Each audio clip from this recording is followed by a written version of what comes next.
Hello. Welcome to the AstroPub.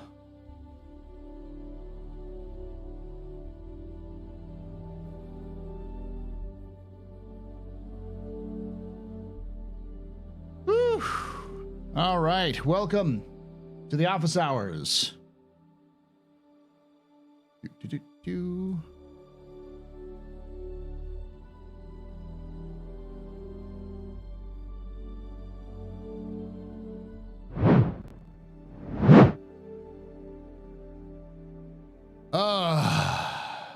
Welcome.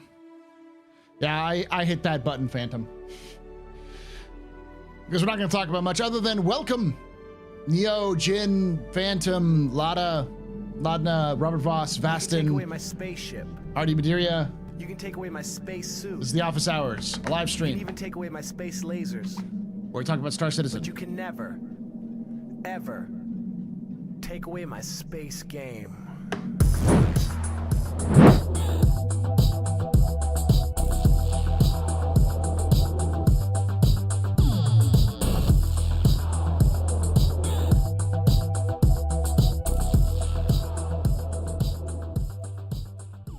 Monstratus just resubscribed for 31 months. It's time to start the dance party. Thank you so much, Monstratus, for that 31 months of support. You're a very important pupper, very impressive, but for any pedestrian. This is your fault. The reason why I'm drinking night. Shots and cheers and chat, y'all. Shots and cheers. Do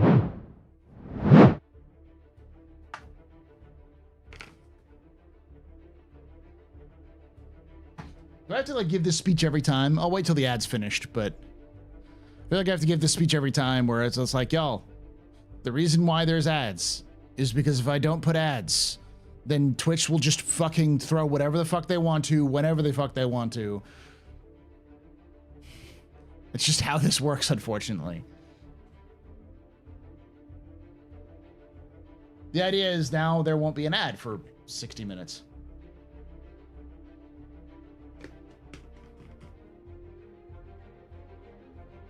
Well, it's not even for me. It's like, if I could stream without any ads, I would. Wow, I'm really, my camera's all sorts of messed up. Configure video.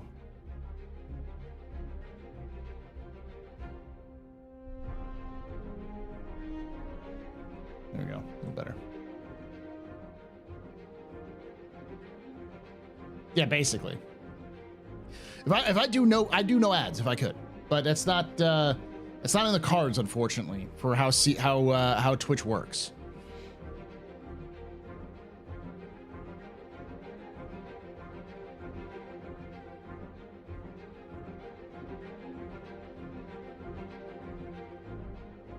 $107 in? Crap, I missed so much, yeah. Do we know anything about the prices of Zeus? Probably going to be the same price, maybe a little bit more. Typically, it's like $5 to $10 more once it releases. Yeah, so now that you're all back from the ads, I have to explain something, because I have to explain this every time. The reality is, if you see ads on any platform, well, Twitch and YouTube typically, there are two options. Number one, it's an ad that is placed by YouTube because the person said no ads and YouTube and Twitch just added ads anyways. Or number two, it's because the creator added ads so that they could control how many and where the ads are.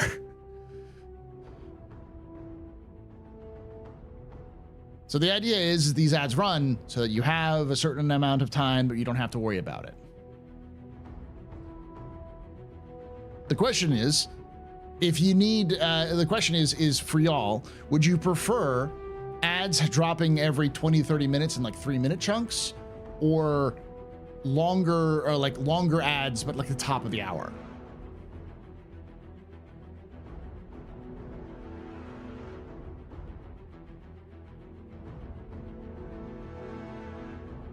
If you have premium, there won't be ads. Yeah. This isn't for people who have premium or turbo or subscribed, because you don't have ads.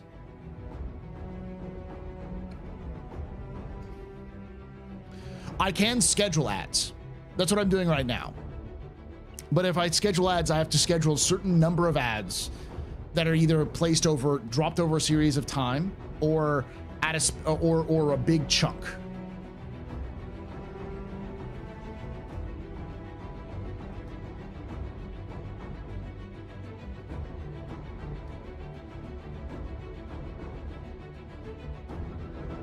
That's what I'm doing now. Well, every single time someone's like, what the fuck? Why am I getting 30 ads? It's like, it's 3 minutes, guys. People complain either way. Do the big chunk? Okay. Yeah, we'll do an experiment and see how many people complain. You can take away my spaceship. Spaceship. You can take away my space suit. Suit. You can even take away my space lasers. No fuse. But you can never, ever take away my space game.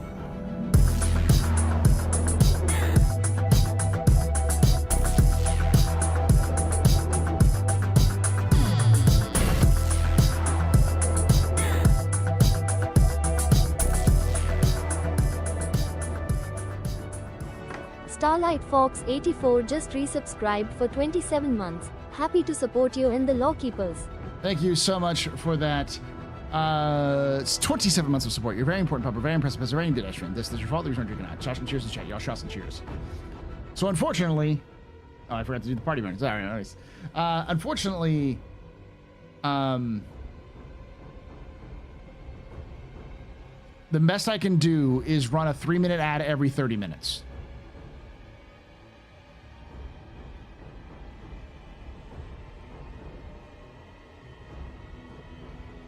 Otherwise, it's every 20 minutes.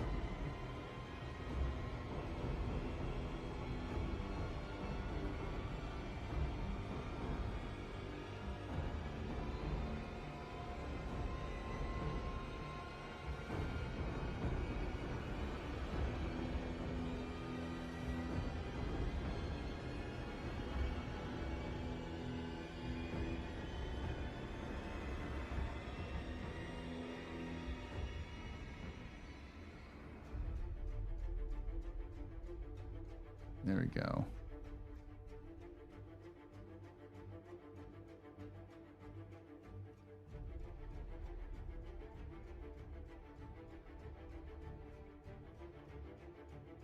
That should be good. Thank you for that. Can you run it QTS? Yes, I can. I can manually set them. So like right now, if I wanted to push the add button, I can. There's a cooldown of about 10 minutes or so, but yeah. How'd the tech preview go? So I haven't played it myself, but I did follow it, and I have it up in the background. I was at work when it happened. But here's the thing.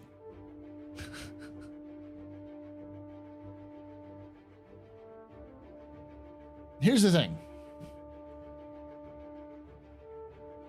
4.0 next 318 performance. Where are you getting this, Moon?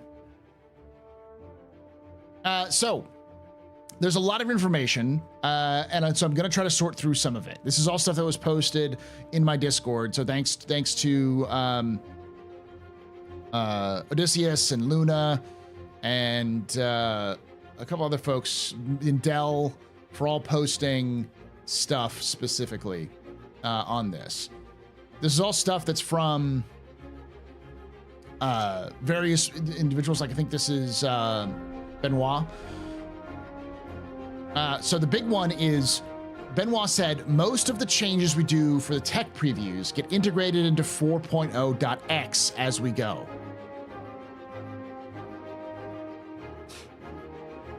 Drinks all around.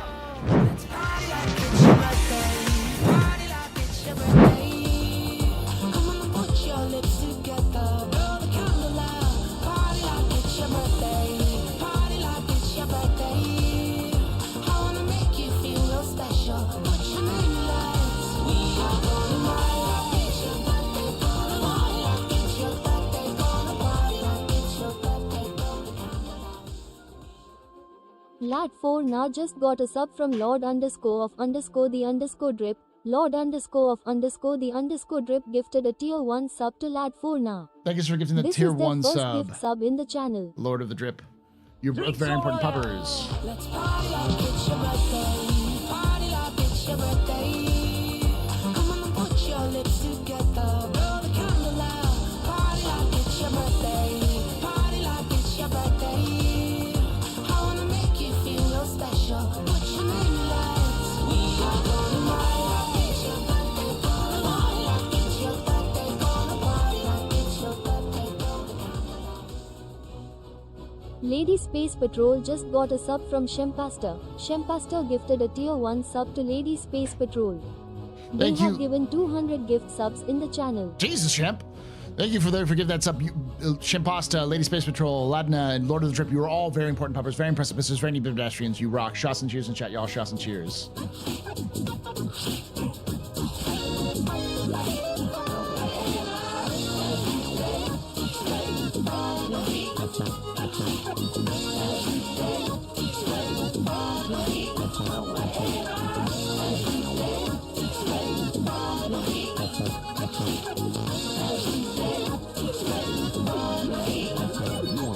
Shinobi Trip _ just gifted 5 subs. Thank you so much, Shinobi, for gifting those 5 subs. You're a very important pupper, very impressive misser, very pedestrian. You rock. Shots and cheers in chat, y'all. Shots and cheers. Those glasses are giving some strong Daytona or Galveston on spring break vibes. You damn right.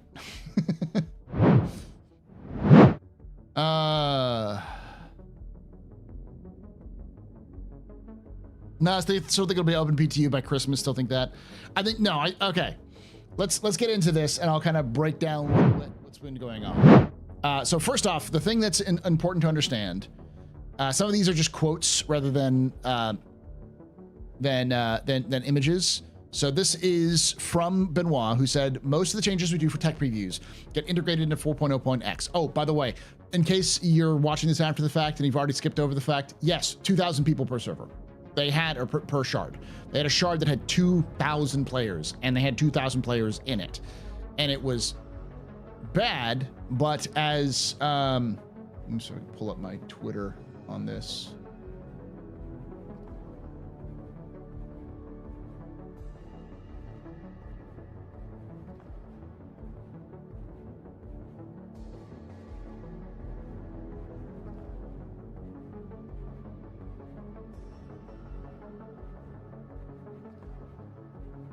Ooh. Very nice.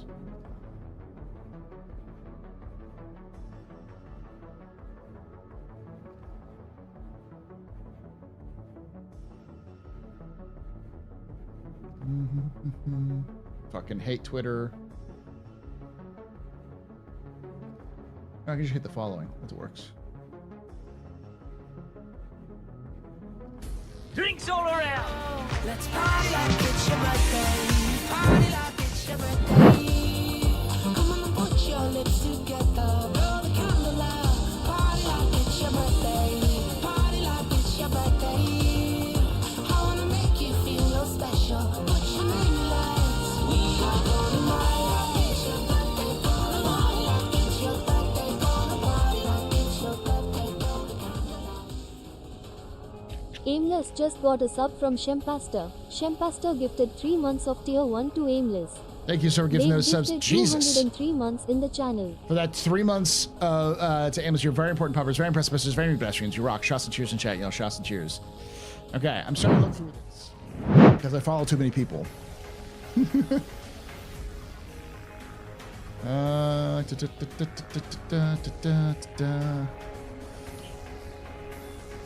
Maybe if Twitter was not shit, I'd be able to find this again.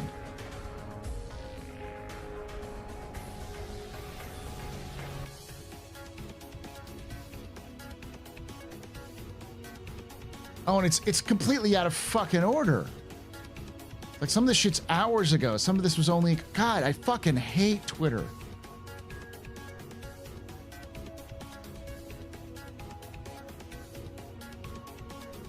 Because once you lose it, you lose it. It's like it's gone.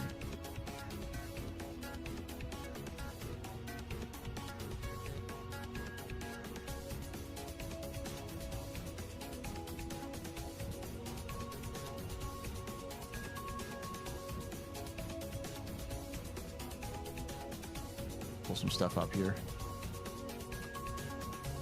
I can't find it, but one of the things they said specifically was this was they intentionally want us to break it. This is from Beyond the Verse, which is another podcast who's probably on right now. We should be listening to as well after the fact. From Sullus, who posted this. From Waka, we have a lot of UI readability updates coming in the next 3.2.4.2 build. From Zane, chromatic aberration should be set again. The UI elements stuff is much more kiosk. UI is being stretched. Goal will be tomorrow for that. Any performance issues are already looked at to like QA teams. So that's pretty good. Think of them biddies.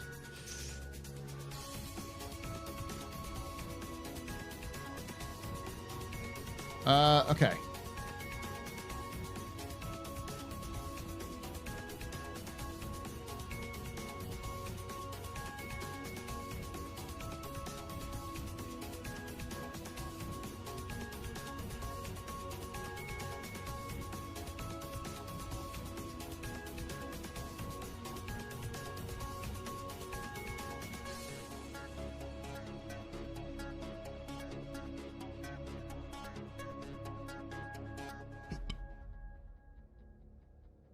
Yeah, I'm not seeing it. All right, back to the more reasonable one. Looking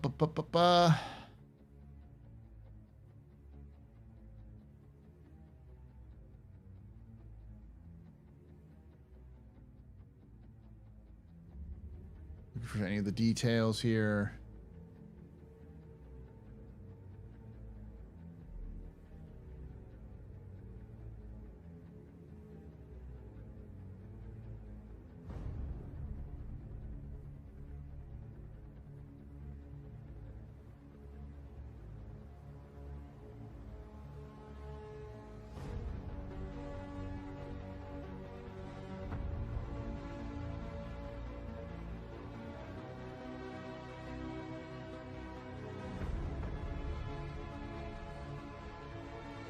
I'm not seeing much anywhere here, but the mentions were effectively that the 2000 was a limit test.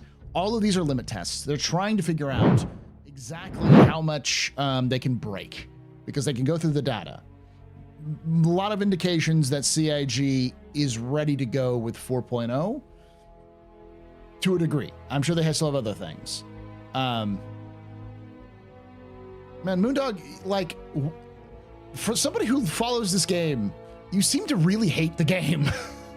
I haven't seen you say positive things about the game in a long time, but yeah, it's designed to break the game as much as possible. That's the point of it. And they're going to probably continue doing these tests after 4.0 is live because they want to break more. So is the Banner Defenders MFT good? Never caught a live before. I love your material. Oh, jeez. Thank you for all you create and report on. Thank you, Jacob. Thank you for watching. Will CIG organize spaghetti on their plate? Oh God, come on, Moondog.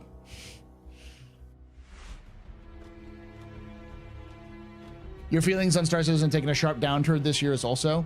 Why is that, Lady Space Patrol?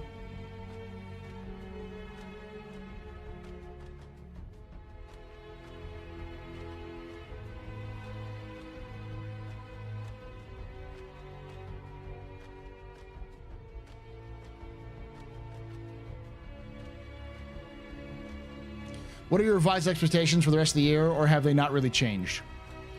I'd always thought that CIG was going to release 4.0 at the end of the year. I still think they are. I think that as we've gotten closer to it, I thought CIG was going to pull a crazy and get 4.0 out before CitizenCon. Obviously, that's not happening. Though, in a weird way, it did, because they're going to release 3.23 or 2.4.2, which is basically 4.0 minus the server meshing. I just thought they were going to do the opposite way. I thought they were going to just screech in with bare minimum pyro and server meshing and get everything else fixed out later. But instead they did the bare minimum without that and then just called it a different patch because it's not 4.0.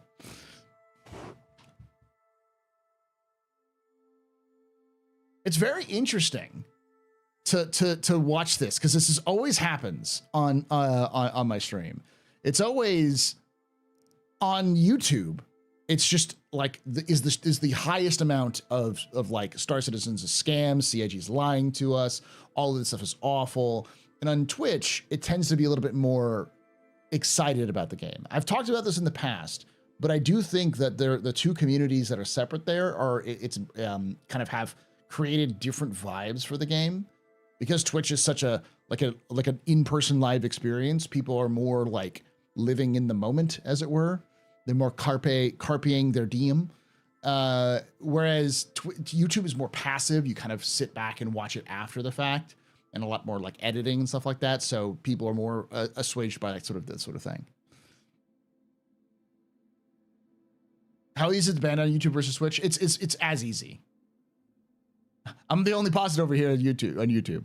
And as I always say, because people always accuse me of being a shill or a white knight, I don't have always positive feelings about CIG, but man, does it seem like there's some impressive stuff.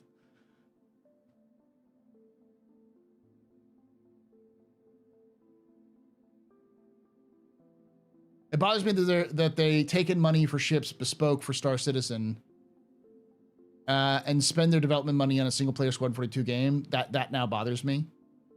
I get that understanding. I get that feeling. I don't have that feeling, not just because I am looking forward to Squadron, but because I know they're the same game. Squadron and Star Citizen are not two separate developments. They're one development separated by intention.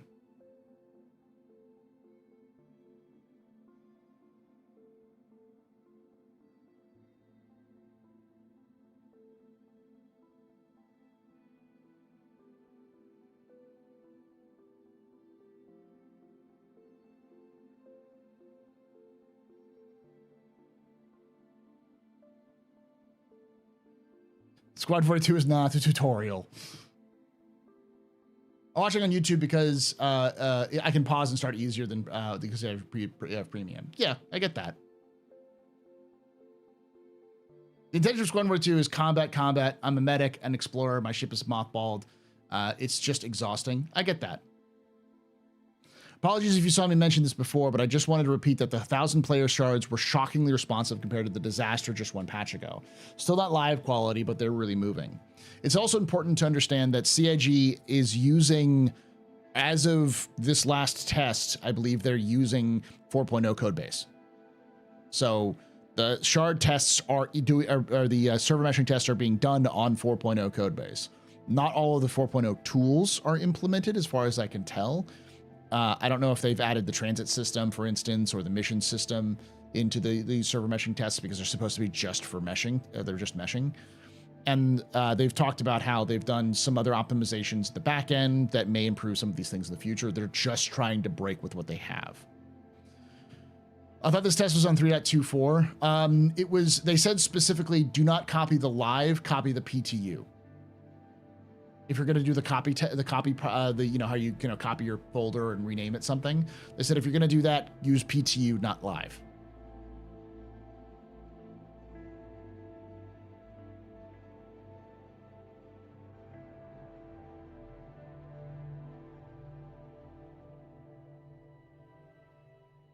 Like a lot of things, they're playing catch-up games. So it says, to be fair, CIG a long time ago said that Squad 42 can be seen as a tutorial, that it's designed to be one. So that was when they were the same game. When Squadron and Star Citizen were the same game. Squadron was just the single-player content. Now it's split into two. No, they didn't say. Didn't they say not PTU? Did they? I may have gotten it in verse. If that was the case, it's my bad. I thought they said that you copy PTU, not live. So I just inversed it in my head. That's all. Sorry about that, y'all. I get things wrong. So that actually, it bodes even better. Because if they're still not using the 4.0 code base for these tests and they're getting this improvement, CIG has said they've been doing a bunch of stuff in the back end with 4.0 that's going to improve these in the future. So.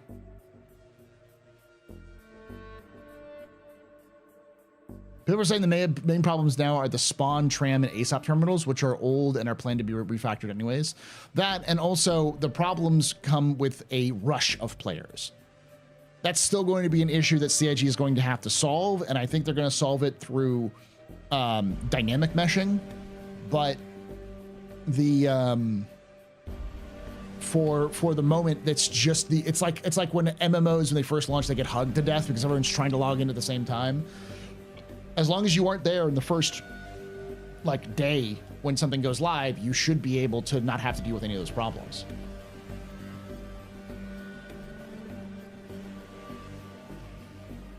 Server tech is different from game code, so they don't need to test the latest game build to improve this to improve server mesh.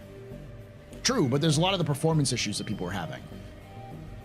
You know, so if people are having performance issues or other problems that related to the game, that's not necessarily connected to server meshing, and so the experience might be improved over time. Yeah. The 2000 player test is not, yeah, it's still static server meshing. The 2000s is still static server meshing. Hey, Danny. Yes, if CIG is using 4.0 based PTU, but testing is all important SMM 3.24, then they must be confident it's independent enough. True. Benoit said the right people are aware of the client-side performance issues and crashes.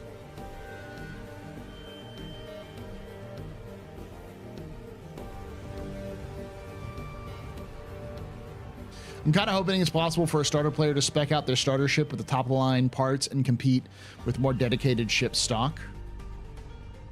That's probably where they're going, but I don't think you're going to be able to spec it out top-of-the-line right away. 10 dedicated game servers, DGs for 2,000 players total. Yes. In case of server meshing, it's also game code because it changes the engine and gameplay systems as far as I can tell. Not fully, because basically everything in the game has been built for server meshing.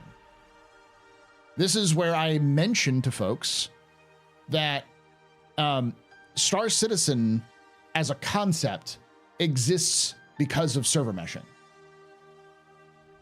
Everything that has been developed in the back end, everything that's been developed in the back end since 2012 has been developed for server meshing. All back-end services were built for server meshing specifically. This is the technology, the gimmick of the game. That's why it takes them, you know, you'll hear, you know, teams working on server meshing to make sure the hooks and that kind of stuff are working.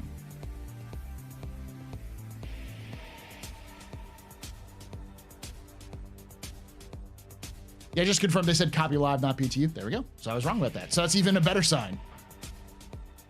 Hey, Chayin. Exactly.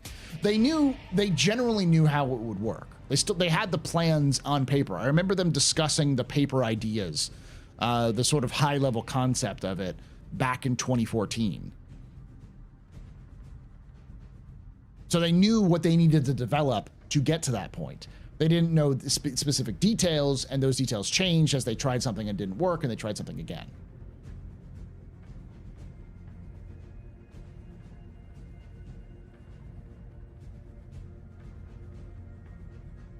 There were noticeable server dues, slowdowns, and low pop DGS. That was the only word I saw, but that's optimizations. Yeah. What did you miss? 2,000 players were being tested on server meshing.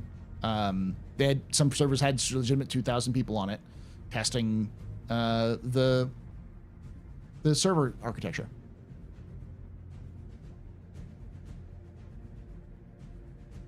That's part of why they wanted the Lumberyards item streaming. I don't know the details behind that. All I know is, like, we've been talking about server. I am an old fart when it comes to this game. I've backed since 2014, and I'm not even the oldest in the community. There are people who've been here since literally hour one of the game, and all of us will tell you the same thing. We've heard this story about server meshing since the beginning.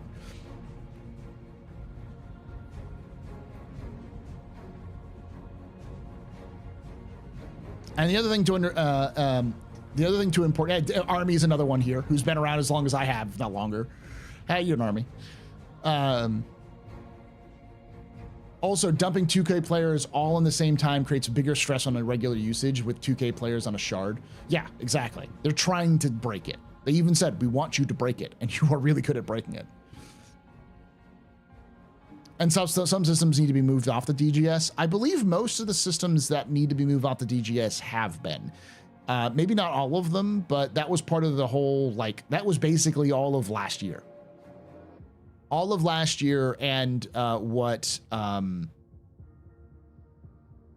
hybrid service replication layer, what the replication layer was. That's basically what 3.22 was.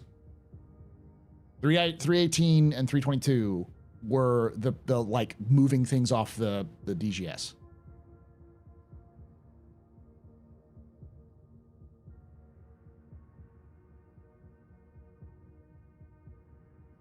I have not covered the CitizensCon schedule yet. I will be doing that a little bit later. 2,000 players makes sense. If a shard is supposed to have all systems and content for 1.0, they need to make sure that there's at least 2,000 players in a shard. Playing catch up. Let me describe to you the plan, because CIG is insane. We're not dealing with CIG with 1.0. Probably not 1.0, but I'm sure CIG is ambitious enough that this is a 1.0 plan. We're not dealing with CIG trying to get as many people into one shard as possible for 1.0. No. They want all of North America, all of Europe, all of Asia, all of Oceania on, not all on one server together, but on their own regional servers. So they want like fucking uncounted, like 10,000 players on a server, on one shard. Like they want every single person who can play Star Citizen to be able to play on their regional server day one, and that server is that shard is the only shard for that region. That's why I say they're insane. Like, I don't know if they'll be able to do it. I don't even think they know if they'll be able to do it, but they're gonna fucking try. And that's part of what this game is about. They're just gonna do shit. They're gonna do shit to make things work. It's both what makes this game amazing and also what frustrates the shit out of me about this game. Why do they want that? Because they actually wanted to have it a single shard MMO where everyone is on one shard, but they were worried about latency issues. And they're like, the speed of light is a bitch. So for right now, we're just going to do regional shards, and then maybe we'll do a global one. Yeah. Because what they want to have is a one integrated, they want a MMO like Eve, but with the visceral play of action game.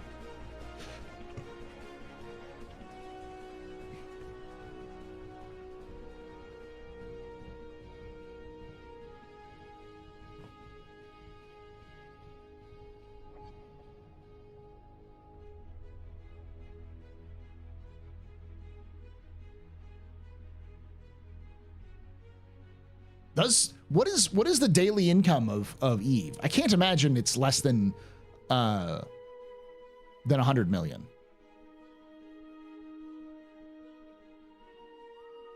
They're like a pretty big MMO, and they don't have much of an overhead in comparison because they don't have a huge staff or anything like that. Does CCP publish its financials?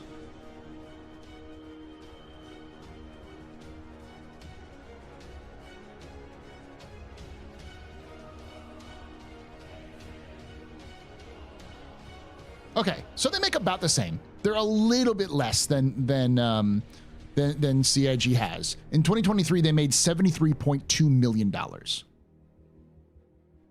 2022, they made $68 million. So even Star Citizen were roughly making the same amount of money until fairly recently, when CIG has made about 30 million more. But they're not that different.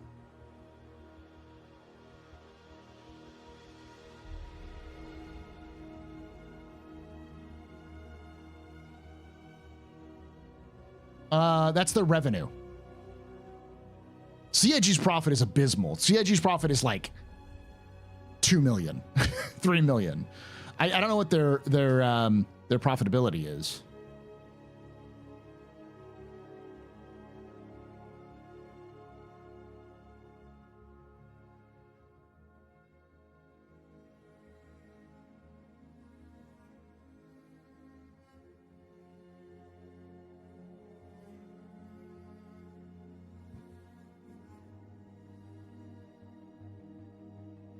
They're actually operating at a loss. Interesting. They only have 173 people who work for them, 107 employees. They ended the year with 173. They recorded a loss in 2023 of 18 million.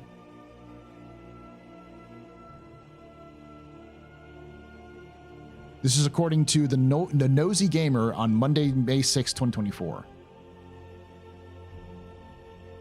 Oh, no, never mind. A 5.6 million profit recorded was the first since 2020.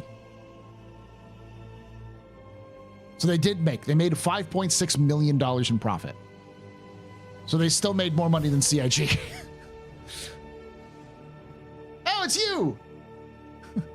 I just Googled it, Nosy, and yours was the first that came up. Congratulations, Nosy. You have good SEO for what that fucking is worth these days.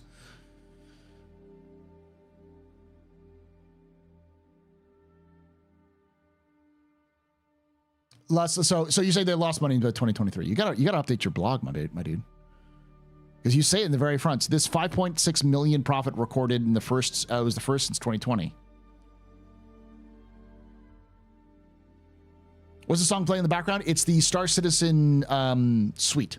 The old Star Citizen theme suite.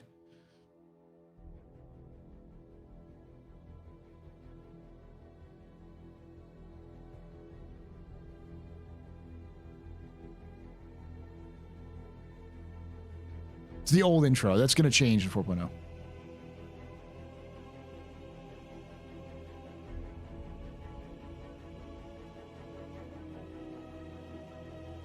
But I appreciate the discovery there.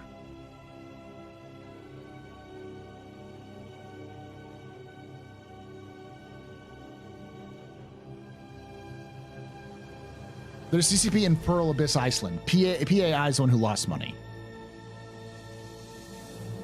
Yeah, it's like I'm reading your site. Your blog spot right here. I'm gonna link it so everyone can read it. Go give them some traffic.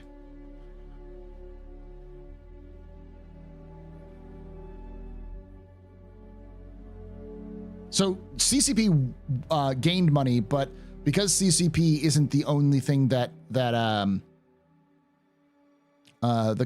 holding company owns, the holding company Pearl Abyss as a whole lost money, which might also be a tax write-off attempt. I don't know. I'm not too familiar with financial, especially financial law of Iceland.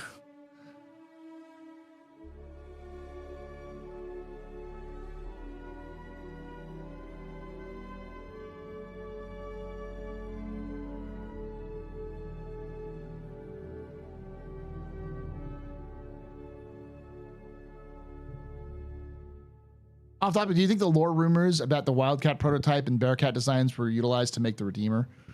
Where the fuck is that coming from, Starlight? I've not heard that before. No, that'd be great lore. Yeah. So the Wildcat, we actually do know what the Wildcat is. So CIG is doing the thing they did with the DX20.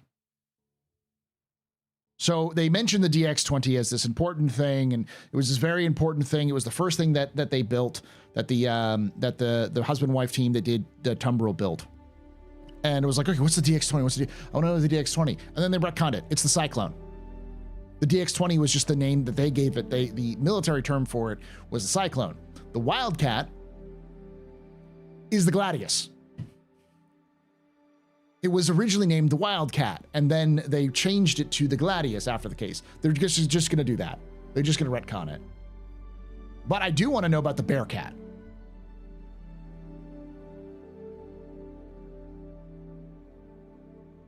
Yeah, CCP, for example, owns White Wolf Gaming. Yeah, didn't they used to like publish Vampire?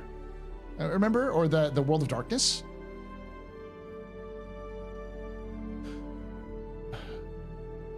We're gonna go through the full, like, I'm gonna do a capsule on that. They sold that off? Okay. I didn't hear anything about that. Yeah, no. To Paradox. That's why Paradox was making Vampire the Masquerade. Bloodlines, right? See, I want to know about the Chupa thingy.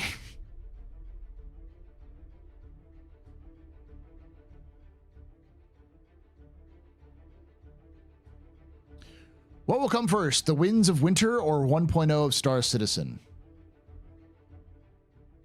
That's a good question, actually. That actually might be close.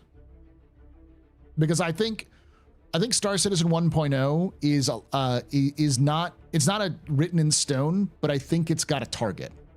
I think CIG has a target, not just a sometime in the future or 3 years from now. Like they have like a fall 2025 or 26 or whatever, 27 release date. Whatever they have is going to be wrong because, you know, everyone has a plan to get punched in the face. So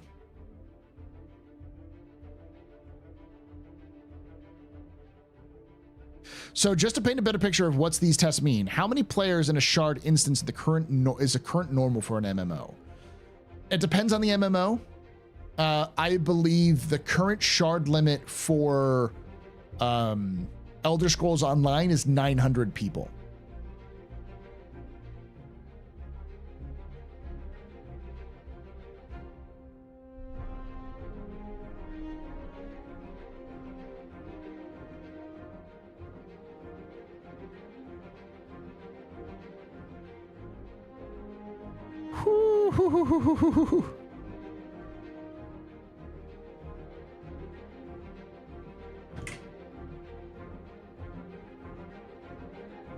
This can't be right. This has got to be old information. A WoW server? A WoW server. The like top of the line, most modern MMO, well, not most modern, but like, you know, most well-known MMO. Apparently a full server is 4,000 people.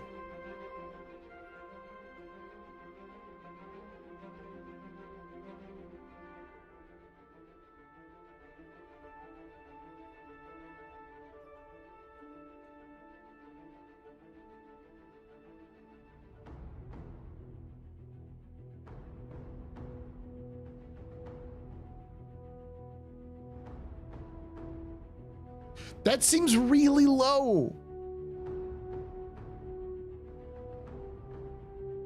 Use a strict phasing though.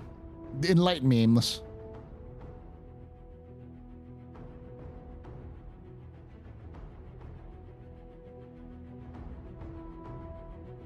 This is a realm. They said a realm is considered medium at 2,000 people and full at 4,000 people.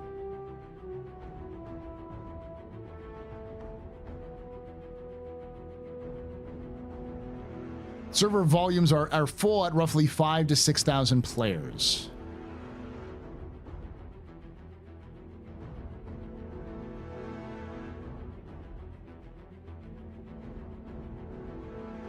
Each Tranquility Shard usually does 30 to 35K a peak in a week, with a maximum of 65K. Well, then CIG isn't actually too off with 1K. Yeah. EverQuest were 2K in 2000.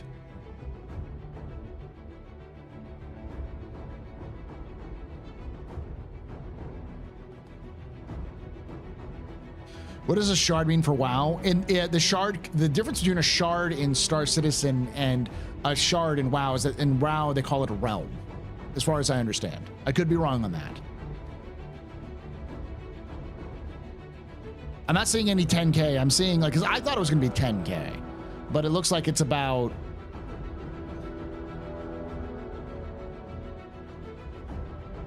Wow, this is saying 20,000. 14 years ago.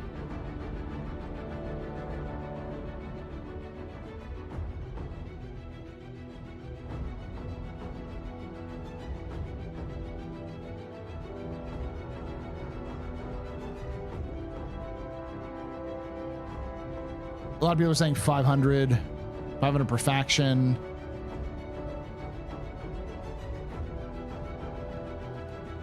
In real life, Bearcat armored vehicles are suck to work on.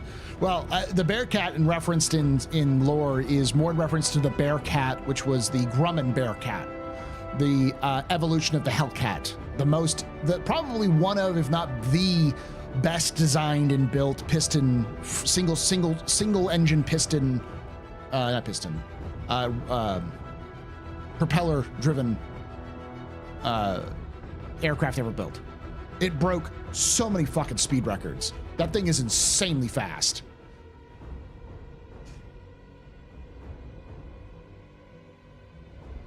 Radial piston engine, yeah. Grumman basically just fucking cooked with that thing.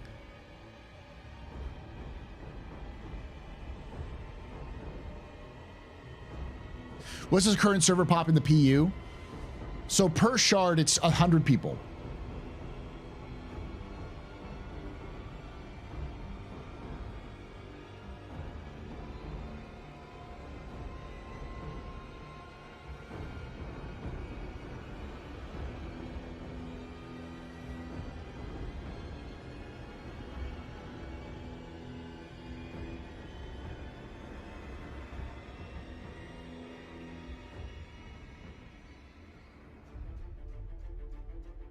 If I remember correctly, the Bearcats were being used to test to test speed records and a bunch of other crazy shit for like years after they were built.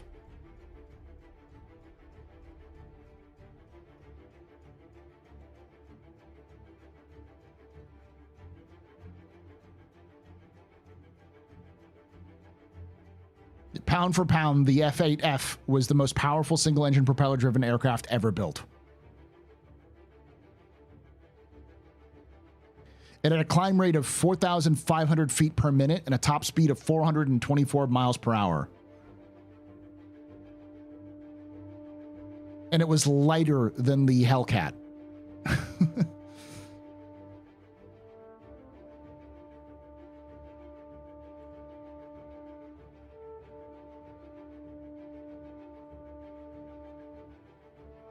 Is that the fighter? Well, they put a, let me see what it was. An R2800 and Pratt & Whitney. That might be the one.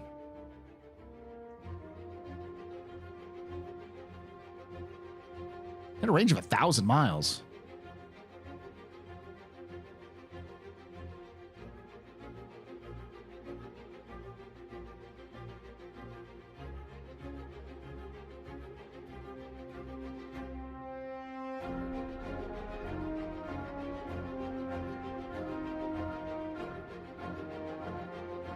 Yeah, it's like not a refinement. It's like the perfection of its F series fighters. It's F number F.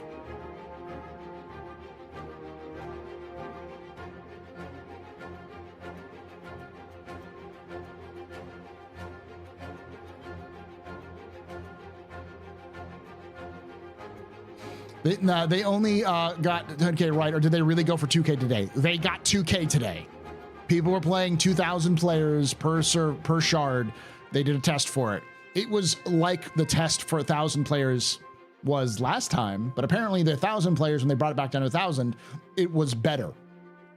And now they're at 800. They're testing at 800 overnight, and it's doing pretty good.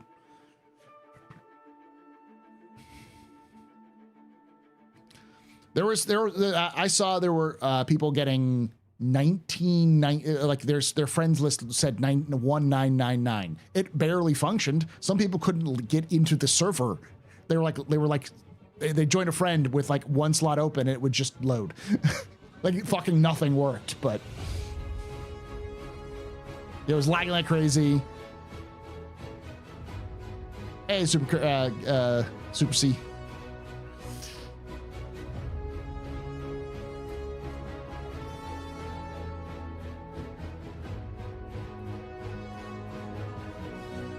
The ideal goal with server meshing ships being their own servers within a server of planet that's within a server of a section of an overall system. I hope so. The goal of it is to not even need that. The actual end goal is for CIG to build a system that's so flexible that they don't need to have server limits. The number of servers in a mesh can be whatever the fuck they want. And they can, and it will dial up or down entirely dependent on what the game needs to keep performance. And that's it. So it's not that you have a Bengal, you automatically have your own server. It's does the game require a server to fill out the interior of the Bengal? No? Cool, whatever. We'll roll with that.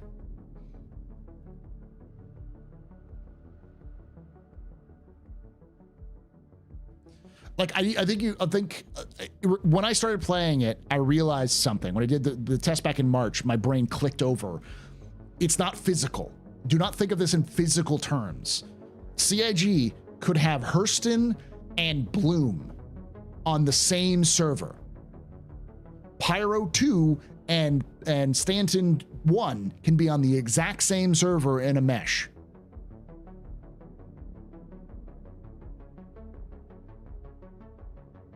But the space between them are two different servers.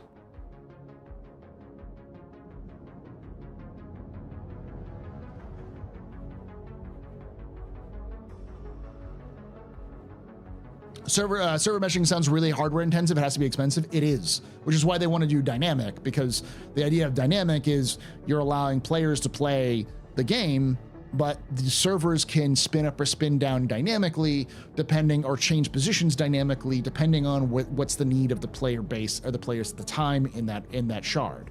So if there's a lot of players playing, you may have to have a lot of servers, but then if those players die off or they kind of split up into a longer plate, like wider areas, you can start reducing that number over time. They're not physical yet. They are cloud-based. It's still hardware that you have to use with the cloud. Just because it's like virtual servers doesn't mean there isn't an actual physical server somewhere.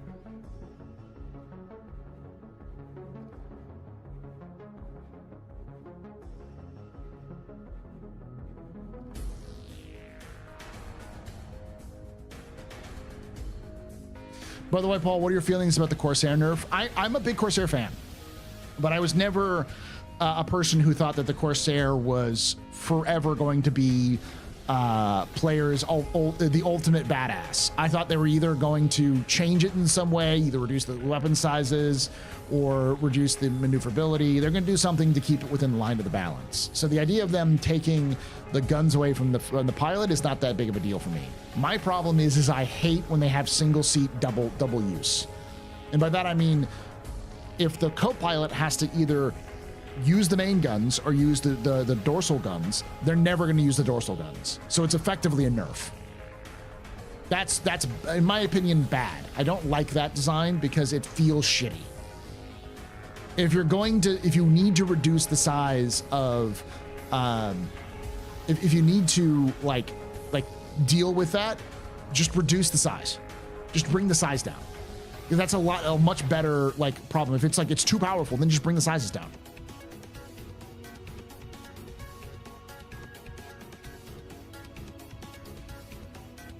Or give the co-pilot all of the guns.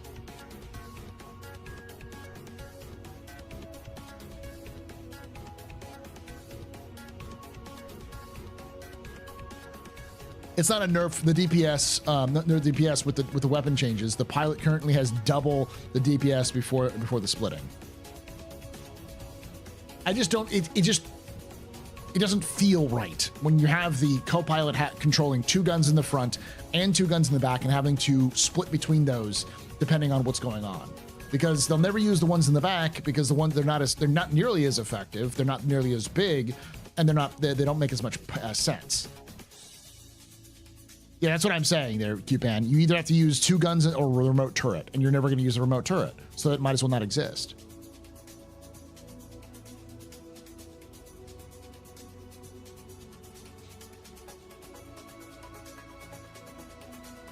The issue is more the balance and how they're going to balance everything, and I get the reason why they want to balance it, because currently it is absolutely overpowered.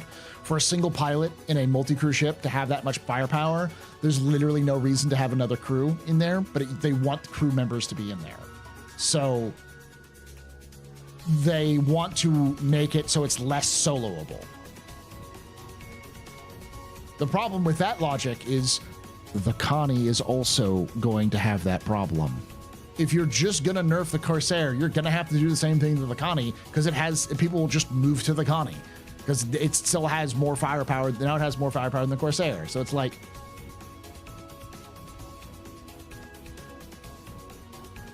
oh, now we're talking ship combat. It's less of a ship combat issue in my opinion, and more of a feel. As Zach said, balance in video games is vibes based. It's not an issue of you take a formula and you throw that formula around until it works. There's no like mathematical result for balance, because if you used math, there would be no balance. Every gun would be the same or have the same like aspects. Like everything would be a variety of a handful of things. So you would have no differentiation except for some very basic ones and then some minor visuals, and then people would just optimize the shit out of it so that they would optimize it out of the fun out of the game, because gamers are really good at that. So the idea is to make it vibes based so it feels good, and it doesn't feel good to have your co-pilot, because I often am a co-pilot in a Corsair, and if I had to choose between the front guns and the rear guns, those rear guns might as well not fucking exist, because those things are not nearly as powerful as the front guns. So it's just like kind of like the mentality. They're not really like delving into the mentality of it.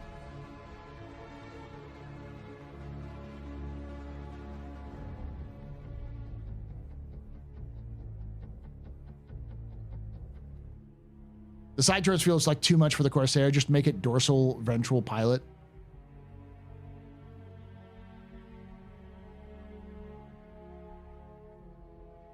Make the co-pilot guns have more gimbal room and jam another console somewhere in the engineering one for the dorsal.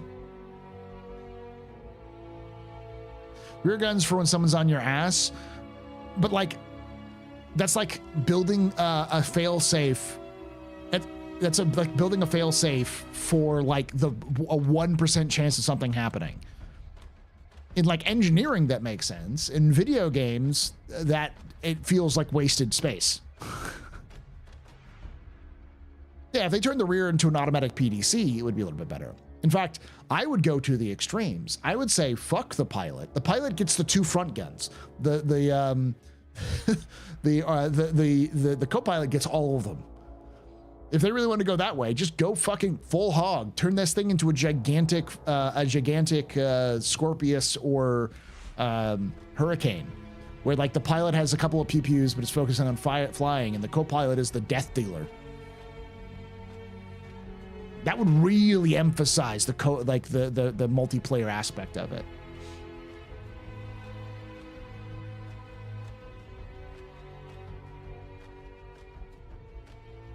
And add looting beams. I'd be okay with that. I'd be okay with removing the rear turret and replacing it with a tractor beam. That'd be interesting.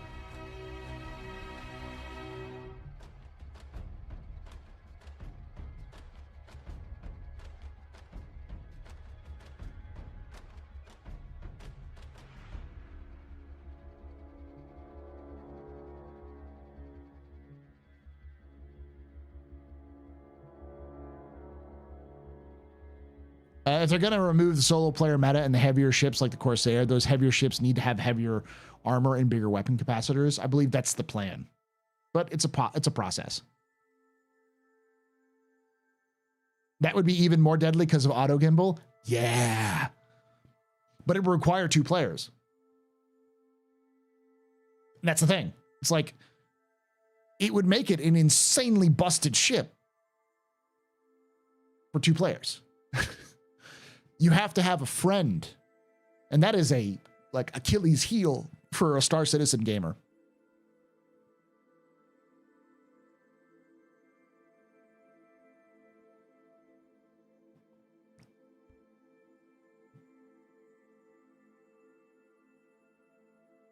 Star Citizen's always had ships. Yes, I knew they do, and they feel shitty. The C2, the M2, and the A2 feel awful when you have to switch between them. They feel bad. Like, they're just not fun. As a gunner on an A2 and an M2 and a C2, I've done this multiple times over the last month, and it doesn't feel good. Because you feel like you're always wasting potential with it. Rio and fighter jets is there because real smart weapons are complex. They would exist only if If the only thing to do would be push a button, you wouldn't need another person, and I don't see it as fun. Oof, a friend? Oof, that's a no-go for me.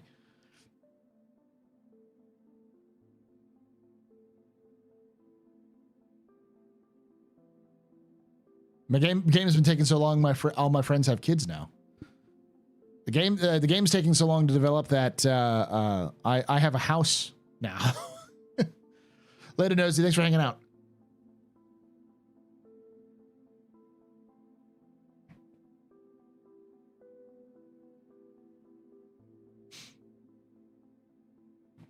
Now you have a laptop with Star Citizen on it. Good luck multiboxing. Them biddies. What do you mean, Paul? Star Citizen players have such amazing charisma and sparkling personalities that making friend is easy peasy.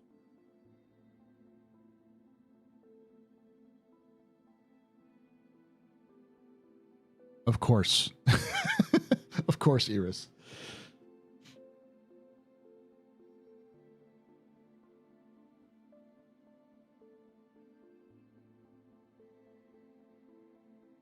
No solo ship should be able to fight mano a mano with a fully crewed capital ship. No, I mean that's the dream. That's the bounce. That's the feel. That's like that.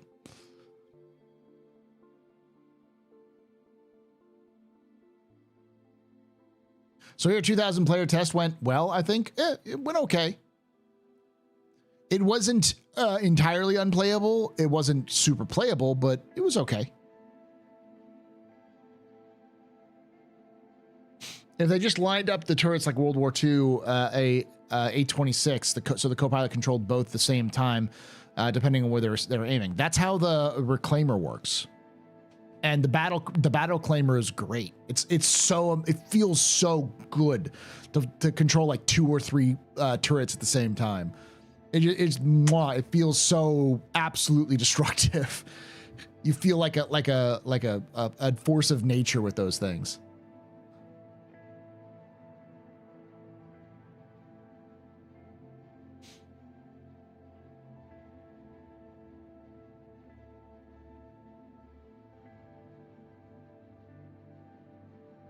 Paul, do you have a Mark II, just Mark II, and have you tested it on any way? Yeah, last night I was streaming it. I don't have a Zeus though, but I do have it for testing purposes.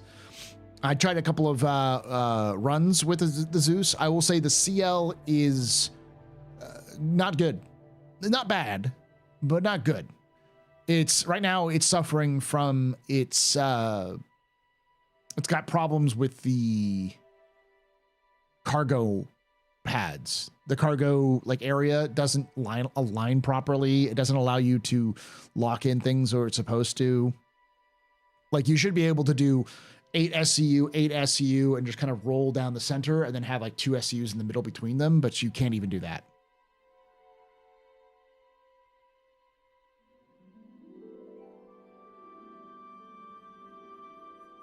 Do they have another fix? I would say 2000 was not playable, but also did not crash. It was not playable because the insane delay, probably still from RMQ.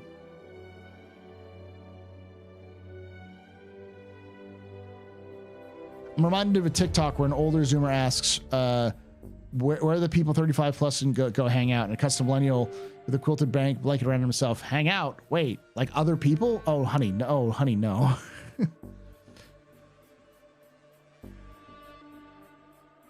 God damn. Let me check my patch. We'll go in there at the end of the stream. We'll do some of this. We'll do some of the, yeah, it's an update again.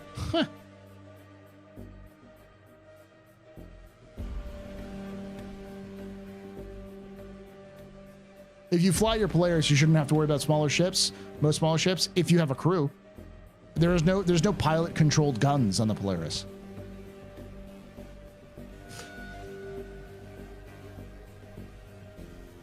I mean, let's be honest, Korean Gamer. They wanted 4.0 out before CitizenCon, and they couldn't get it done. So now they're trying to for the next best thing, which is Evocati. Which is also important to note that if CIG is trying to get 4.0 out into Evocati now, almost certainly they're shooting for 4.0 to come out at IAE. That's just the direction they're going. And personally, I'm here for it. Not because I think the 4.0 is going to be better or worse at IAE. It's going to be what it is, what it is, and what it is probably going to be a dog shit, because that's just how new patches like that release, especially new like versions. 2.0 is garbage, 3.0 is garbage. I don't expect 4.0 to be much better. I think it'll be better in some ways and worse in others, but then they'll hot fix it and then update it, and then we'll probably have a 4.0.1 before they go on break. So they'll have a good, solid, finished, tested, smoothed out, somewhat functioning 4.0 for people to play over the holidays, and then they'll do some more smoothing out in January, and then they'll work on 4.1. Is IAE a free-to-play weekend? Yes, it is. They want it out for that free-to-play because they want to test the crap out of it.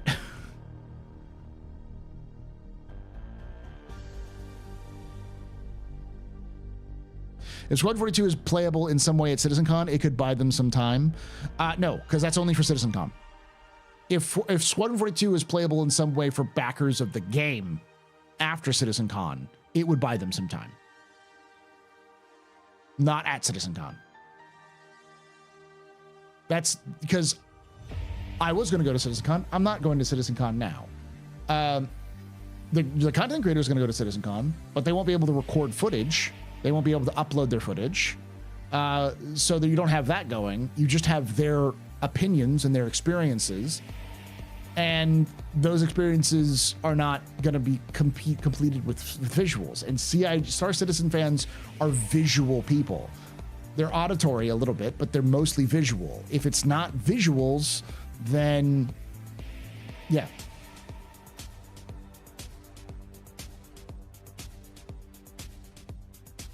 I don't know, Paul. I think them debugging the 4.0 code base with 3.24.2 patch is an awesome idea. I agree. I think it is. But I also think that CIG wanted 4.0 out before CitizenCon so they could debug it before IAE.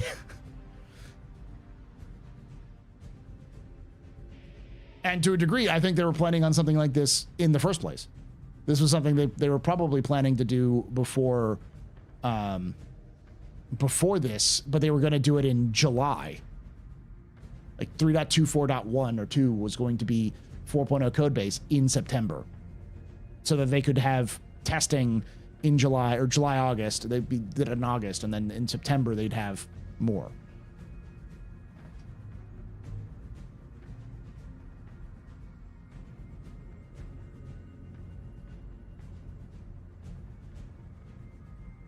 The problem is no matter how stable they get 4.0 code base with 3.24, it's still going to get fucked when they merge boot features, to be honest.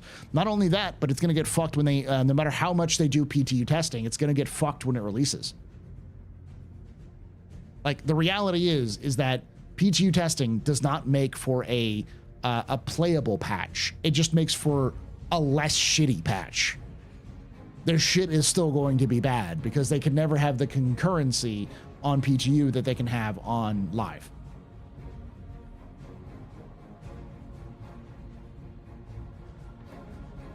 Paul, by the way, don't you think this is a kind of a 3.25 patch I mentioned some streams ago? No. It's a 4.0. It's 4.0 is what it is. It's just 4.0 light.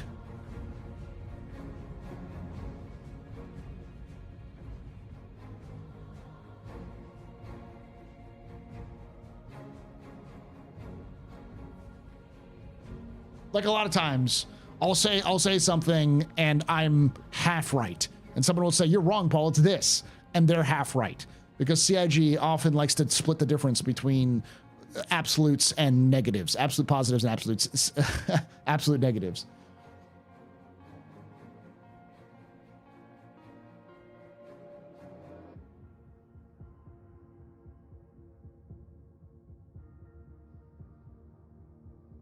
with none of what matters for 4.0. I disagree. It is 4.0 with a lot of stuff that matters for 4.0. It just doesn't matter for players. You got to remember there's two real big like perspectives. There's the perspective of the average gamer, which people like Salty Mike and morphologists and, you know, your big content creators on YouTube and Twitch are more focused on. Is this a game? Because it's a game. And then there's people, weird people like myself, who are fascinated by how things are functioning, how things are being built, and following their kind of processes and the back end, all that kind of stuff to kind of understand a little bit better. And we're a minority, but that's still important. It's still important to CIG to get this code base debugged and test out and see what's wrong, because hopefully when it merges, it makes it for a less shitty experience for people who just do the games. Only the Sith deals in absolutes.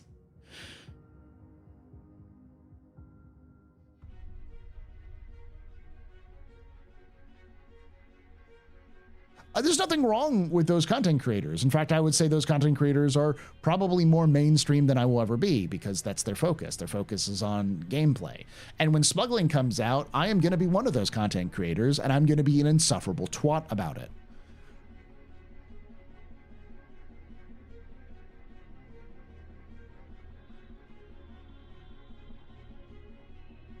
This half right sounds like when you answer a question with yes and no.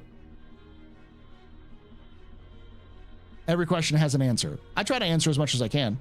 I don't always say I know and I don't know. I don't always say I know, you know, everything. Sometimes I just don't know.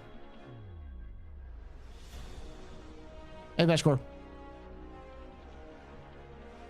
I can't remember exactly what it was. It might have been...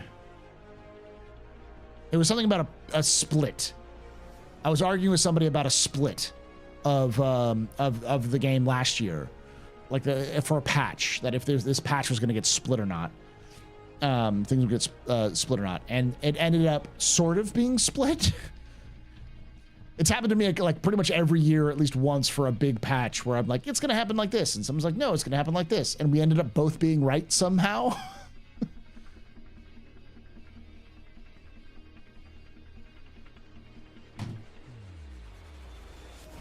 It's like, technically I was right, but I was also technically wrong. And technically they were right, but also technically wrong.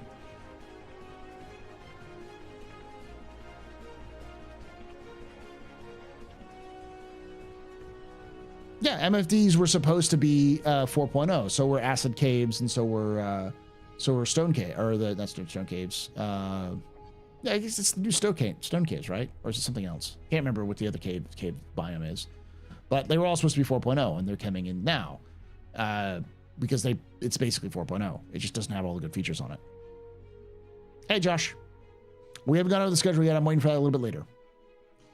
Let's call it off on a technicality. Yeah.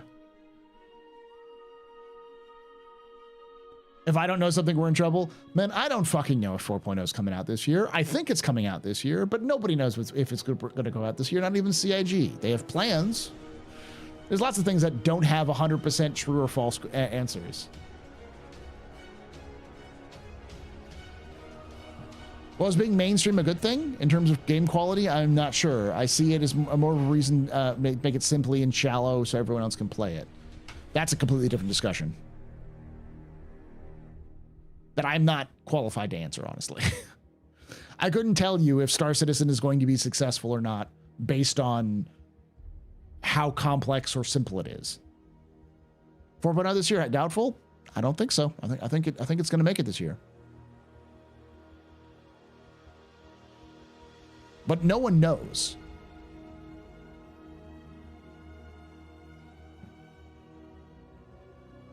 Yeah, 4.0 Live. I think they're going to shoot for 4.0 Live by IAE.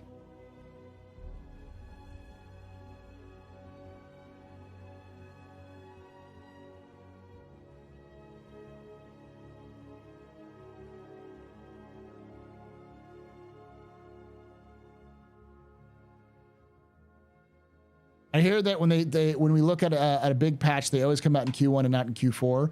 That's recently, but 3.0 came out in December.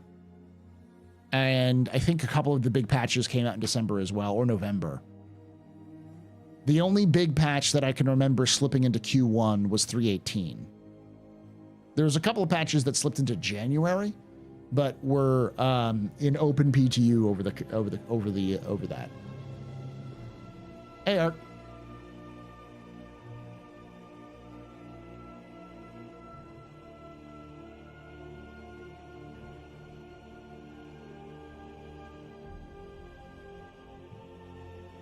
Yeah, 2.0 came out in December. I think 3.0 came out in November. I'd have to look up the date, but I think 3.0 came out in November, yeah. I don't think it needs extra work. It just needs test. It just needs like, it needs to be beat. They're talking today about slipping this tech preview code into the 4.0 Evo builds. Yeah. Like, do I need to push this up again, y'all? I'm gonna tap the sign again. Let me tap the sign again.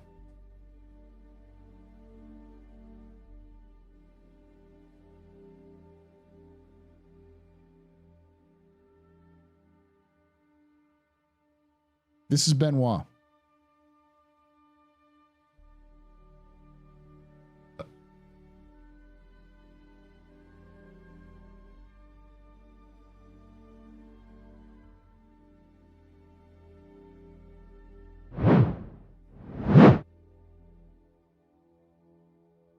Most of these changes we do for the tech previews get integrated into 4.0.x as we go along.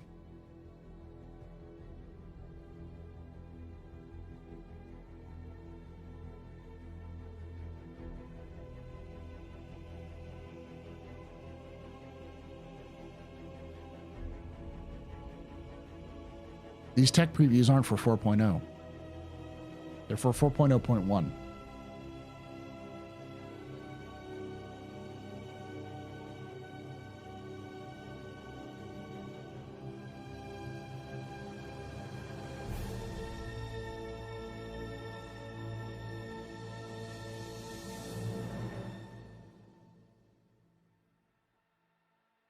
I'm tapping the sign. I'm rubbing it centrally.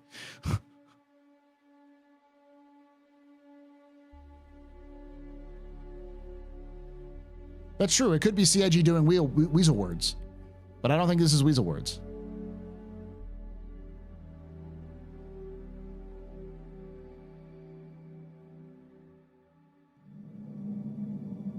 You can take away my spaceship. You can take away my space suit. You can even take away my space lasers. But you can never, ever take away my space game. They do that all the time, Landa.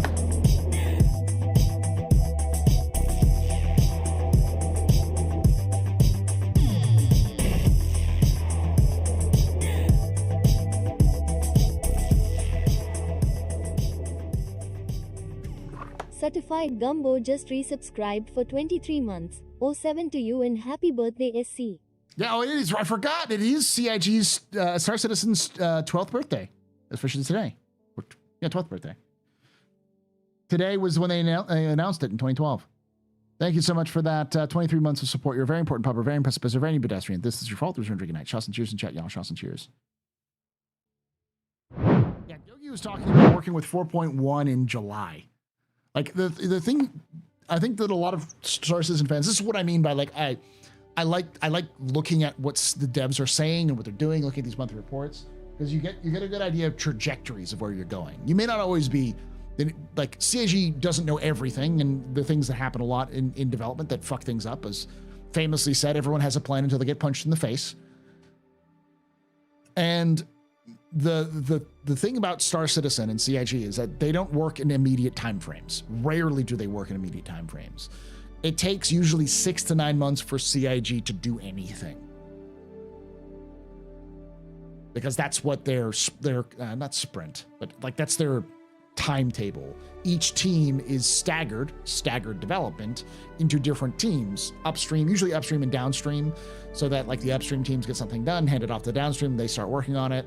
And they're usually staggered between each other, so that they're all always working on something as they go along. So there could be a team that's working on stuff for 4.1 now. In fact, there is a team working on stuff for 4.1 right now that is completely separate from the team that's working on 4.0, because they have to plan ahead of time and figure out what they're going to be putting in 4.0 and 4.1. And sometimes that doesn't match up and they have to make some changes, but that happens all the time. I haven't done yet. I'm going to do it a little bit later because I want to make sure people are doing that. So.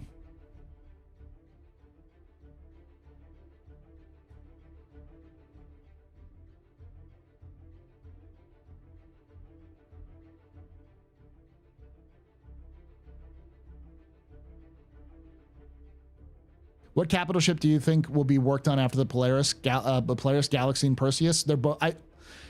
In the perfect world, both of those ships will be worked on. Neither of those are capital, though. Those are large ships, so they're not nearly as big as the Polaris.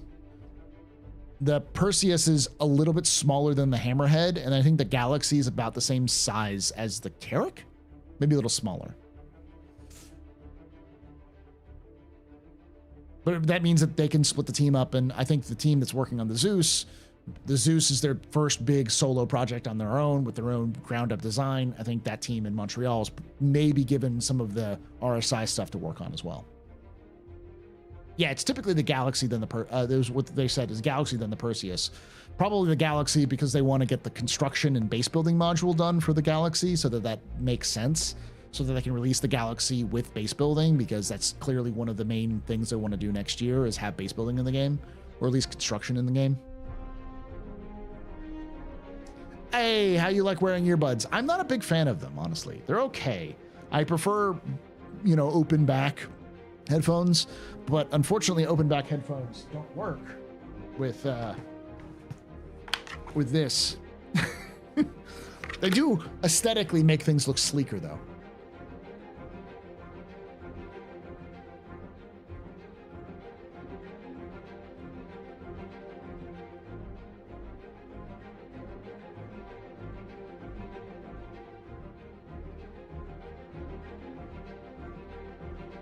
All right, I'm gonna go use the restroom, but before I do, we're gonna watch Scooterly Scooter. Made it's the Scooter series is done by Wicked Wookie, who's a fantastic person. Go subscribe to them on YouTube. They do these sorts of videos all the time, and they're wonderful. They're amazing. Here you go. Good morning, Stanton. This is Scooter, coming to you from the beautiful Brio's Breaker Yard on Damer. Are you looking for a top-of-the-line exploration ship and cargo ship? Then look no farther than the lightning-hurling, womanizing Zeus ES and CL. The Exploration Space Dorito has fuel tanks bigger than Meemaw's hind end, with easy-to-access fuel ports, of course. Don't care about exploring the far reaches of space?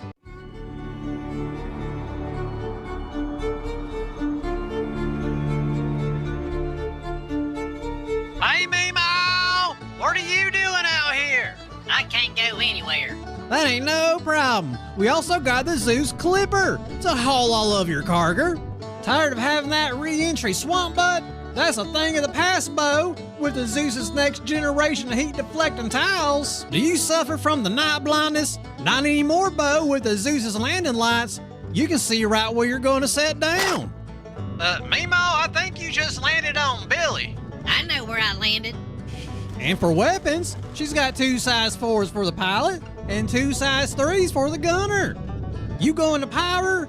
Might as well slap some deadbolts on there. You go into Grim Hex? Go ahead and just slap some Revenants on there. You going shopping for the last Tickle Me Pico? Slap some AD4Bs on there. You give me that Pico, Margaret Ann. Are you tired of not being able to see them pretty missiles? Well, look right here, Bo. That is a see-through floorboard, not even caused by rust. You want a home-cooked meal, just fire up one of them stovetop. You know what? Just brown bag you a double dog and a torpedo burrito and you'll be fine, Bo. Inside, she's got all the amenities you would expect, like suit lockers. Hey, Billy, I locked myself in the suit locker. Never mind. A display shelf, side porch. It sure is a nice night out tonight. And of course, the Thunder Dumper 5000.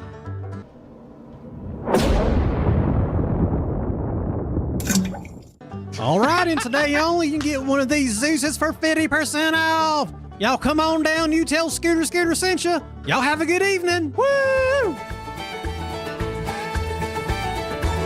He lives on a desert moon, sails 20 ships by mid-afternoon, feeds the Meemaw with a front-end loader, and spends his mornings trying to get Billy sober. If you need a ship, he's a real straight shooter. And they call him Scooter Lee Scooter.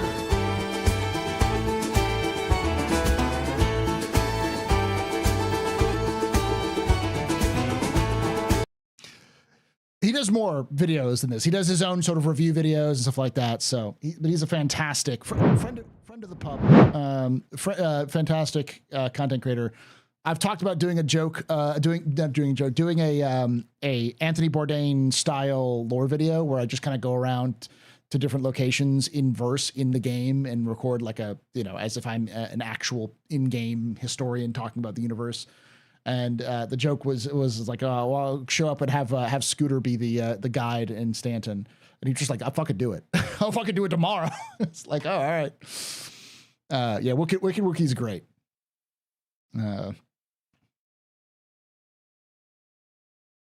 I'll link it again. Go send him a subscribe. Go subscribe to him. You can take away my spaceship.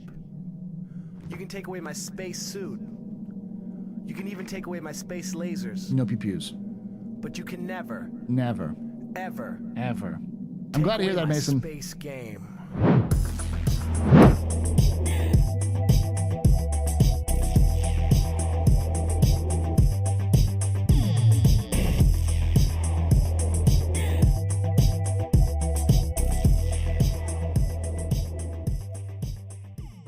Spreadsheets 24x has subscribed. That's a fucking amazing name. Spreadsheets 24/7. We got ourselves an Eve player right here. Thank you so much for that Twitch Prime sub. You're very important, Papa. Very impressive. Mr. Very good stream. This is your fault. The reason why I'm drinking night. Shots and cheers and chat. You can take away my spaceship. You can take away my space suit. You can even take away my space lasers. No pew-pews. But you can never, ever take away my space game.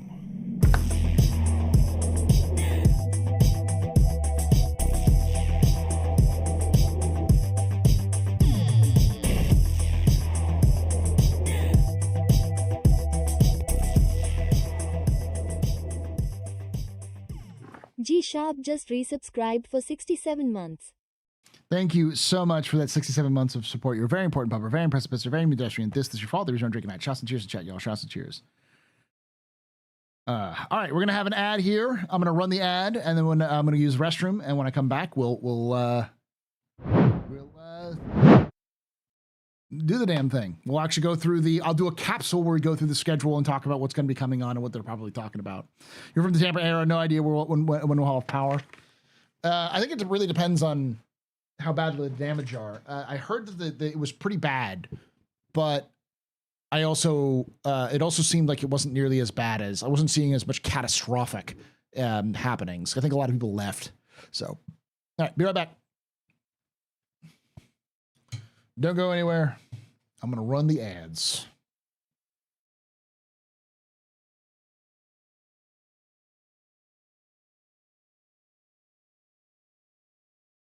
Weapons free, y'all.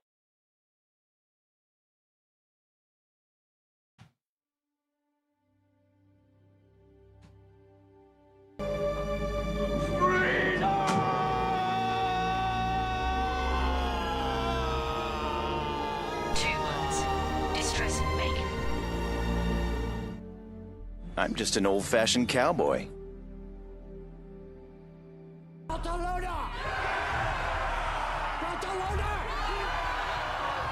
Everybody and his dog calls himself an outlaw.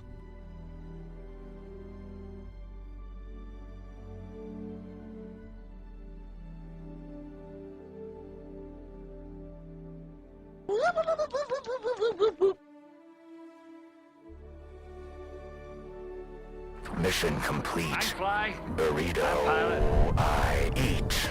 There you go.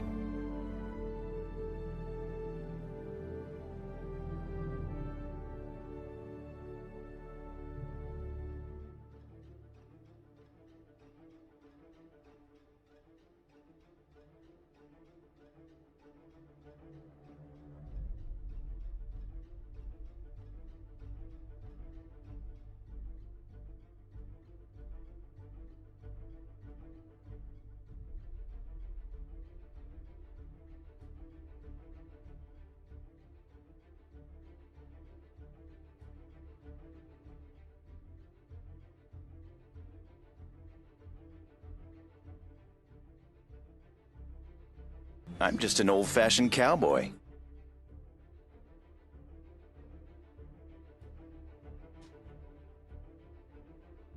Two words.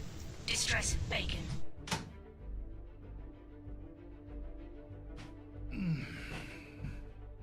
I'm back. Feeling good. The power issue is 3 million without power, so I don't know how they're going to be prioritizing restoration. If I remember correctly, how those things work, and I could be wrong on this one, is they tend to go from high to low. Because there may be a lot of like local connections which aren't fucked, but there's just like some bigger connections that are screwed over.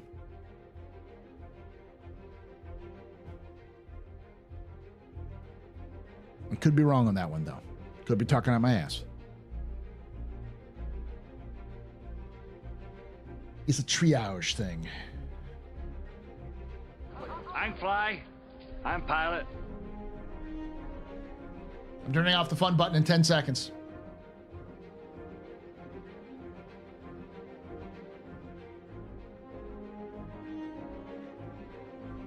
I love democracy.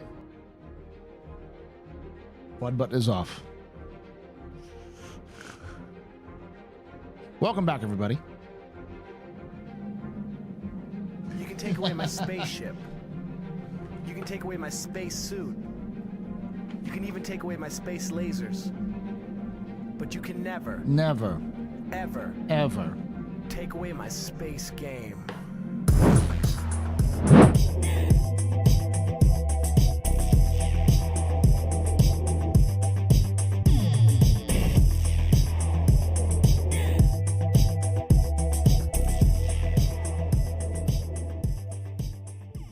Shrido_ just resubscribed for 8 months. Fun button.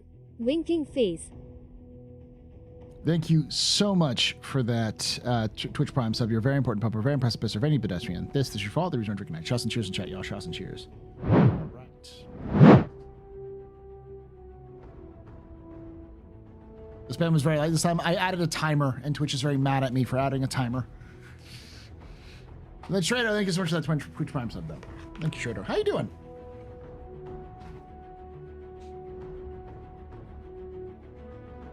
All right. Before we get into the schedule, and that someone told me, hey, check out Wicked Wookie's thing on the Zeus, his first look. So I'll look at Wicked Wookie's first look. Again, go subscribe to Wicked Wookie. They're fantastic content creators. What's going on, everybody? So I just happened upon this RSI Zeus clipper, so we're gonna take a look at it. Off the bat, it does have a bit of wear on the paint, which I actually happen to like. I like my ships broke in. I cannot fire the guns, and I don't know if that's because this isn't my ship, but it won't let me fire the guns. But that could be a bug. It is still PTU. But yeah, right now they're on gimbal mode, so kind of just show you how much gimbal they got here. I really haven't been through this ship yet. I kind of just hopped in it. But that's a fair amount of gimbal. As far as the field of view is amazing in this. Out the sides, top, well, there's a roof right there, but you can see out to your sides about a 45 or so. See down there below your feet for landing. That is his voice. He plays up the it'd be like me playing up my actual like my accent, which I don't use a lot because it's changed a lot. It's a combination of California, Tennessee, and Texas. So this is my normal speaking voice, but if I try to get into text a little bit more, it's just a little bit more howdy. How you doing? My name's Paul. This is my AstroPub. Good to meet you. Welcome to the your space bar at the end of the universe, the AstroPub. Sit back, relax, enjoy the show. We got a good one for you. Come on back now, you hear? Is there 2,000 players in the server? I don't want to because if I slip back into my normal accent, people are like, he's faking it. It's like, no, it's called code switching. It happens sometimes. My mom's southern accent comes out when she drinks. My mom, so like, honest to God, my mom's from Texas. She was born in Arizona, but she lived most of her life and went to Stephen F. Austin University. Her sister lived in Texas after a while. Like kind of stayed in Texas after my mom, even after my mom left. And both of her kids, all three of her kids grew up in Texas. One of those, my cousin, is in Dallas. Big shot, makes a lot of money. Way more. And that's not a scoff. Is like, oh, he's like, no, he's a lot of money. He's an engineer. I come from a family of engineers. I'm the teacher in the family of engineers.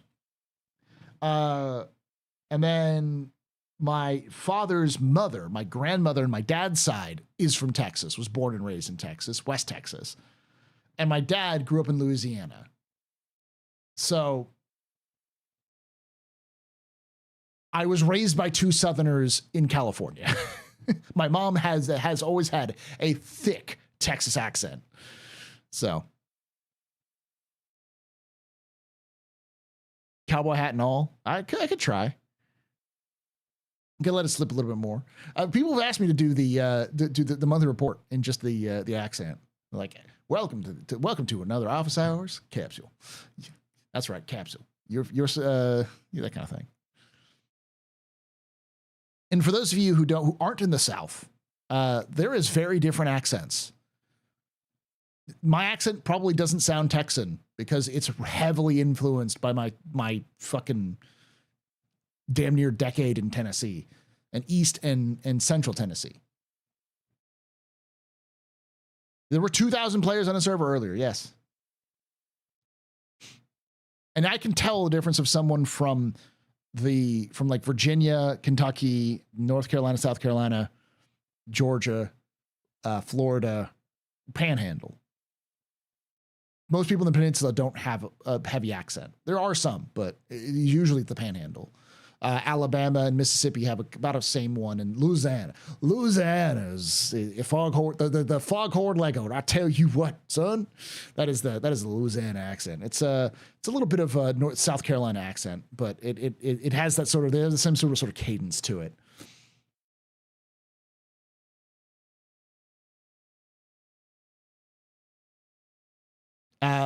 The joke was, there's a number that in like the Alabama accent, if you say the number, it doesn't sound like a number.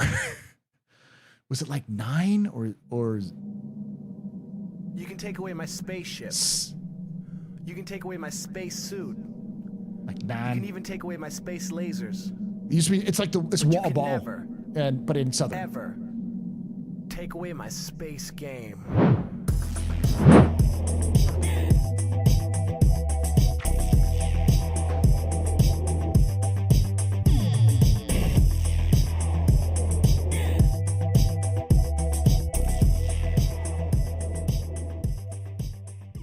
Knowledge Lambo 1 just resubscribed for 7 months. Looking forward to 1.0 being the next pyro on a stick for star citizens. Thank you so much for that 7 months of support. Their knowledge. You're a very important public, very impressive Pennsylvania pedestrian. This is your fault. You're trying to drink night. Shots and cheers and chat, y'all. Shots and cheers. Honestly, I'm kind of in a position where I'm not really scuffed about 1.0. I think 4.0 is such a big patch that beyond 4.0 is going to feel sort of incremental. I think it's because once we reach 4.0, I don't think the whole talking about Star Citizen stuff, like the office hours stuff, is going to be as popular. I think there'll always be people who watch this sort of thing because I like to hang out and do this sort of thing, but you know.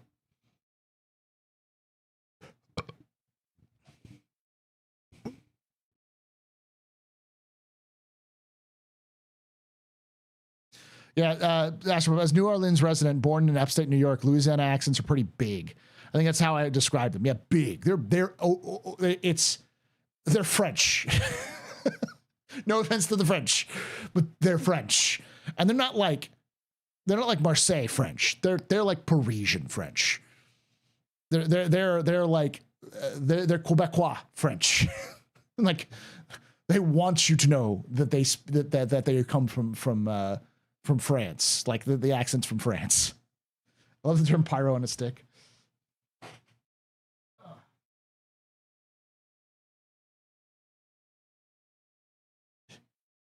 I know it's not exact in Deadpool 3, but the Deadpool responding to Gambit asking, who's your dad like coach? The Minions?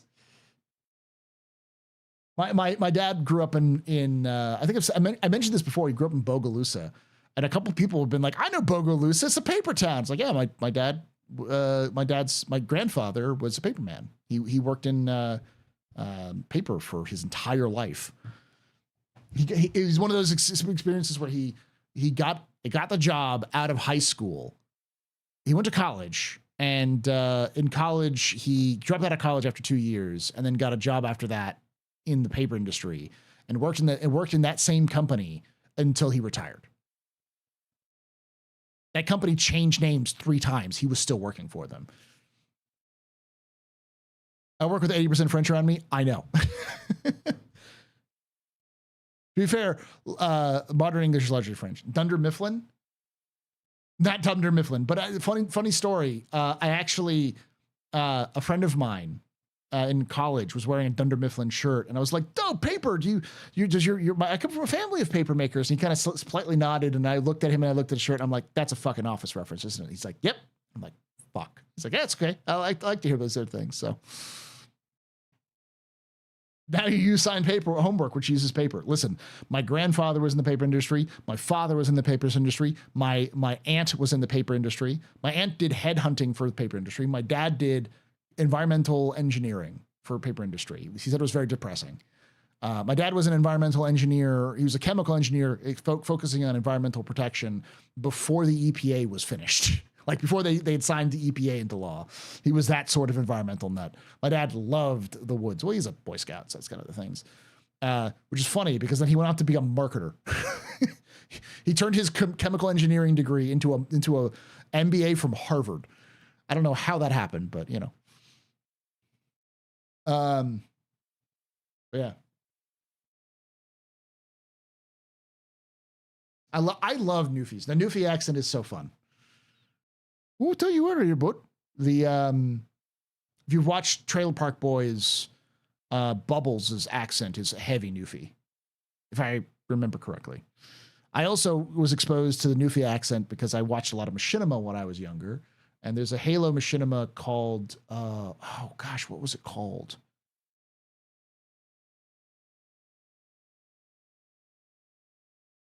Xbox Ottawa, I think is what they were called. Something like that. There was Ottawa something, and it was two Canadians who did a lot of comedy who did Machinima stuff like that. It was, and one of the characters was a Newfie.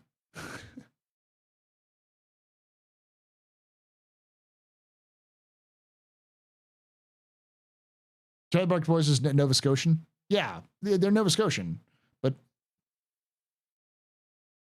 not. You got a Newfie fam? Okay. There's more Maritimer. Codco, great Newfie series. I remember the accent. Oh, it's a big boy. It's a big boy. What are you doing over here, big boy?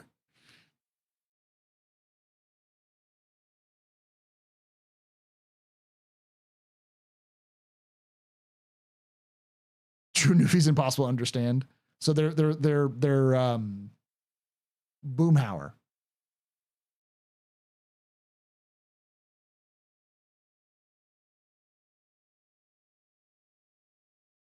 All right. Let's go back to watch this off that sort of things. So, I mean, this has an excellent field of view. There ain't no doubt about it. Looks like we got 2 MFDs. That's good. Let's see, our co-pilot chairs sit behind us. Cannot fire weapons. If we go to the outside, let's see here. Hitting the landing gear brings our wings up there. Hit that again. I'll get the camera zoomed in on there. Yeah, old flappy wings. That's some decent landing gear for this little sucker. That's pretty robust. Landing gear. Yeah. Now I know they said the Clipper does have. That's where they talk about it. This is Wicked Wookie. I'm not gonna watch the whole thing. Go watch his videos. He does the Scooter series, Scooterly Scooter.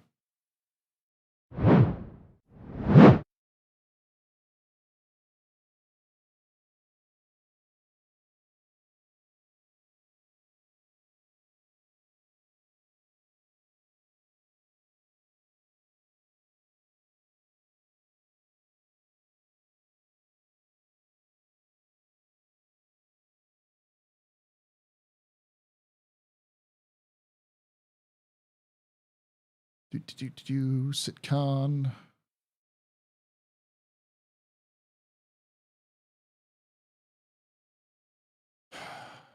I'm gonna completely look like an ass because I'm gonna entirely fuck up his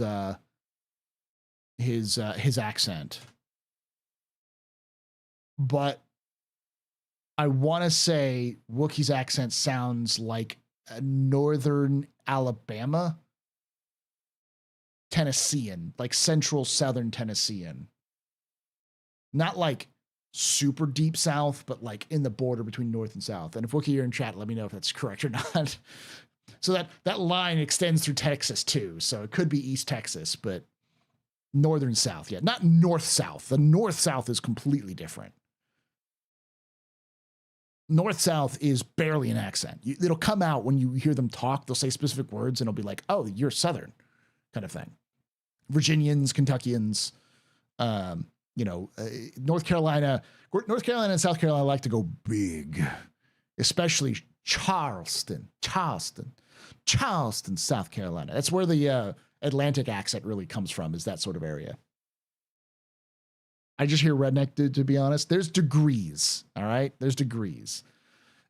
Like the further north you get, the more it blends into northern accents. It's got that Atlantic, accent. And then you've got the further west you go, the more California it becomes. So like, and also a lot more heavy emphasis on like Mexican Spanish starts to kind of bleed into the accent.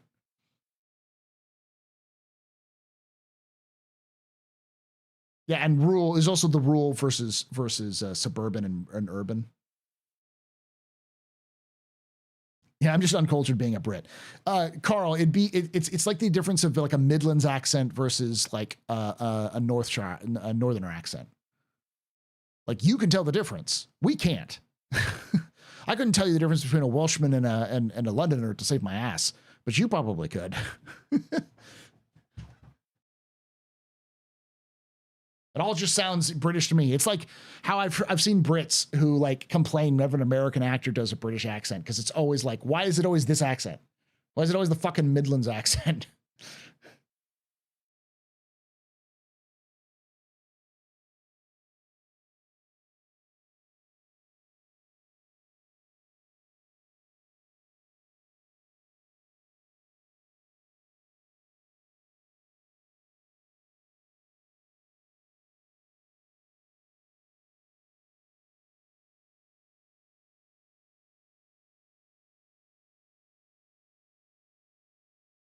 It's just a Borderlands ripoff. That's why you can't peg it. Wookiee? I think Wookiee's from the South. He may be an afflicted accent.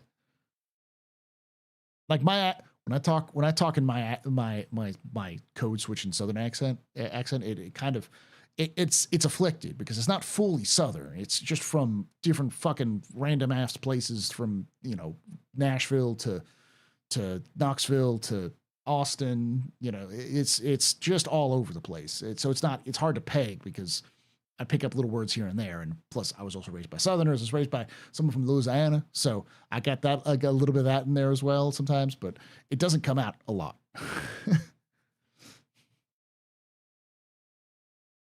But love to call Brits Americans on TikTok.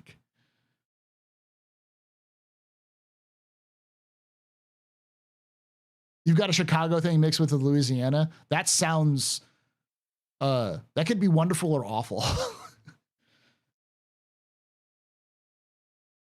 Accents are always fun, and it was my favorite thing to do when I was a theater minor, was to pick out accents, because one of the classes I took, because everyone had to take acting classes in theater, was like developing an accent, and I got a Dublin, Ireland, not Dublin, yeah, Dublin, Ireland. I had an Irish accent that I was supposed to do. And it was like after me, Lucky Charms. Like it was an absolute like the like most freaking stereotypical Irish accent you can think of. I think it was like the Dublin accent. I was awful at it. I did my best with it, but the idea was we're supposed to learn the accent and then we're supposed to quote Shakespeare with that accent. I did okay, but I completely lost it. So it's uncanny. Thank you, Piss Poor Pete.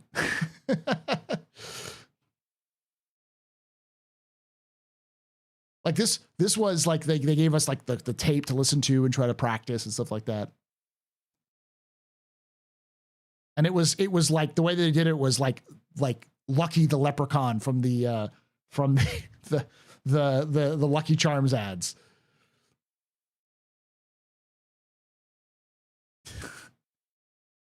What's the most offensive accent I can do?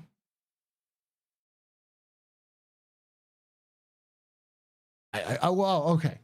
I love my stereotypical Antonio Banderas accent, which, to be fair, is Spanish, not like anything else. It's the afflicted Spanish that Antonio Banderas has because he, grew up in Spain and then lived a lot. I want to say in the U.S. He could have also been in Mexico, but his accent is all over the place because of that. Because I often play a character called Garrett Vanya. He's a lover. He loves to spread the love everywhere he goes. My name is Zorro. Yes, from Spain. Am I going to CitCon this year? No, unfortunately, I'm not, Bomer. How you doing, Bummer? I was originally going to, and I actually paid for a hotel and plane tickets and my CitizenCon ticket, and then this happened. Literally the first day of school, my tooth exploded, so I had to get it pulled, and then the process of me getting it fixed eats up all my my time off, so I'm not able to go.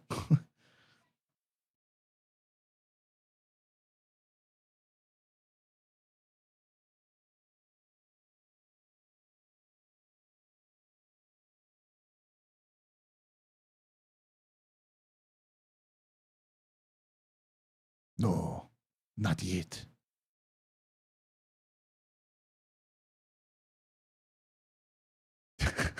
Having a tooth out? No, I'm gonna have it fixed because I look kind of like a derpy idiot without the. It's the front tooth. If it was like back here, it'd be fine. But yeah, I grew up in a very unprivileged area with a very specific parochial accent. I have a bad habit where I start to mimic the speech of people I'm talking to because growing up you didn't fit in if you get a beating. Aimless, that's my wife. My wife had a deep Mississippian accent. Like she grew up on the Mississippi or near the Mississippi. So she grew up in nowhere, Tennessee. And so when I met her, she had killed her accent dead. And I joked like, all your relatives' accents and you don't. And she said, yeah, because I killed it. And I was like, what's your accent? And she pulled it out. And I'm like, that's hot. And she's like, no. I'm a blonde woman from with a deep Southern accent. Nobody takes me seriously if I do that. Oh yeah, hey, what do you get dropped? What we get from Drop from CitCon? Why is it Sandy Robbins' fault? I hate that fucking thing. I'm not trying to be hurtful, but you're balding badly. Thank you.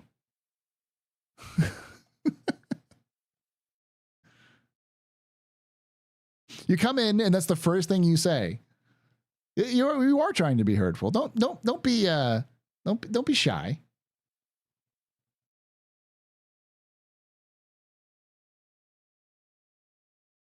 You came in, it's the first thing you say, and you come in. You're not, hi, how's it going? What's up, buddy? How are you doing? By the way, you're balding. Yeah, I know I'm balding. I'm balding pretty bad. But I've got enough hair. They'll be fine.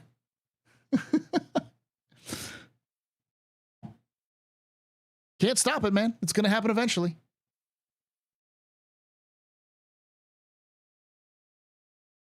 I'm a sucker for Southern and Russian accents. Deep Southern accents are especially the right type with the right cadence, just spine-chillingly beautiful.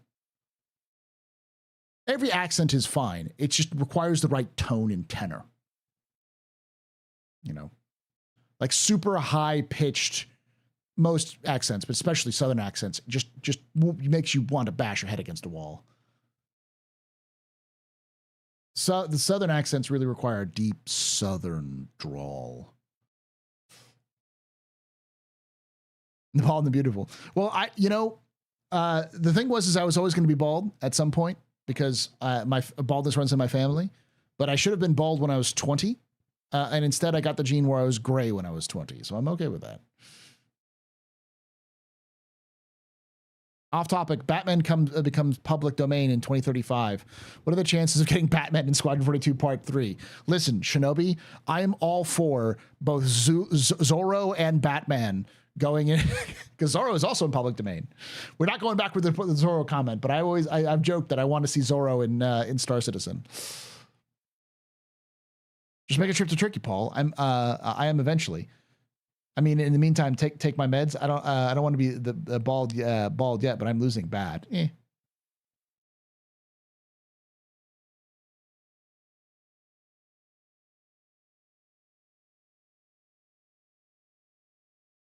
I'm married. I don't have to care about anything but myself, as long as I think it's okay and looks good. I think it looks okay right now.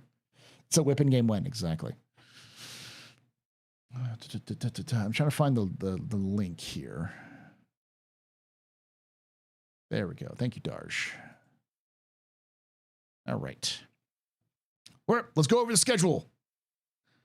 Basically, thoughts. We're going to talk about this here in a moment. All right. This is going to be a capsule, so I'm not going to respond to you guys right away.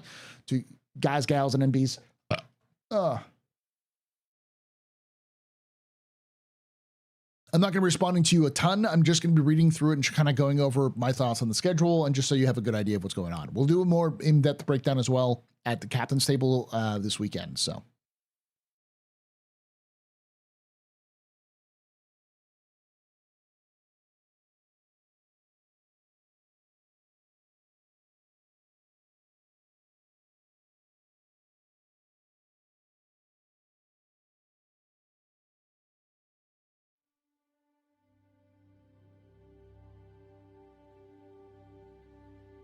All right, it's time for another Office Hours capsule. This is a small segment of my Office Hours live streams where I'm joined by my lovely chat. We do this live at twitch.tv/TheAstroPub, youtube.com/TheAstroPubLive. Thursdays at, I want to say 8 p.m. Eastern, 5 p.m. Pacific. I'd love you to come down and join the chat here as we talk about lore, news, and more Star Citizens, which is kind of a yakety yak talking about Star Citizen and kind of showing off the news and breaking down and having some good conversations. We tend to go into various different places, but today we had a big release of the CitizenCon schedule for 2946. 2954. 46 is that's my brain. 2954. So this year, 2024, and it's 2 days, like last year was. Day one is called the Universe Recreate, and day two is the Destiny You Forge. So let's break down. Let's look at what they have, and break down all of the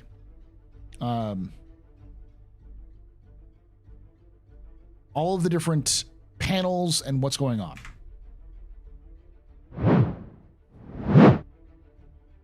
All right. So the venue opens at 9. And then on Saturday at 11 a.m. Local time, so Manchester time. The first one is Brave New Worlds, introducing Genesis. Gone! All right.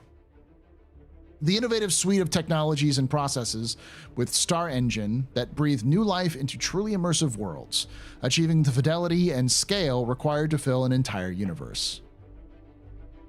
It's 100% a Star Trek quote, by the way, y'all. That is definitely a Star Trek reference. But yeah, so it's a Star Engine. It's kind of like what they did last year, where they started off with the Star Engine. They're starting off with the Star Engine here. It looks like Genesis is probably their new system for what they showed off last year for planetary tech, and maybe more than just that, but that's the main focus, would be my guess. Is Genesis, obviously a reference to Star Trek Genesis, which was the Genesis device in Star Trek, which was specifically a terraforming program. So yeah, it's gonna be a whole new world. Don't ask me to sing. I'm bad at. Couldn't carry a tune in a bucket. Might be some more stuff, but that's mainly it's Star Engine and this new Planet Tech. So they're kind of revving up to explain why they can do 1.0, because they're able to produce a planet in seconds or whatever. So Number 2 is at 1 o'clock is a social universe.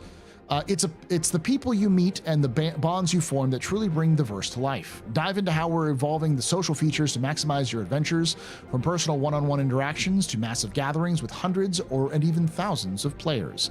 Finally, we're getting some update on things like, my guess is this is going to talk about Org 1.0, new parties, interactions between players, all that sort of thing. This is very much a heavy, someone mentioned this on Twitter, because they're like, it's all gameplay. It's like, I don't think it's all gameplay. There is definitely some of the stuff in here, but I think they're all right that it's this heavy emphasis on gameplay. In fact, Zach, I think from CIG, specifically said this is huge gameplay. Like, that's the main focus they're going for CitizenCon was gameplay, gameplay, gameplay. They want to show off as much gameplay as they can.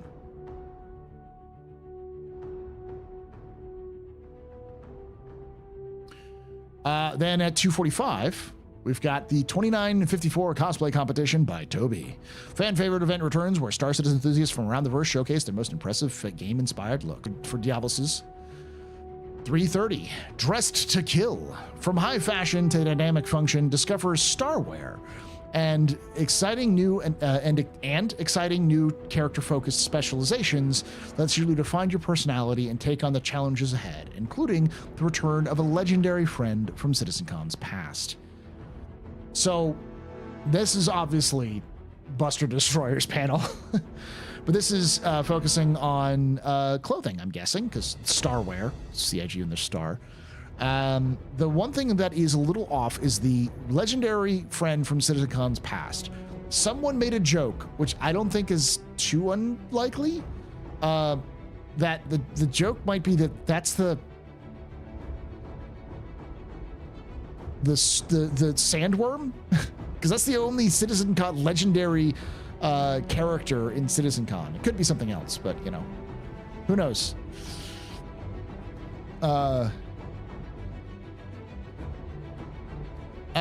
4:30 after that is Beyond Pyro.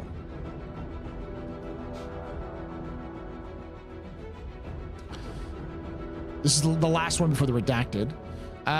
The fantastic reaches beyond Stanton and Pyro. Join us as we explore the exciting new frontiers of Star Citizen's persistent universe.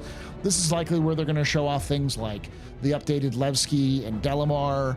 They'll probably show off other systems. My guess, wild guess, and probably entirely off base, is we're going to see Bremen, we're going to see Castra, we're going to see Magnus, we're going to see Odin to a degree, because Squad 42's got a lot of Odin stuff, and possibly some new concept work for Terra.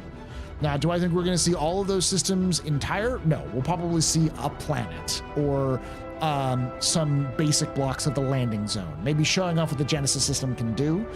And I wouldn't expect it to be the final version. It's all going to be basically what they're currently working on and what it looks like, so they can show off the directions they're going with the systems. Because CIG has said in the past they want to do multiple systems for 1.0. For the kind of soft launch MVP 1.0, they want to do 5 to 7, which is the reason why we've called, for the longest time, especially in the Info Runners, we call the first 5 systems in the game the line of 5, because they're supposed to be like all connected.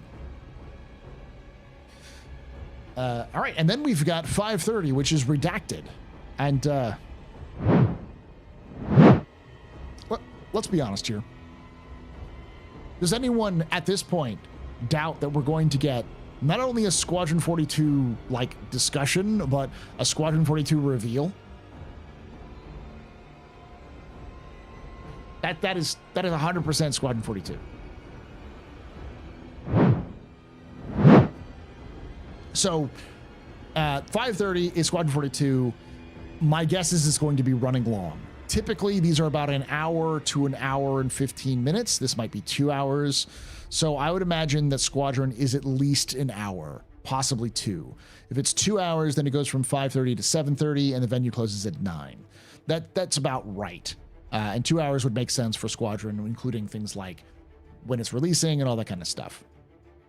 So almost certainly this is going to be a release date. But I'd like to hear your thoughts down below. What could it be other than a release date? Chat, tell me, what do you think it could be other than a release date?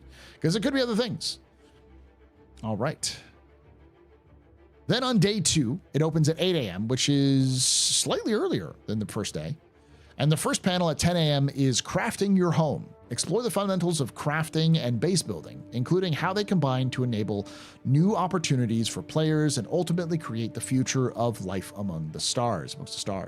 This is something that we were always going to get, something that was inevitable.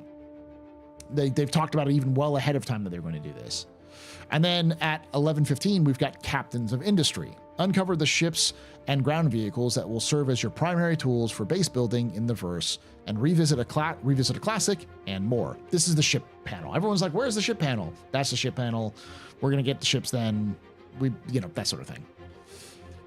We could also see some other things in there. We could see things like the server, not server meshing,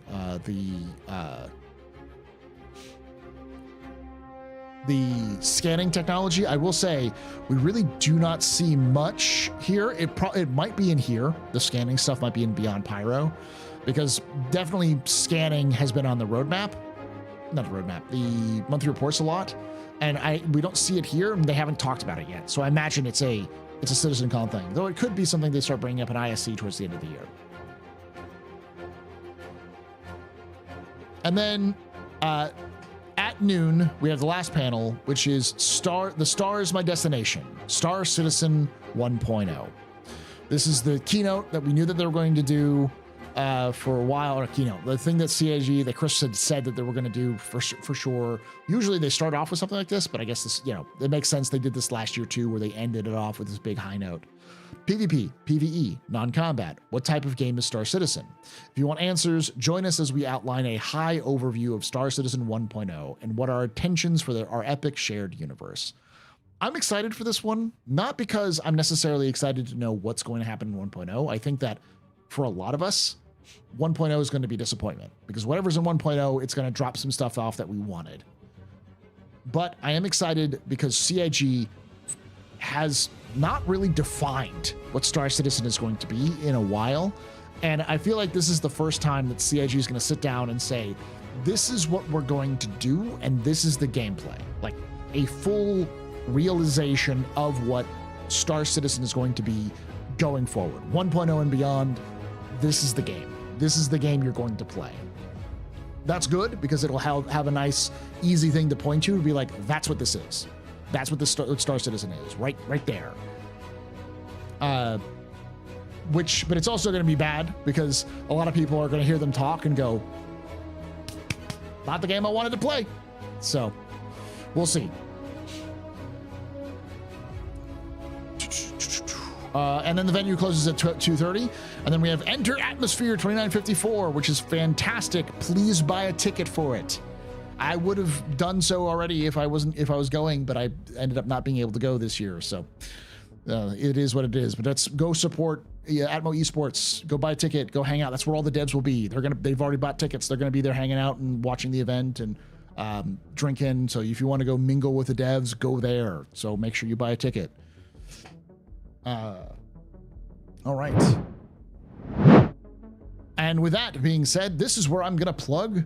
I am going to be live streaming all of this with help from my friends at InfoRunners, who are going to be live on the show floor. Both Algrid and Execute will be there. And we're also going to have special guest Loken Plays, who's also another InfoRunner, and special guest Space Tomato, who's another InfoRunner. Space Tomato will be streaming on his own stream, but he will be joining us via audio for some of these discussions, and we're going to have a nice round table. I am going to be the man in the booth, controlling everything in the background, your host, as it will, your humble host, as it were, for the whole event. So please join us there. We'll be starting the stream at 3 a.m. local time, or 3 a.m. local time. I think like 7 a.m. local time for UK, which is like 3 a.m. Central. It's like 4 a.m.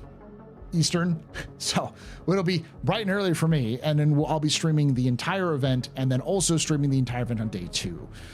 So please join me there to keep me sane, especially if you're not able to go. I'd love to see you there. And yeah, like I say every time, hope to see you. Oh, before I go, Tell me what you think. What do you think? Am I right or wrong? Down below, in the comments below. And of course, as always, if you enjoyed this, hit that like button, subscribe for more content, and hit the bell icon to be notified when these release. And like I always say, hope to see you someday in the black.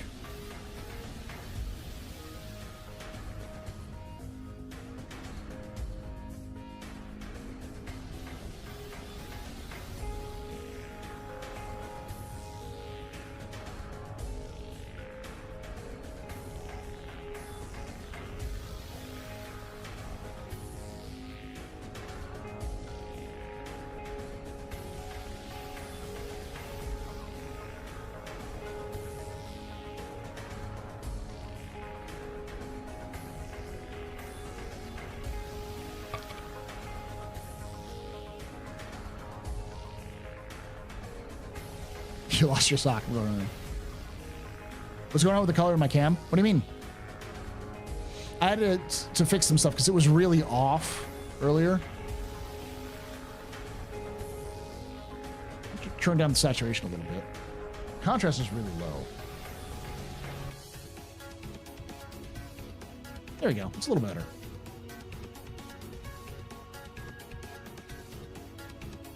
A little pasty, but a little better.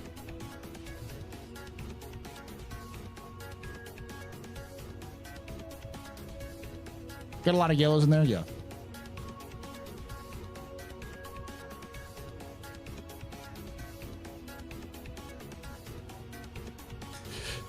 There are people who read the chat feeds. They love the chat feed. They read chat.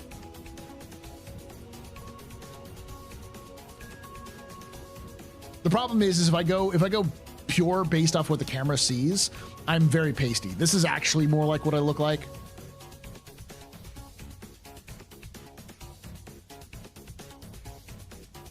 See, without me, these fools would have sat there and without saying anything. Thank you, knowledge. If it's okay to say, yo, your color is off balance. Hey, Don's Country Store. Can't believe CitizonCon so soon. A little over a week. Yeah. You look like Paul Banderas.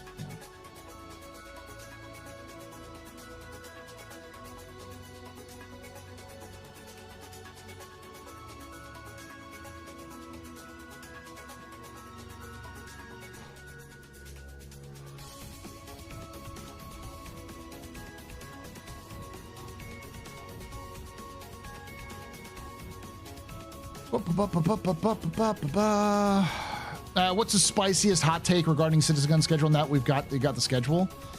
I think a lot of this. I think the spiciest hot take is the last panel is going to piss everybody off. Chris Roberts defining what Star Citizen 1.0 is going to piss off half the community. Probably the loudest voices in the community are going to be the angriest voices for 1.0. And like, I have to brace myself because I'm pretty sure I'm not going to like what he says with 1.0. 100% it's going to happen. Let's talk captains of industry. What ships? They already showed us off what the ships were last year. It's going to be the Pioneer, the Galaxy, the maybe the Crucible. I don't think they have the Crucible really planned yet. The Argo MCV, whatever the Argo ship the thing is they have, and then like a little push vehicle they're gonna have. And then we have elections in November. Yeah. What would CR say that would make people mad about 1.0? He's going to describe a game that does not match with what PvPers and combat-focused players have been asking for years. He's not going to describe an open-world PvP universe where PvP is the highlight. He's also not going to describe a PvE universe where it's mostly just players who are hanging out fighting against NPCs. He's also not going to describe a sandbox universe where you're playing. He gives you the tools and you do the sandbox work. The likelihood is he's going to kind of combine all three with heavy leaning into more theme park elements, where there's a not a story but like events you play out and you're more guided to do things, with some sandbox elements which are a little bit kind of just gonna give things around.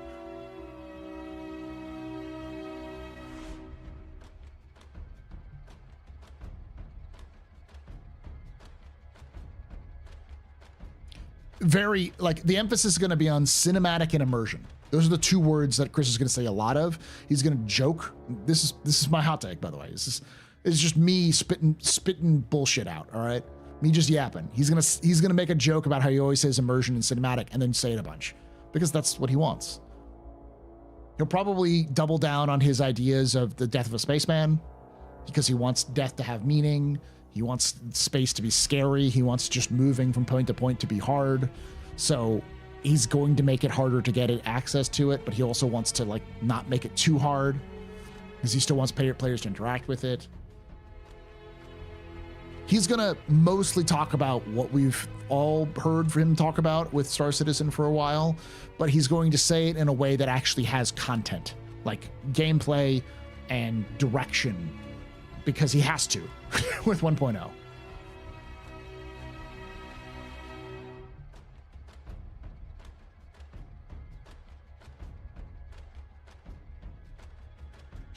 What he's going to describe and show off is going to look more like a typical MMO than it's going to look like the pie in the sky crazy idea that he had in 2012.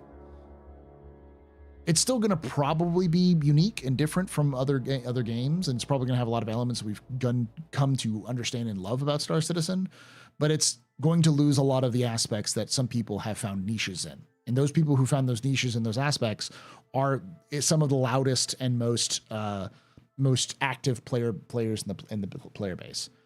And on top of that, people are just going to get mad because no matter what he says, they're going to get mad because people are addicted to being mad. Which niches? All of the niches. People who obsess about role play, are going to get mad because there's going to be some immersion breaking aspects or some role play things which aren't going to be rewarded as much. People who focus on cinematics and gameplay capture are going to be mad because Chris is going to talk about gameplay elements which will be absolutely a hindrance to like content capture. People who do PvP are going to get mad because he's not describing a universe where you have to PvP, that everyone's going to be exposed to, or where PvP is going to be the main content. People are going to be who PvE are going to get mad because he's going to describe a universe that PvP is still active and still present and part of the universe. Like, the people who hyper specialize in Star Citizen and built up a universe in their head of what this is going to be are going to get mad. Also, I think it's unfair to say people are addicted to being mad. There's also an element of CIG selling 100 contributions over the years because CR never saying no. I'm not talking about Star Citizen fans being mad. I mean people. Anger is an addiction. People can love to get angry, and they love to express that anger because it feels good. That's not even a controversial take, my dude.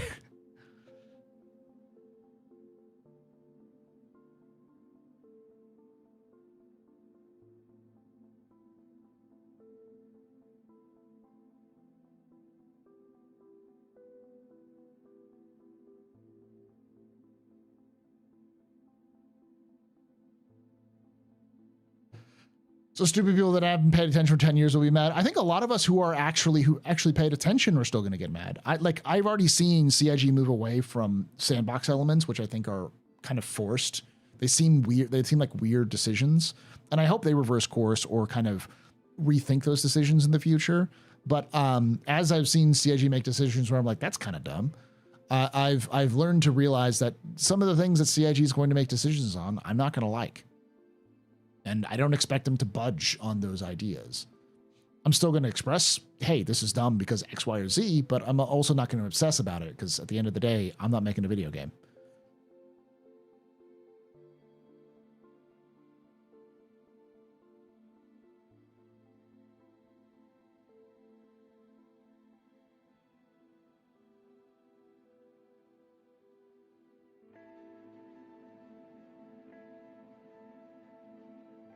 Imperator election's not going to happen for another 6 years.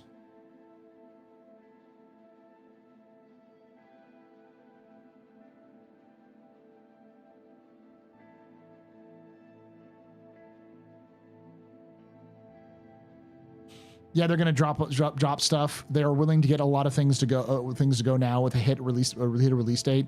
We can and can we blame them? They're going to have something released. the big thing that I think everyone's going to be mad about is their ship isn't going to be released by 1.0. Whatever that ship is, it's not going to be released. So if you're watching this right now, take a seat, take a deep breath, and the ship you're looking forward to, the most important ship you're looking forward to that's not out yet, that won't be out this year, that you know it won't be out this year, it's not going to make it for 1.0. You will not be playing Star Citizen Live with that ship. You'll be playing it maybe later, but you're never going to see it. Just come to that grips.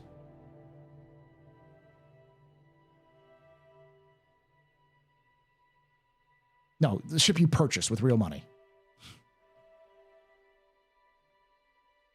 Not like a mythical ship that doesn't exist yet.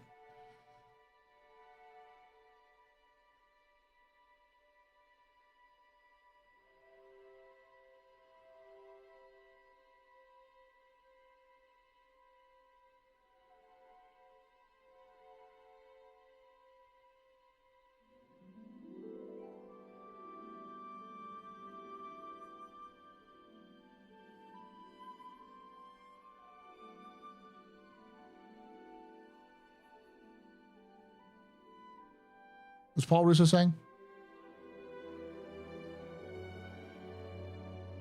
I think it's unfair to say get addicted to being mad when CIG moved away from things originally pitched and pitched for a long time. I'm not talking about Star Citizen fans. I'm talking about just people in general.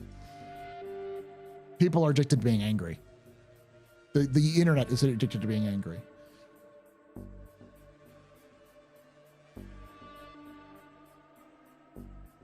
You didn't buy a Pegasus Shinobi, so no. I don't think they're going to abandon exploration and science and medical. I think the reason why combat is the focus is because of Squadron. And I do think that they're going to heavily emphasize those aspects down the line. But the problem is right now they don't have the tools, nor do they have the capability to do those things right now. They need more systems to make exploration interesting, larger spaces. They need more tools in their tool belt, like things like scanning. They need things like stuff that come into 4.0, like resource management. They'll need things like destructible environments with Maelstrom. There's a bunch of stuff they need to have for exploration and science to be meaningful. Medical's been totally kicked in the nuts. I don't think outrage culture. I understood. Thank you, Luna. Medical has taken a sideline. It needs more intensive look at it, but I don't think CIG is going to do that until after 1.0 or maybe around 1.0. You don't believe that though the Aegis will be implemented soon? I'm not saying that the Aegis won't be implemented. I'm just saying whatever you personally are looking for in terms of a ship that has been sold and is not released yet, come to grips with it not coming out. Because if it comes out, you'll be happy. But the reality is that a lot of people's favorite ships will not be released with 1.0.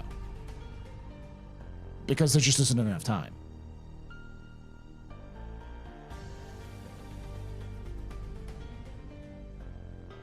Why doesn't CIG focus on one ship by popular vote that the community wants? Because CIG is a corporation that needs to make money, that they can stay afloat to pay 1,000 people. So they have to release new ships because that's how they make money. And if they release new ships, those ships have to be produced. And so they're going to produce ships especially with like newer developers and developers who are just getting started. They need to give them ships that aren't the Idris to work on. Them biddies. Medical gameplay, we've got that. Medical beams for all. Boom. Done. Long live Beam Citizen. I don't think we're going to get rid of beams. Thank you for them bits. I just think that we're going to get more complex beams.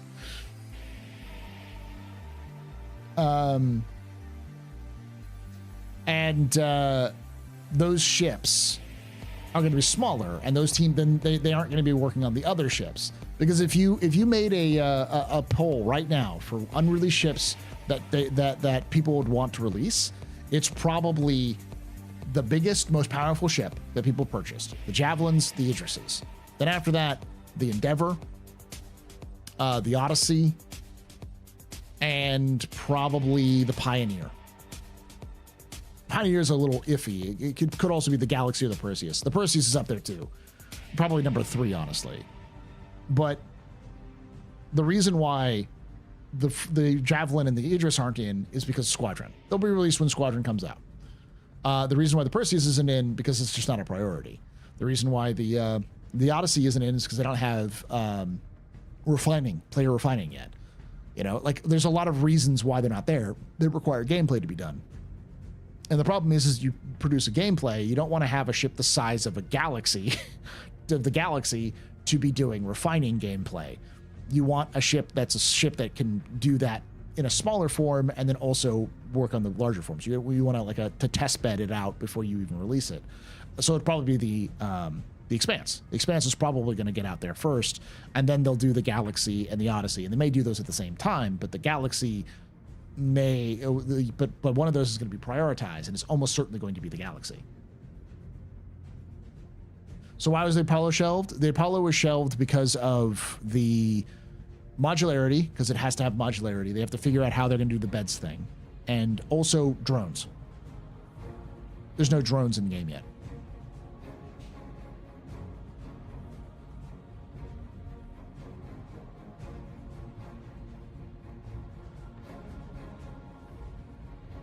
So no Galaxy anytime soon then? I think the Galaxy is coming out next year. I do also think that we're going to get refining next year.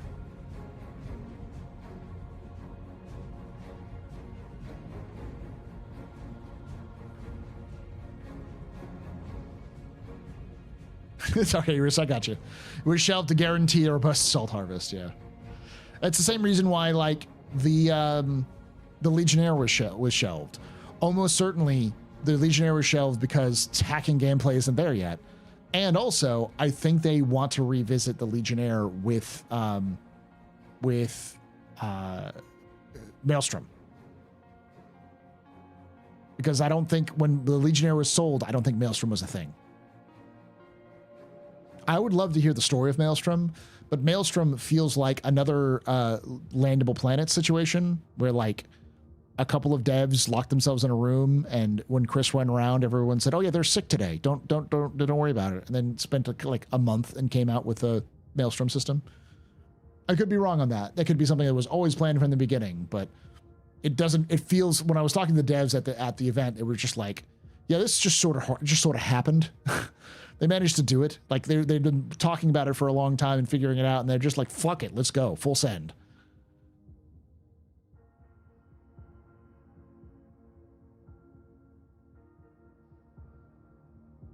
I don't ever remember them saying that there was that they were going to do procedural damage on ships.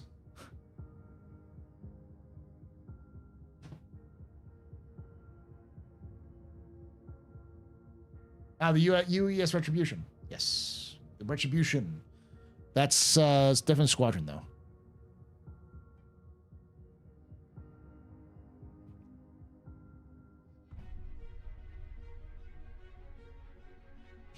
Yeah, to be fair, I don't think 1.0 is coming out anytime soon. I think 1.0 is still years away.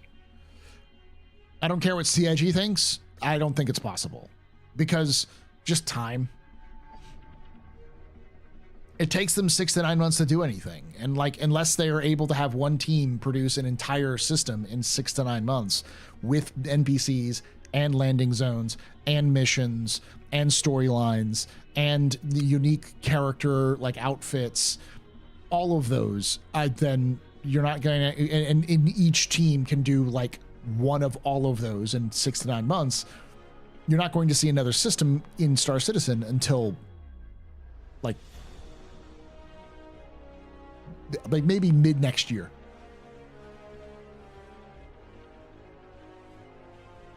Not just procedural, but node-driven physics-based procedural. Yeah.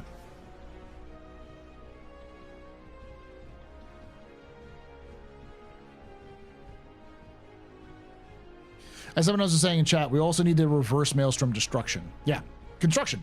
Not only construction, but I think construction is going to go hand in hand with repair.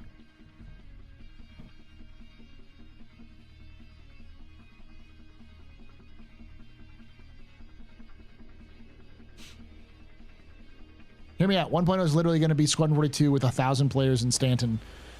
plus 142 systems. I think it's wrong use, but I'll let you cook.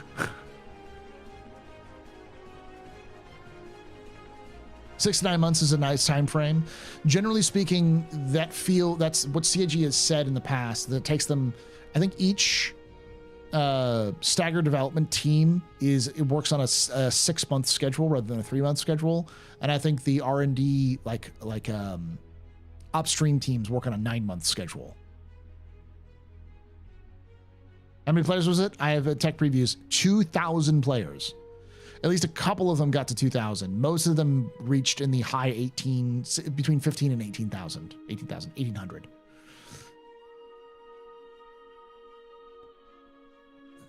There's no jump point from Stanton to Vega.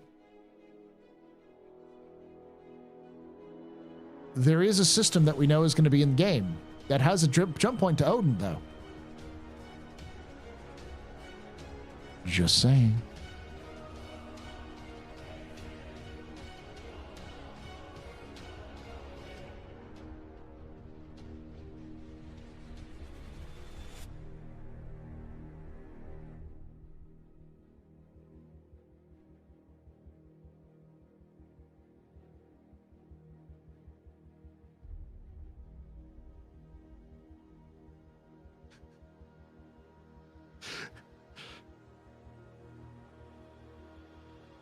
Oh, what I was saying is there is a system that's connected from there is a system that is connected, that is being developed, that we know it has a jump point connection to Stanton that also has a connection to Odin.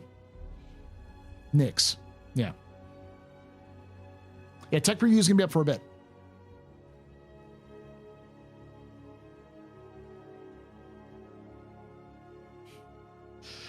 Vega's on the other side of the UEE, so it's like towards the Vanduul side, and Stanton is more towards the Xi'an side.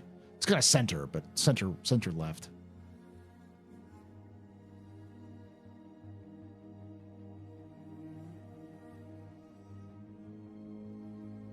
If it takes 6 months per star system and there's 100 star systems, that's 50 years to get all the star systems.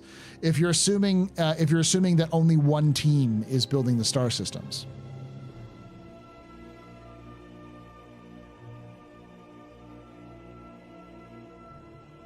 There's likely going to be multiple teams building star systems.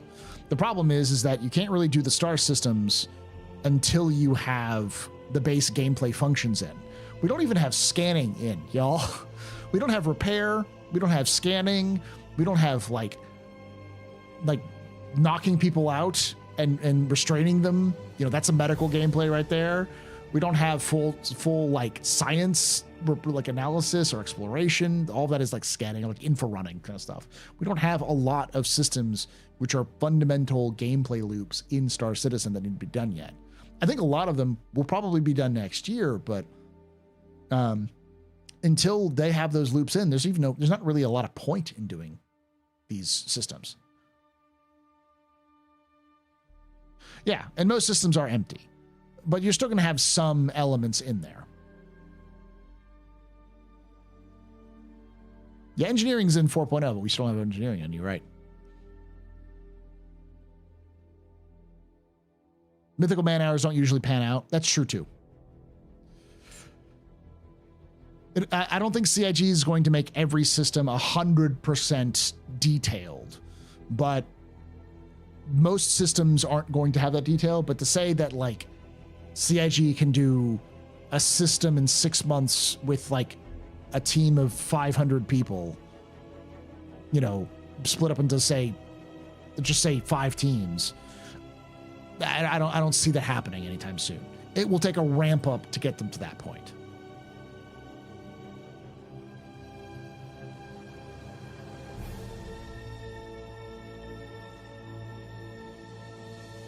A lot of systems are there for players to build in. Like a good example of this is the Tohill system. The Tohill system has one landable planet that is that has a kind of a landing zone, and Tohill 4. I want to say Tohill 2. I think it's Tohill 2. That's it. It's a border world. And then you also have systems like Castra, which has Cascom and Sherman. That's it. There's Bullseye, but that's the one planet. So it's got a dead world and one livable world. That's it. You know, I know people like, but CIG is going to retcon all these things. Why the fuck would they retcon that? They already have a livable world. They have a terraformed world. It's only 2 planets. It's never been supposed to be more than 2 planets. And I doubt that that's going to take an extensive amount of work. Every time they build a system, every time they build like a gameplay system, every time they build a star system, they build a palette. And they're going to reuse that palette for that system. And eventually we'll see CIG producing a lot of systems very quickly.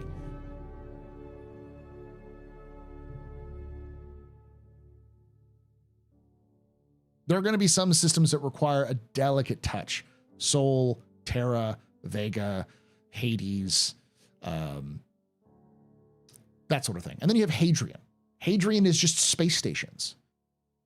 And while I know a lot of people will say they're going to retcon that because they want to have landable planets and that kind of stuff, that's stupid. Hadrian's perfect. It's a great gimmick system. It's just space stations. That's all it is. And CIG knows how to make fucking space stations. Not great space stations, but they know how to make them.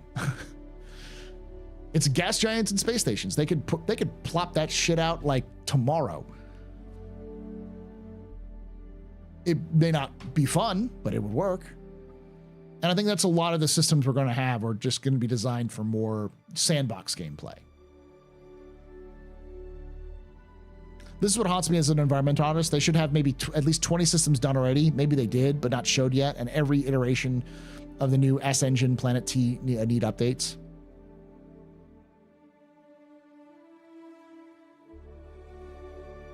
I imagine they have a lot of concept work for these systems. But I also think that a lot of what we see in Stanton and Pyro are going to be copy-pasted. Like the tiles and work that they do. And plus they're also, this new Genesis system is AI-driven. It's machine learning AI-driven. So they may just be plopping out planets like nothing.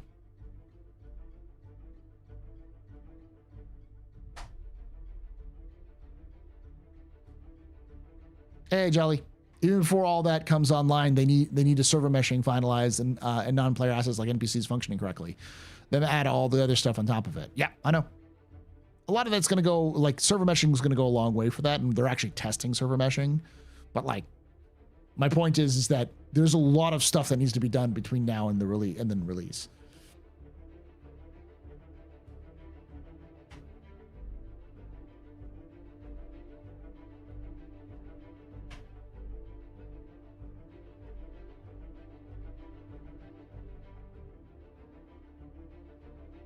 Not interested in space station systems. Lol. I like that in Elite, but Star Citizen needs to have polished combat to make that make that fun.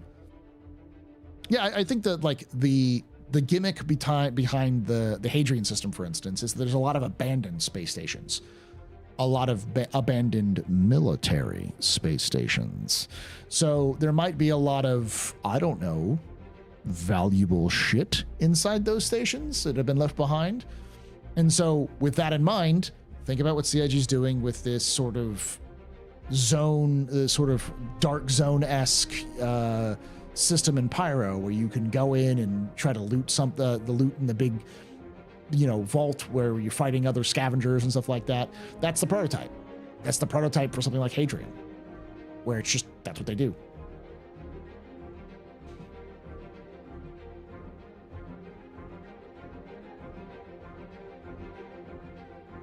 Hadrian's also full of minefields, isn't it? Yeah.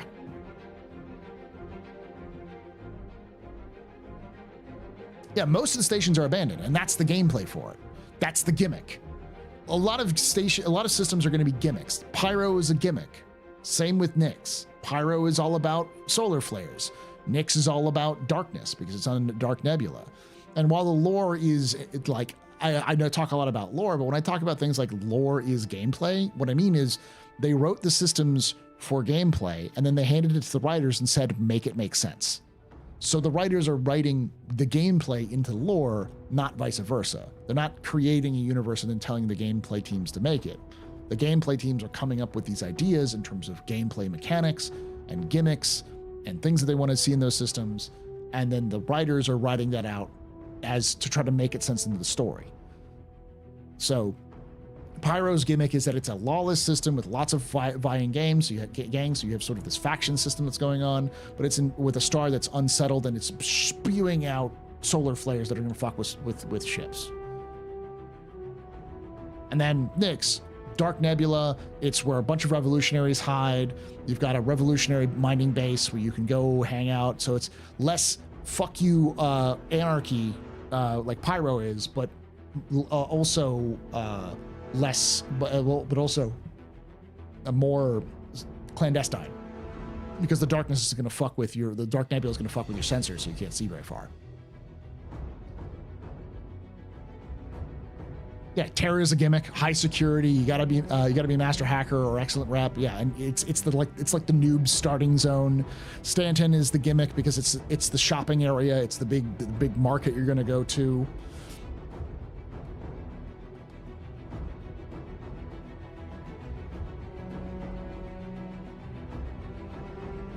And then you have systems like Magnus and Castra, which are story gimmicks, but they're mostly kind of the same. I think Magnus and Castra probably represent more of the typical experience with most systems. A single planet with a single landing zone in a system that's mostly okay, so kind of lawless, sort of on the edge, a little bit in between, but you have some storylines there and you can kind of hang out there. I think that's going to be the generic copy-paste sort of thing you see.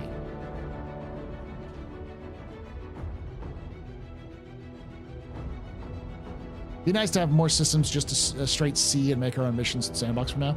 That's the thing. Like, I'm a big fan of Sandbox gameplay, but I think what CIG is going to do is they're going to reduce a lot of the Sandbox gameplay because they really want to make it an interesting, intriguing story.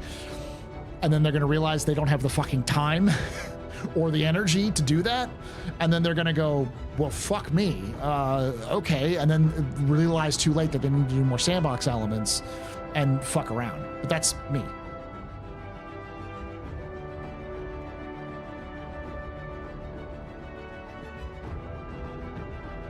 They need to craft the hero systems. The rest can be procedurally generated. That's basically what I'm talking about. Gimmick systems are hero systems. They're systems that are there with a specific gameplay in mind. Oh yeah, that's a good point. Is that their knowledge. There is no way we're getting any of the alien systems in Star Citizen. Like, those are going to be an expansion. CIG is going to get everything they can with the human system, which is still like 80% of the content. Because I think there's like 4 Banu systems and like 5 Xi'an systems. And the Vandal systems are easy to do because they're just fucking destroyed. Yeah. If there's one thing they're going to drop, is they're going to drop the alien systems from the game, from the base game, and then do it a paid DLC. That's another example of like, when CIG starts defining 1.0, it's going to look a lot different from what they originally thought, and a lot of people are going to get pissed off about that.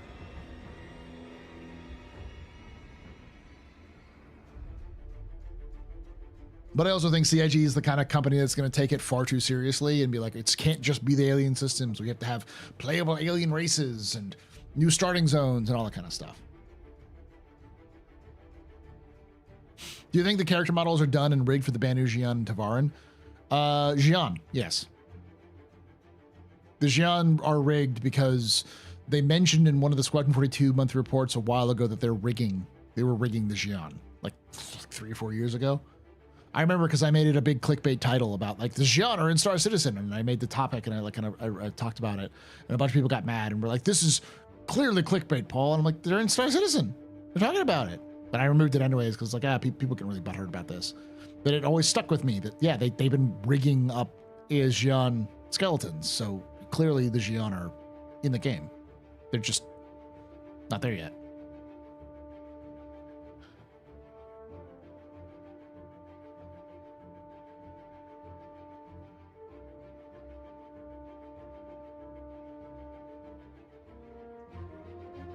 I don't think you're gonna play as the Vandal. I don't think you'll ever play as the Vandal. They will always be the enemy faction.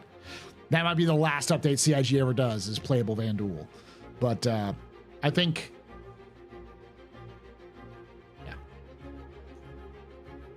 Anywho, I was going to do the Squad 42 month report. I don't think I'm just going to do the Squad 42 month report anymore. There's no reason to. It's a small report. We can look at it ourselves together if you want to, but like this close to CitizenCon, I don't think it makes any sense. By the time it gets slotted into the release schedule, it's just already going to be out of date.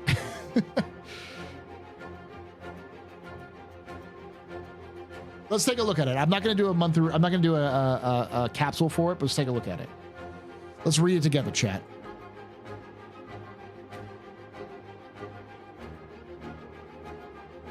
Yes, I went over the event schedule earlier. That's why we were talking a lot about this stuff. Someone was asking what the spiciest take from the schedule was, and I said the 1.0 panel is everyone's going to hate. You're going to get to see a lot of people get real mad at 1.0.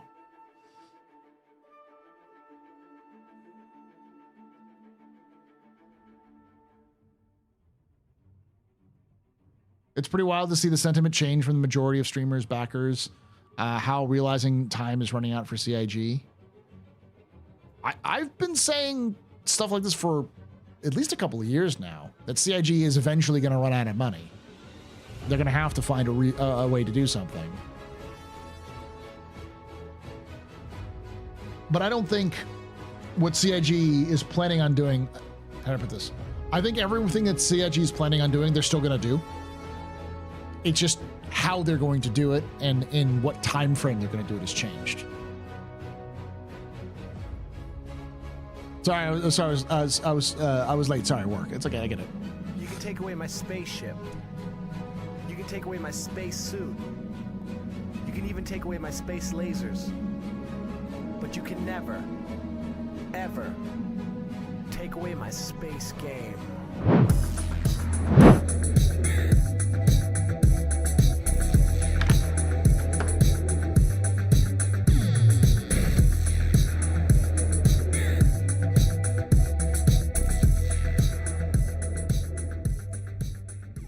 Obi 2447 just resubscribed for 12 months. Yeah, baby, 12 months. UB, thank you so much for that. Thank you for that year of support there. UB, you're a very important pupper, very impressive pisser, very new pedestrian. This is your fault. Yours is your good night. Shots and cheers and cat, yo. Shots and cheers. I don't think CIG's running out of time technically.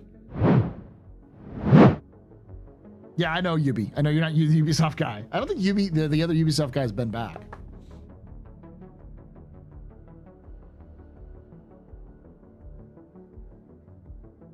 Knowledge, I will say, I have heard this sentiment for years.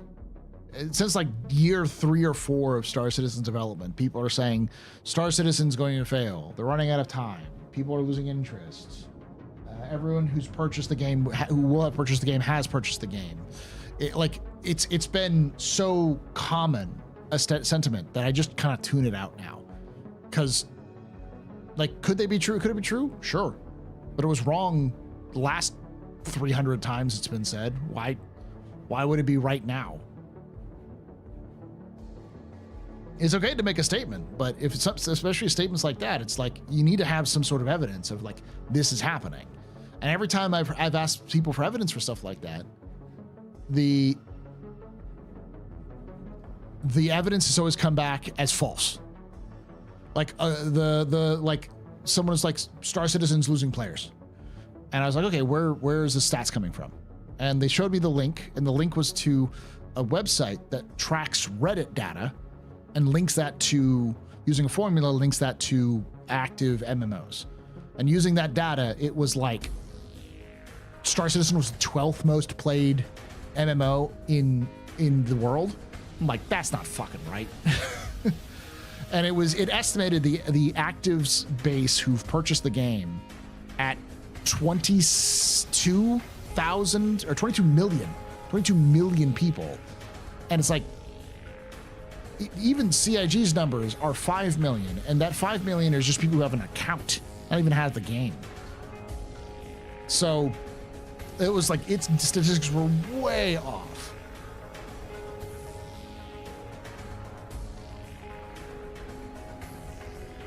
It's okay to make a statement. It's just there needs to be some evidence behind that statement for me to take it super seriously. The statement, CIG is running out of time. Aren't we all? Everyone's running out of time. We're all going to die eventually. Star Citizen could fail tomorrow. It could fail in 30 years. We don't know. I don't know. You don't know. No one knows right now. There's no evidence right now that it's going to happen or not. They're actually making more money now than they've ever had before. And they're poised to release their single player campaign at some point in the next 12 months, probably. So they're definitely not going to run out of cash anytime soon. In terms of gameplay and technicality wise, they seem to be doing okay with that. There's really no other game engine that keeps up with it. The theoretic UE6 could come out soon, but we don't know when that is.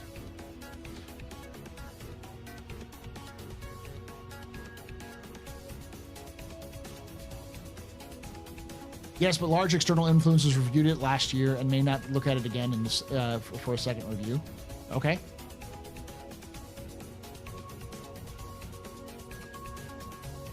Large external reviewers, large external influencers, will be back when they're ready to be played.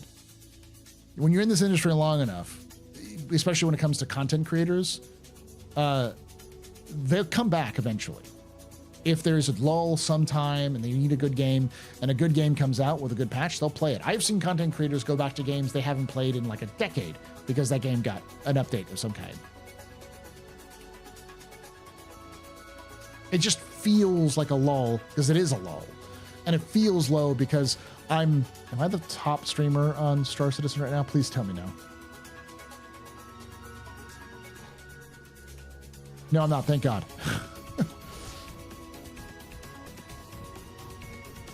But I'm top 3, which is, yeah, you know, I should be in the top 5 typically, but top 3 is usually a little too high for what I'm doing now.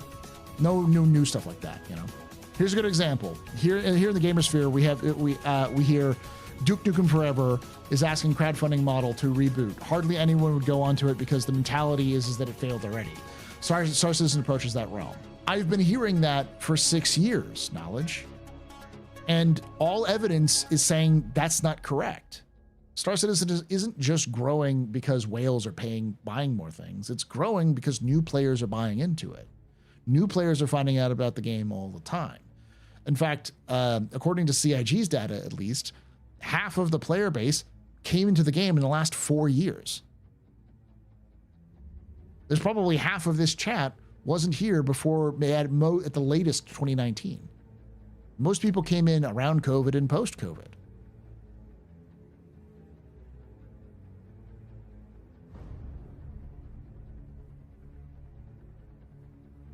Again, I fall back on the opinion that new generations are buying into their marketing scheme.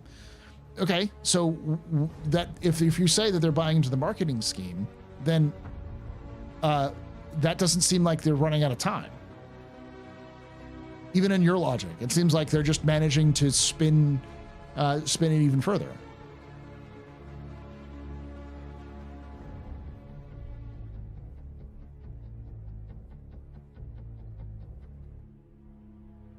Does it include alts? CIG, I don't know if CIG tracks that sort of information, but like new players with a new account with who purchased the game. They're succeeded at outproducing what they've sold. Apparently they have. They've been releasing new content pretty frequently. It's been slow over the last 2 years. Painfully slow, but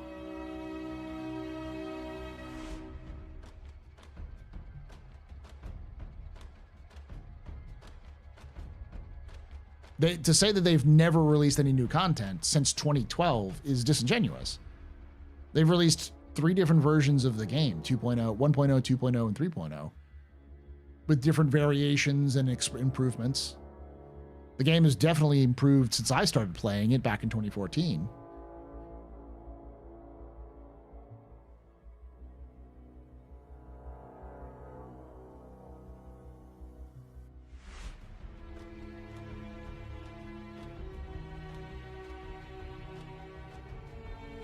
Nah, knowledge is a passionate contrarian. I'll say that.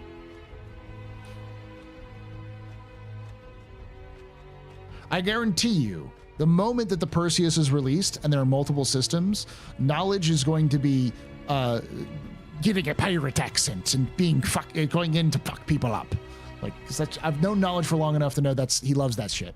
He's a role player. If Star Citizen gives him a role playing experience he enjoys, he'll do it. Fucking heartbeat.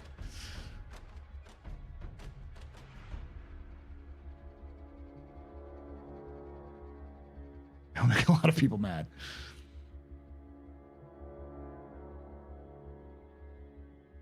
And knowledge is not unique. There's a lot of people out there who are skeptical of CIG succeeding, but follow the game. And I've seen in the past people who are skeptical of CIG, CIG reaches a point and they're like, they did it. I'm joining in the game now. I'm going to enjoy it. There's a lot of people, even content creators, who were skeptical of CIG when they started doing content and now play the game pretty frequently. It's just a matter of perspective and how much they can do. As a newer backer, I will say that this game updates and changes far more than outside the bubble are led to believe. I like that about this game. The one thing that is frustrating as a Star Citizen player is getting into a new game and being like, fuck yeah, this game is great. I'm going to play it. And then I play it for like a month and I'm like, wonder when the next update's coming. And I look it up and I'm like, this game hasn't been updated in 6 months. And the devs haven't said anything. They said like one thing in that 6 months and it was to promote another project they were working on. It's like, great.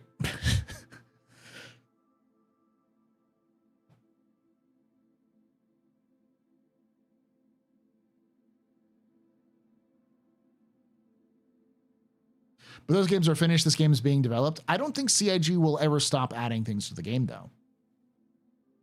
And even games that are developed, like I'm a original Bean Bandit from Daisy, from Arma 2 mod days for DayZ. And there were long stretches of the standalone that had no updates, like years in the standalone where they didn't do any updates.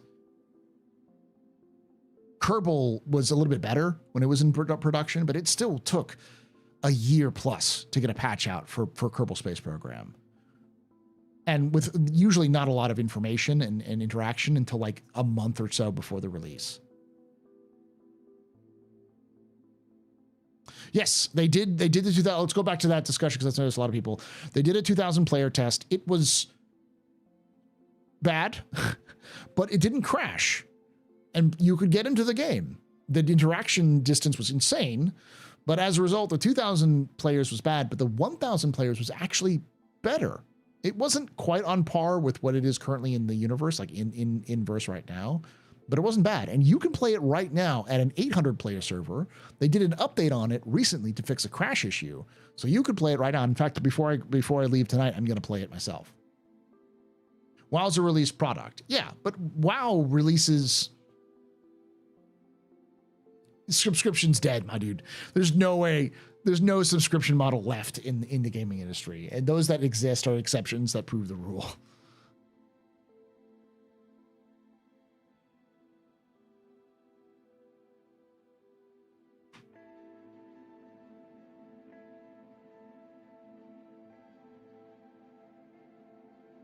Yeah, so STO is starting to let go a lot of people.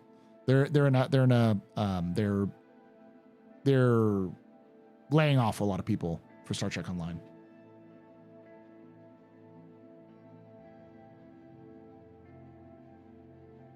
Met my old boss Wingman back in May this year in Austin. Even he said that they're in good shape, but they also need to get Deliver Squad for 2 too. So ye. Who'd you work for? Did you work for Descent Underground, Sith? Descendant Studios.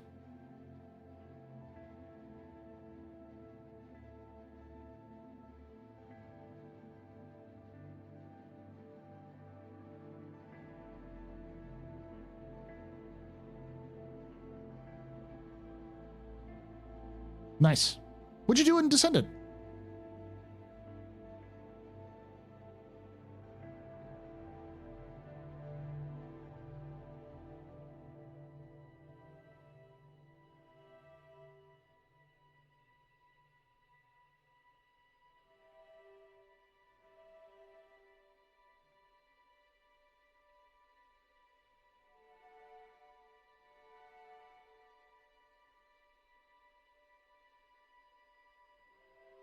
I agree. I agree with you, Knowledge, long term, that they're going to have to give up the ship model as their primary source. I don't think they'll ever stop selling ships, but I think the main thing that they need to do is cosmetics. But I think they also need to have in-game cosmetics, and then have a lot of like more detailed cosmetics outside of the game, because they've got a lot of options for that too. Yes, I already talked about this, the event schedule. The video will be up tomorrow, but yeah. What if after Pyro additional systems have to be paid for, like an access pass? Not going to happen. That is what effectively what Elite Dangerous did, and it split the community really hard. It was not a fan of that.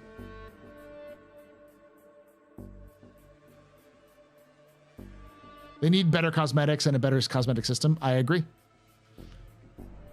But it's not like they don't have the tools. It's not like they don't have a hex code editor that they can use to make ships or anything like that they showed off like 4 years ago. And again, that's not the same as, you know, what they have now, but it probably takes them a week to 2 weeks to do a ship skin with an artist. Off my soapbox, looking for now. Okay, knowledge.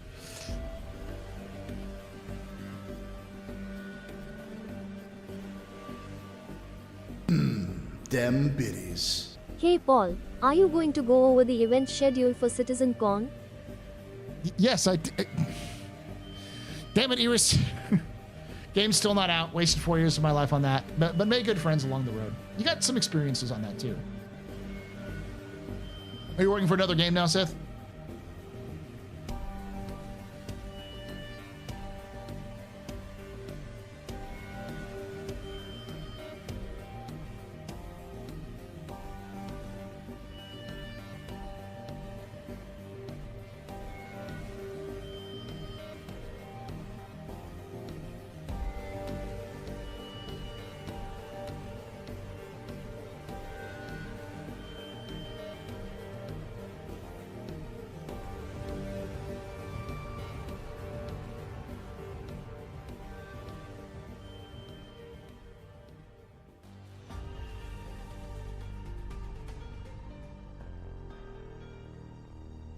Yes, but we can't. I can't tell you a lot on that. We're big Star Citizen fans. Sith, if you work for Jump Ship, I swear to God, I'm gonna hurt you. If you are a fan of Star Citizen and you're working on a game and you need somebody to promote the game, talk to me. I will play your game. There are times when I get absolutely drug out, bored, and pissed off at Star Citizen, and I need another game to play.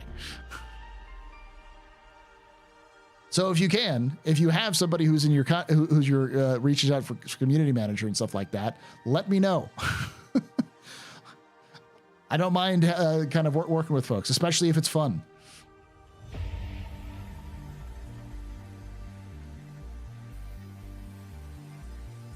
This goes for anybody who works for a development team other than CIG. Though CIG is fun too. But I mean, I love finding new space games that are fun.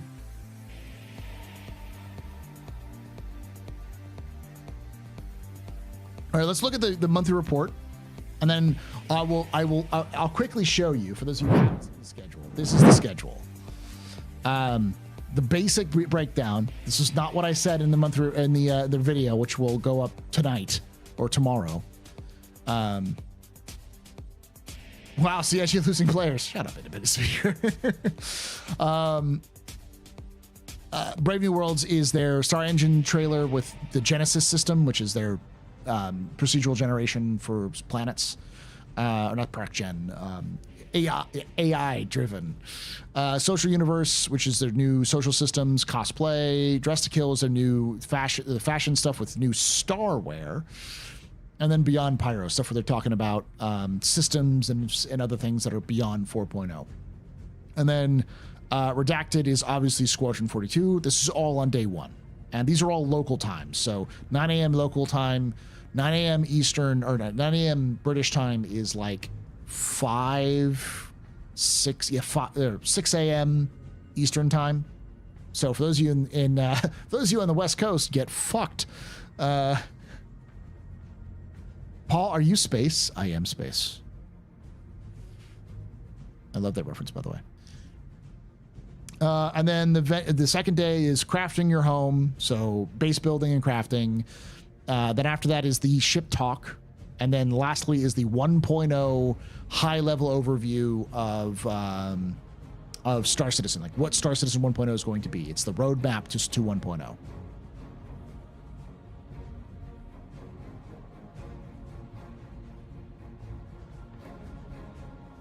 God, another damn pyro presentation for the 6th time. Where did you see pyro presentation? This is beyond pyro. I don't think we're going to see anything about pyro. I think we're going to see things like the new system for like scanning and maybe repair.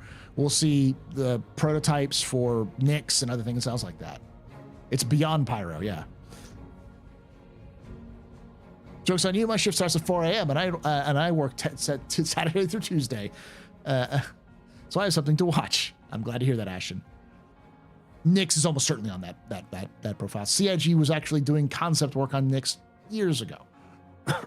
Besides, real G's remember when Nix came to Stanton. Everybody remembers Delamar and Levski. The true home of all Star Citizen fans. Because we fucking hate that.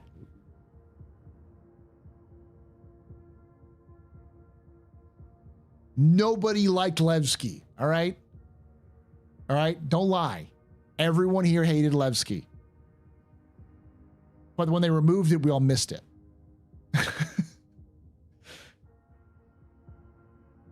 It was laggy. It was broken most of the time. You couldn't get out of the system, but it was beautifully made and wonderful, and it was so aesthetic. But goddamn, was it pain in the ass to go anywhere in it.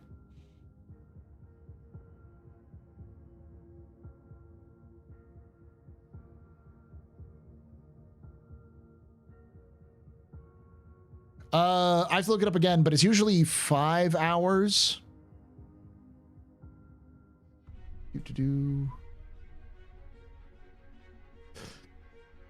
So it's going to start at 5 a.m. my time.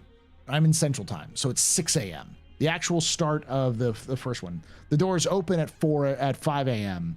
and then the first panel's at 6 a.m. Yeah, which is 5 a.m. my time, so it's 4 a.m. Mountain, 3 a.m. for Pacific.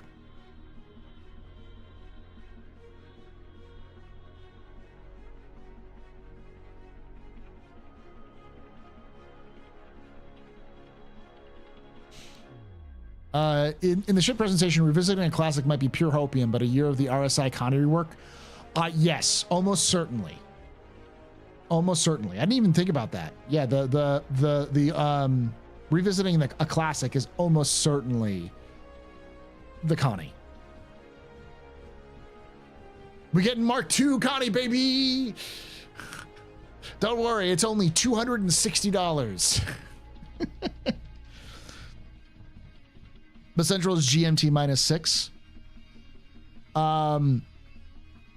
Yeah, based off of the conversion that auto converted for me, when it starts, which is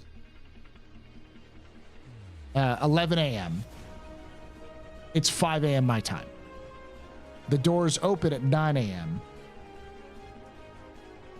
Oh, I'm wrong. I'm reading this wrong because it says on schedule CitCon day 2 doors will open at 4 a.m. So it's 4 a.m. my time. So that means, and this is 9 a.m., so it's going to be 5 a.m. my time. So they screwed up the dates, the time. Thank you for pointing that out there. I'm using the what the R-Star Citizen posted because they posted the auto change on Discord. I think they posted the wrong times. Because they said Brave New Worlds is at 5 a.m., but then A Social Universe is at 7. I'm like, I don't think that's right.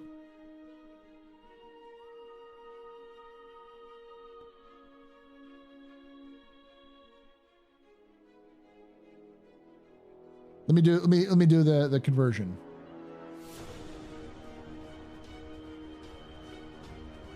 9 a.m.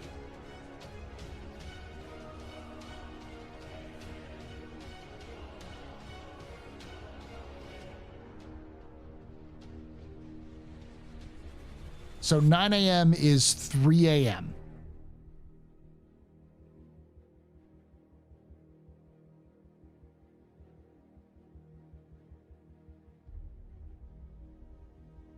Yeah, 3 a.m. So doors open at 3 a.m. And then the first panel's at 11 a.m., which is 5 a.m. Oh, that's right.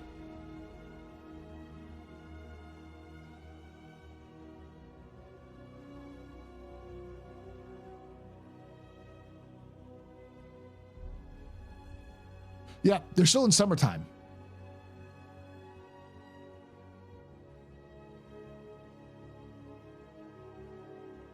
And I think we're still in daylight savings time. Might be wrong.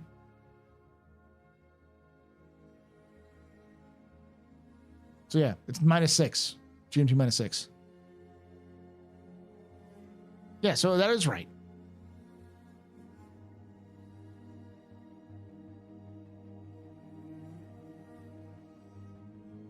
If it's 9 a.m.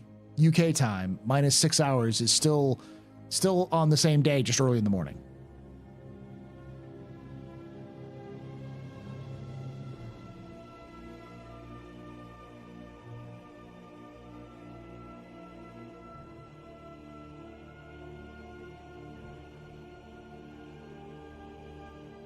Yeah. So yeah, 3 a.m. doors open for me, which means it's 1 a.m. for those of you in the Pacific. Are you still in Japan, Luna? So if you're in Japan, you're sitting pretty. Time zones were a mistake. Yeah. See, are you gonna have espresso? My plan is to get home from work on Friday and immediately go to sleep. Take a bunch of sleeping medications and go to sleep. So I'll get home at 5 p.m. on Friday. I'm gonna go to bed and I'll get 6 hours of sleep and wake up and get started. I'm gonna do the same thing after the broadcast on Saturday. Is like I'll get dinner and then I'll go to bed.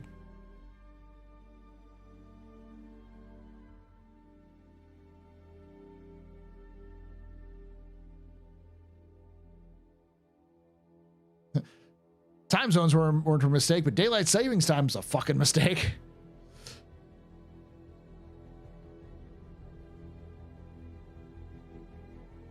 Based off of everything I can see. So let's see, the 16th? No. This is going to be the 19th. So 11 a.m. on the 19th is still 5 a.m. Central Time, which is 3 a.m. Central Time for 9, which means it's 1 a.m. Yeah, that's all right. DST is a Prussian invention, and well, where are the Prussians? They became the Germans. That's where they are. They transmogrified into Germans.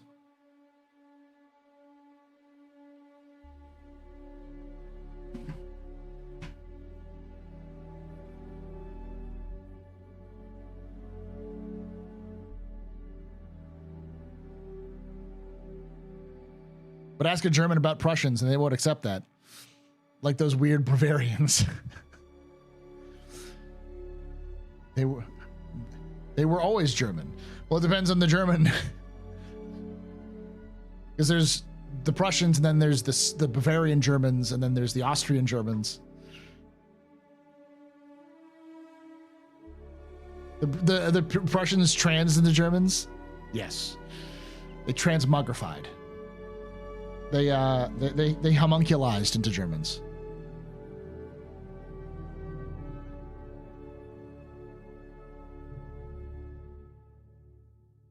Oh yeah, and the Hanseatic League. Prussians, Bavarian, Hessians, Saxons, etc. Nice. So yeah, you've got a sweet deal. This is like mid-afternoon for you on like a Sunday. They all come from Germanic tribes, yet. Some of Prussia's where Poland is. That's where my ancestors were. A lot of my, one of my father's side of the ancestry, a lot of them came from England, and then the other came from where what is now Gdansk, which was Danzig at the time. And they left during the Napoleonic Wars because they're like, fuck that, I'm not getting drafted. And they bitched out. German Polish. German was the ancestry.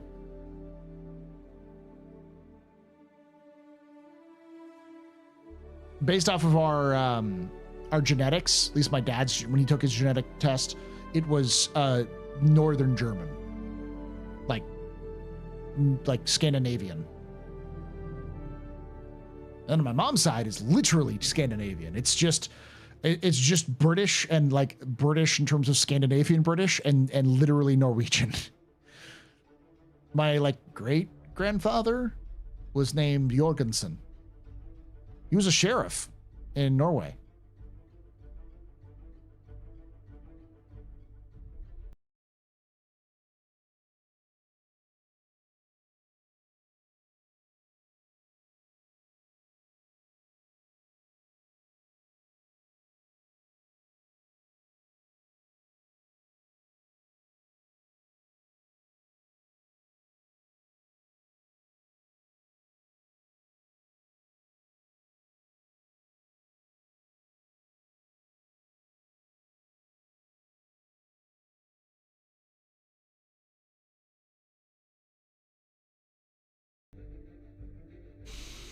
Welcome everyone from Becky's stream. My name is Paul Berserker One, Batman Shell, your humble host and space bartender here at the AstroPub, your space bar at the end of the universe. Sit back, relax, enjoy the show. Good one for you.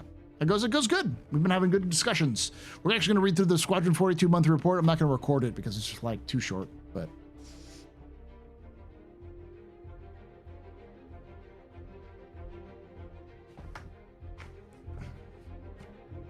we're talking about times, and that got into discussions of Prussia and stuff like that. Got the day booked off. My partner's taking her son for the day. I'm gonna load up on snacks and have my main stream up. Yourself and Space Tomatoes on a smaller screen. Instant mini holiday. Nice. All right. So let's take a look at the Squadron 42 monthly report. So, campaign, including narrative scenes, zero-G traversal, and corpse details. Corpse details, interesting. That is super short, holy shit. Okay. Last month, AI Tech enabled the designers to set default schedule areas to tags on instance NPC entities, and then export them in object containers.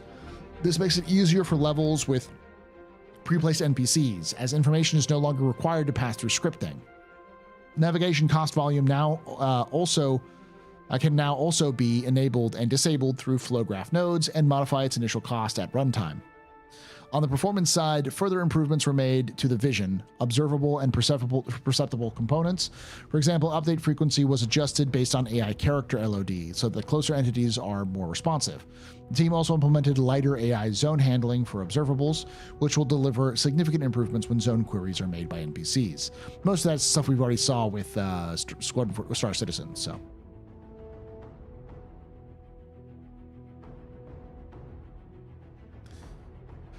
AI Social Strike Team. The narrative designers spent September working on key social scenes.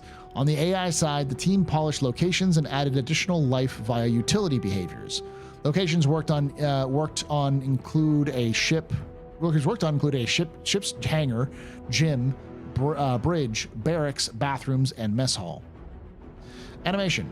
September saw the animation team improving the zero-G flow. They also adjusted weapon reloading, first selects, and how players interact with the environment to improve overall combat AI. While code was updated to fix various cover bugs. The facial team progressed through the remaining animations for the game, which is nearing completion.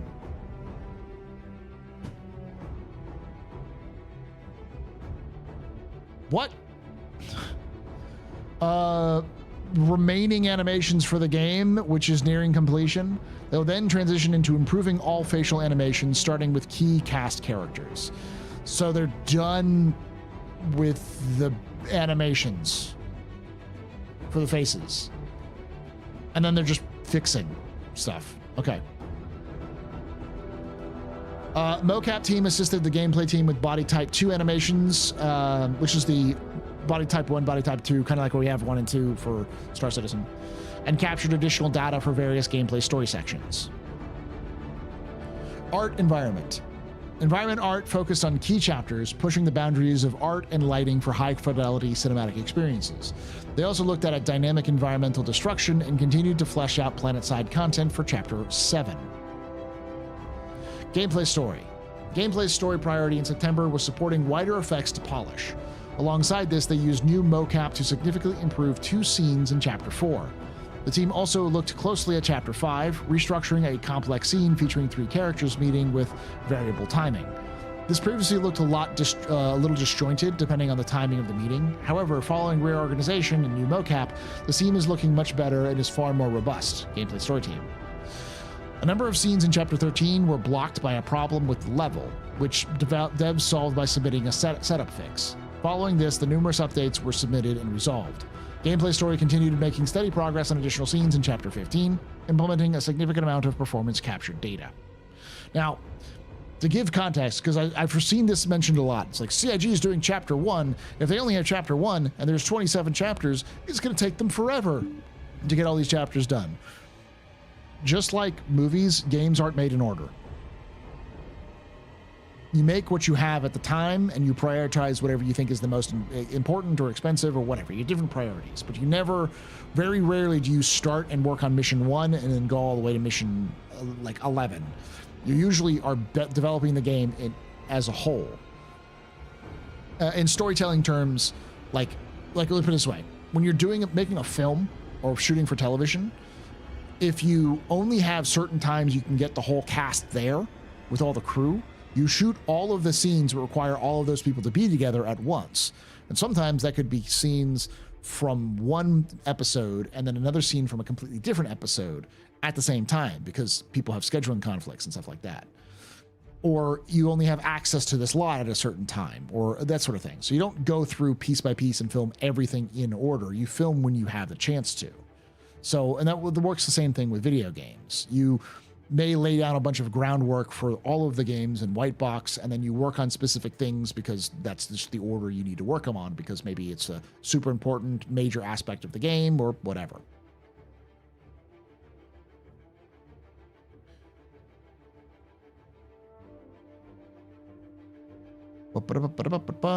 Narrative. Flowing improvements in the scanning mechanic. The narrative team's are following improvements in scanning mechanic. The narrative team spent time fleshing out information for corpses that players will encounter during the game. This also exposed some improvements to how scanning information is applied so that it can be properly localized into other languages. Additionally, the team had several meetings to perform a moment-by-moment analysis of one of the more narratively intense levels to refine the dialogue, environmental storytelling, and enemy behaviors to ensure they all work together. This resulted in various adjustments, including timing for specific dialogue triggers and the location of certain props. The team also wrote several dialogue lines for automated systems to play in one of the chapters to contribute to creating the proper narrative atmosphere. Corpse scanning. I guess that means that when we do our pings, we might get additional information like name, rank, serial number, other things like that, or, rap sheet, whatever. VFX, which was really interesting. That's an interesting concept because you can go crazy with that. Like, hear me out. Like, when you scan, like, with your ping, like, people that are known, you will have information that pops back. But what if you scan a Vanduul that's dead? It might come up with just question marks. Vanduul warrior, name unknown, location unknown, origin unknown. And then you could fuck around with this by saying, like, have the same ping for most of Vanduul, but then you have one Vanduul where it's like origin Orion. And it's just like, what the fuck? What game? What is this? who is this? Where did this, how do you know this? You know, those are all like, I love those sorts of little things you can do in games and movies and stuff like that. Little backstories that you can throw in there as a little mystery for players to kind of figure out and accidentally find. Those are always fun. And I know developers like to do those sorts of things, so. Scan the corpse, get its name, birthday, and 30th century social security number. Basically, yeah. And I can imagine the differences, like if you scan a corpse of a UEE soldier, you'll get like their serial number, their rank, their home, like their where they're assigned, like their unit, like what their hometown is, their blood type, you know, their service record, and with like a criminal, you get their name, their hometown, their like the crimes they've committed and been accused of or been convicted of, and all that kind of stuff.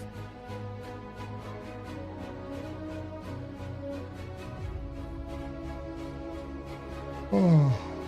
And lastly, VFX. The VFX team continued working towards their current milestones, supporting the cinematics, gameplay, locations, and weapons team with their content deliverables. The VFX team is currently working on optimizations to ensure the best experience for all players.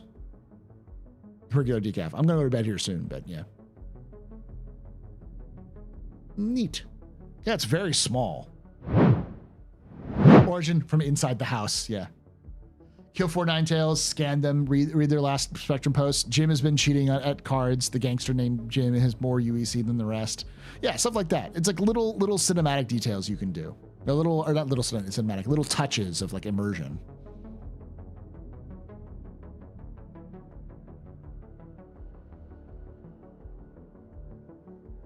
It sounds dumb, but it's actually that adds a lot to a universe. It makes players, like, because if you do it right, it makes players ping all the time, which you don't necessarily want to do, because if you ping, you'll also drag the attention of enemies. So you can use it as a means of teaching players that information is cool, but you have to secure an area before you start getting information. Where like you find out like, oh, you know, this dude's dead. How did he die? So use your scanner. Ping, you find the scanner, you find the location, like, oh, neat. And maybe there's like a dead, you know, OMC right next to him. And it pings up and you get the OMC's information too. You're like, oh shit. Like you realize you can get both of their information, which is neat. And then you start doing it. And then and then when you do it like stealth kill and you ping, you're like, hey, what's this guy going? You suddenly, the ping gets the attention of everybody around you. Be like, hey, that was a ping. Where are they coming from? And then comes at you, you know? Like that's neat gameplay. That's like teaching the player how a gameplay works, but also giving you a little bit of like a little taste of the universe. They don't need to consult me. They know this shit. Like they have people who've been developing video games since I was like barely walking. They know these elements. The question is, how much of these elements are they going to incorporate, or are they going to make the hard calculus on it's worthwhile or not?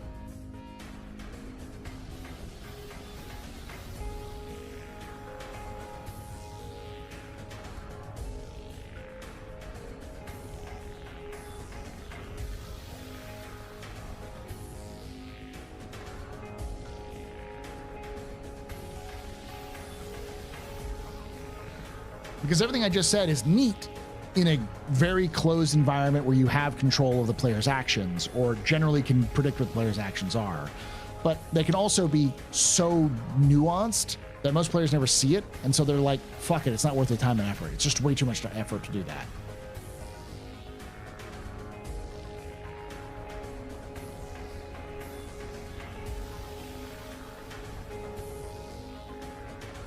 So it really boils down to, what do the narrative team and the developers want out of the game? What is their goal? What is their end goal going to be?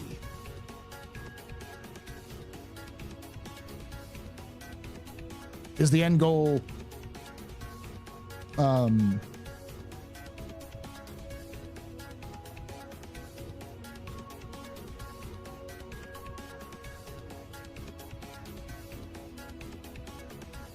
is their end goal more focused on the overarching action, gameplay, the big cinematic story piece and set pieces?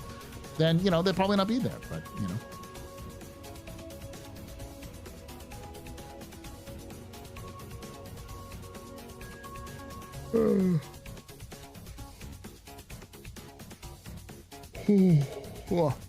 Sorry.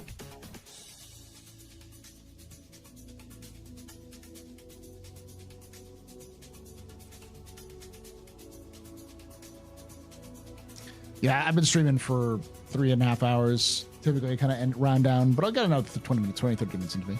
And thus you get gamers complaining, game title sucks because it has no plot or story. Meanwhile, they just missed all the exposition and backstory because it was tucked away somewhere they weren't forced to look. Yeah. So it's both. Squadron 42 is not an open world like Mass Effect where you can just go wherever you want. But it's not linear where like you have to go from point A to point B. There are some aspects which are linear, like this is my personal belief, not entirely true, that I think that no matter what you do, the game's going to end the same way. Because this was the first act of a 3-act game. So there was always going to be a story that's told that you're just along for the ride for, where you kind of decide the details, but not the full story. And so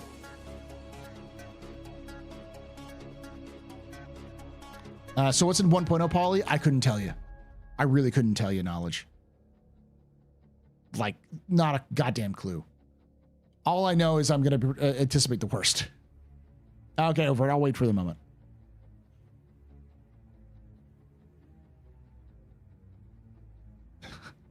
Personal hot take, Squadron 42 might ruin Star Citizen for me if it's as good as these reports make it sound. I think if you're into Star Citizen for the reasons that you're into lore that I cover, you'll probably like Squadron 42 more than Star Citizen. And hopefully, if CIG does it right, Squadron 42 will enhance your experience with Star Citizen.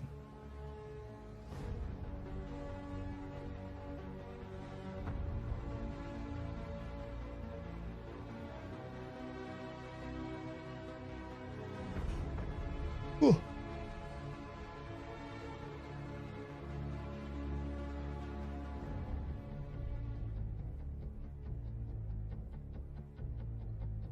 I think Squadron 42 will look a lot like Deus Ex games in terms of game levels, but no branching story. Star Citizen, Chris Roberts' wing commanders all had branching stories, so almost certainly there's going to be a branching story.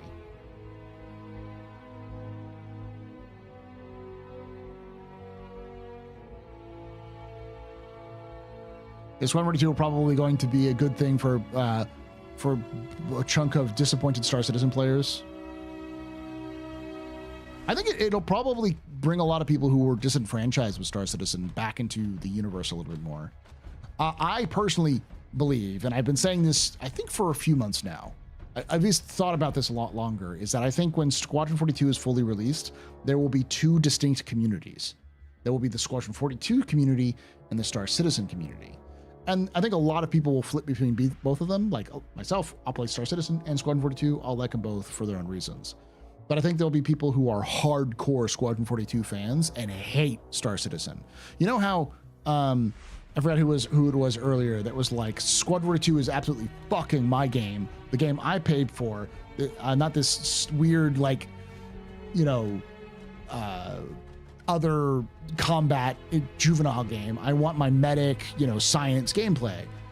I think you're going to have the people who say, fuck that MMO. I don't like other people. I want my story driven. I want to know what happens. And I think there's going to be those back and forth. And my evidence for that is that's what Fallout has done. There is a community for Fallout 76, and there's a community for Fallout 4 and other Fallout games. And they do have crossover, but there are some hardcore fuck Fallout 4, fuck Fallout 76 people. But I think we're going to see, as Squadron 42 is released, we're going to see more people coming out because more people are going to be playing Squadron, people who will know about Squadron through Squadron and not through Star Citizen. So like they'll buy Squadron because it's Chris Roberts or because it's, you know, John Rice Davies or Gillian Anderson or Mark Hamill or, you know, all of those folks. And they'll be like, oh, there's an MMO here too, you know. Hopefully you're back now, who was asking that earlier. Point of you first, Stacy. I realized I was doing this and this. I just want to be like, ooh. Overt Force. Okay, cool. So Squadron 42 is not open world, but it's not linear. It's a little bit more complicated than that because it's a spiritual successor to the old Wing Commander games. And the old Wing Commander games were not linear. They were branching narratively, but they had linear paths. Like you could go, like your objective was here and you had to get to that objective and do the objective. You could approach it from different ways, and depending on how you approach that objective, it could be harder or easier, or make the end harder or easier or whatever. And then if you fail the mission, it didn't fail. You didn't lose the game. You didn't like, oh, I quit, I have to go back. It would continue the story with that failed mission as part of the story, and then move on from there. And I think Squadron 42 is going to have elements of that, if not straight up that. You aren't going to be you won't be able to go where you want to, since it's Mass Effect, but you're also not going to be railroaded down. You have to do this sort of thing. It's like, this is your objective. Like, you will have a linear progression in the sense like that the story is going to go in one way, but your options to achieve the goals of those missions will be up to you. And CG has talked about this with the vertical slice and their kind of design philosophy around it. Them biddies. Thank you, Captain Serious Fun, for them biddies. So will I be able to fly to planets and pick up side quests, you think? Yes. They've talked about how side missions, secondary missions will be a thing. And when they showed off the Squadron 42 vertical slice in like 2018, when they did the commentary, the entire mission that they showed off was a side mission. So it wasn't even the main mission. It was a side mission to a main mission. Linear mission hub, open hub game. It's not really like, it's linear in the sense of like, this is your goal, but it's not linear in the sense of like, you have to go this direction. Like there's side missions, there's side objectives, and how you approach that mission is going to be different. That's why I compared it with Deus Ex, the same goal, but many ways to get into a given level. I don't think there's going to be a different like ending though. I think the ending you get in Squadron is the same ending everyone's going to get. There is going to be an end to the game.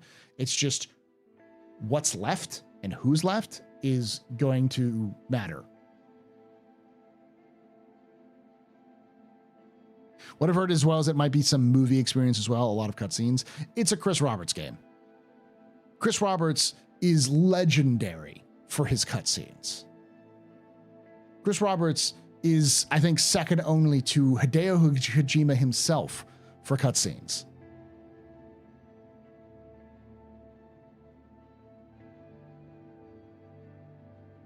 I would anticipate a lot of cutscenes. Lots of cutscenes.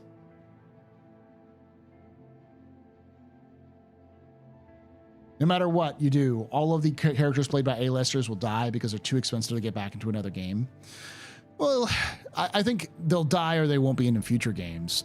You got to remember that most of the people who are A-listers, a lot of the people who are A-listers are from the Wing Commander games. Like the two most common ones are going to be John Rhys Davies and Mark Hamill. And both of them were in the original Wing Commander games. They played Bishop and Blair. So, like, or was it Paladin? He played Paladin, not Bishop. He played Paladin. And so they were both the main characters. They were everywhere. And so this is Paladin. Thank you. What they'll do is this will be the passing of the torch. You know, if this was Wing Commander 5, then it would have been this would have been Blair no longer being the main character and passing the torch down to a new generation. So no matter what, this is symbolic that they were going to be in this first beginning, and then they'll move on from that.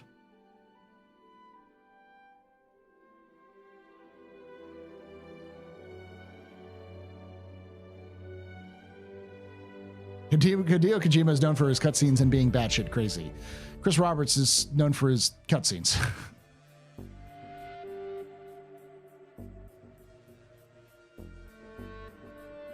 Did you actually watch all actually all watched the Wing Commander movie. I love the Wing Commander movie. It is so awful. I love it. It's not even bad. It's just campy.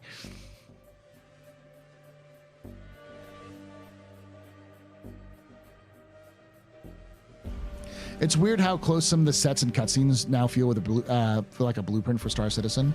Well, famously, Chris didn't want to.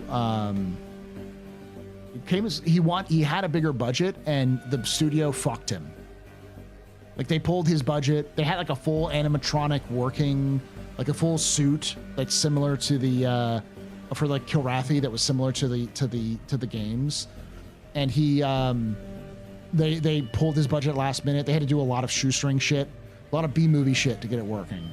And I enjoyed what it was because I didn't have any context for what Wing Commander the games were.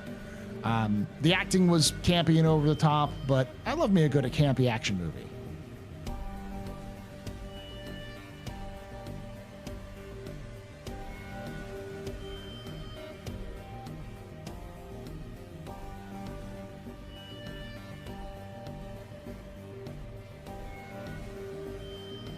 I would say CR was Kojima legendary. CR is the proto Kojima because I don't think Kojima did a lot of his work after Chris Roberts got famous.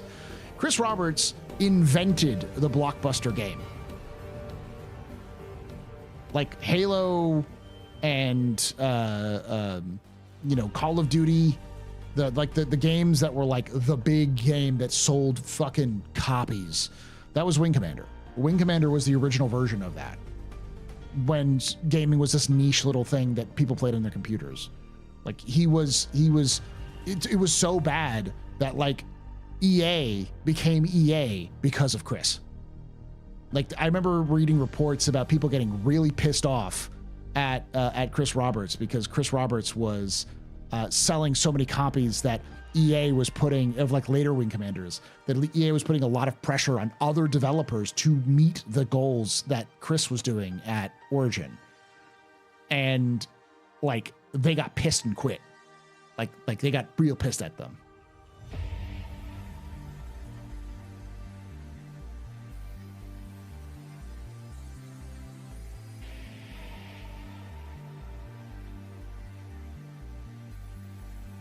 Oh yeah, give him broadside, Mr. Gerard. I love that scene. It was so swashbuckler. You know, it's a combination of the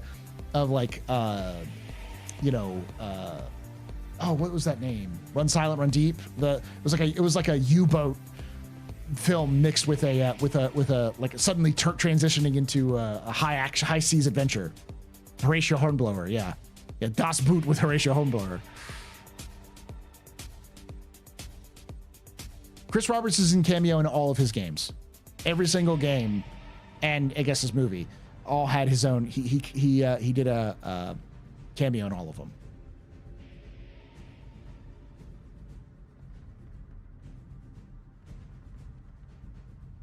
Then Tor with the fighters, yeah.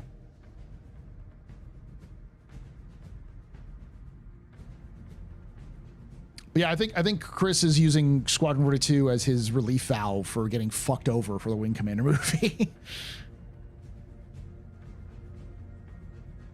It may have been one of the first on CDs.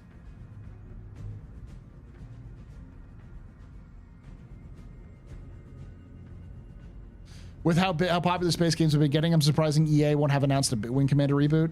If Squadron 42 does really well in terms of sales and popularity, then you gotta believe that EA is pulling Wing Commander out. Like they are rebooting Wing Commander instantly if that works. They tried to do that with Star Wars Squadrons, and it didn't go so well. It wasn't as good as they thought, so they didn't get anything else. But yeah. Wait. So AstroPub, we can call it now. Chris Roberts is in Squadron 42. I don't even know if that's he's literally been in the cameo in all of his Wing Commander games. If Chris Roberts doesn't have a cameo in Squadron 42, I'll eat my hat. I will eat this hat. Live on stream with ketchup.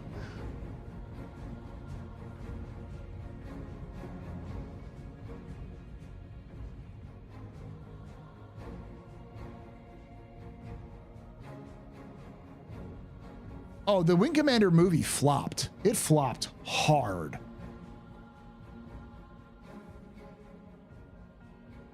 least you get your fiber.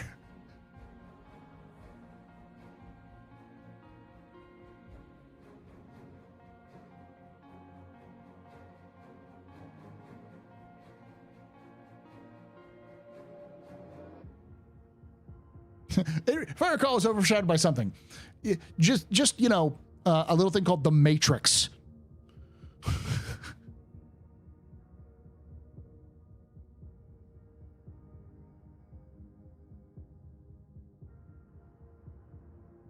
It came out like 3 months before The Matrix. And it also was too different from the games for people to be happy. A lot of people were pissed because it was like one of the first, I think, was this before or after Mortal Kombat? I think it was before. It was 99. I think it was like just before, just after the Mortal Kombat movie came out, and people were like, this is great. So it was like a disappointment after a success.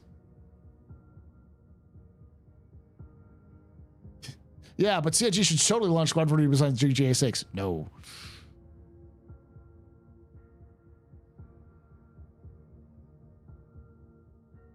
Or just a random dude. He's always just sort of a secondary person that has like one line. I think he handed Blair like some files in one of them. I think he was a senator in Wing Commander 4 who kind of like stand up and said something in the last scenes. Like, yeah, he's usually very towards the end of the game and very kind of cut like this stuff. The Matrix, you say? Indie film? Yeah. I don't think Squadron 42 is releasing cross-platform, but I do think that CIG will probably even at CitizenCon. I could see them announcing cross-platform support, like a deal being struck with one of the big developers to port Squadron to consoles. So it'll come out with PCs first, and then it'll shortly after that come to consoles.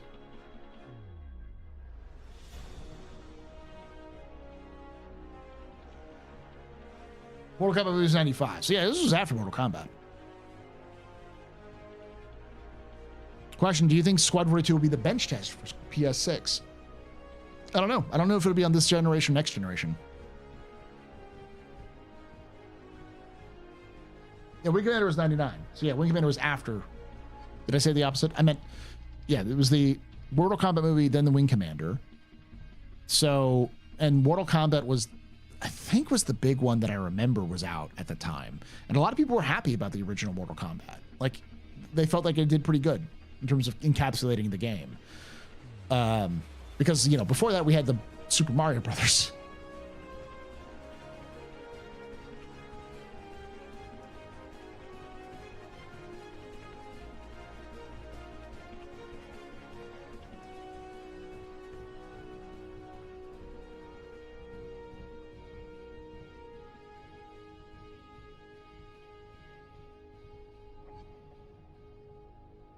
Nintendo, no wait, Sega.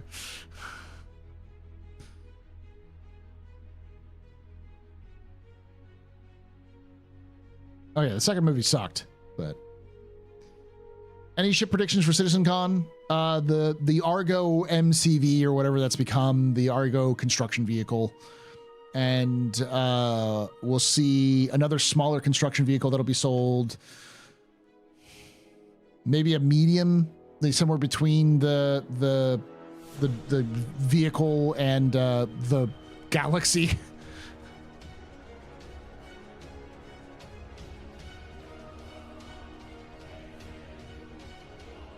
Console play is a bad idea. Sketch therapy. Every single Wing Commander game that Chris Roberts made eventually made it to console. Wing Commander 1, 2, 3, and 4 all made it to console. In fact, there are multiple versions of Wing Commander 1 on various different consoles. The idea that Squadron 42 won't eventually make it to console is insane. It will make it to console if they can fit, if they can make it work. I just don't know if CIG is going to make it, is going to have to do it themselves or get somebody else to port it.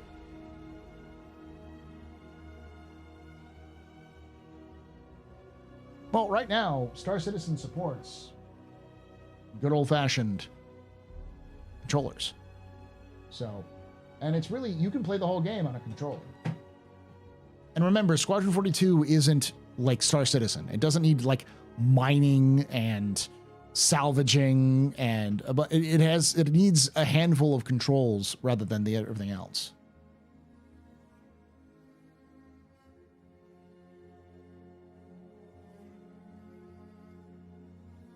Nobody in their right minds thinks they aren't making changes to Star Citizen to make it play well on controller. It's very clear.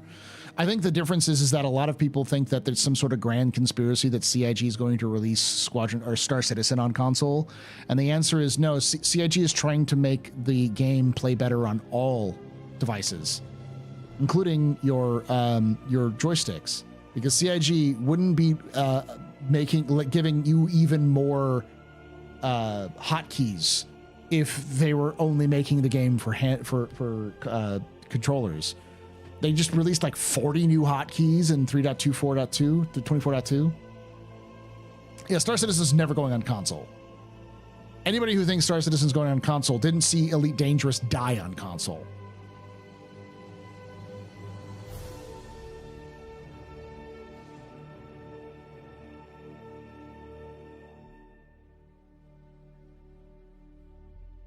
You could probably make it work on the steering wheel. CIG is dedicated to being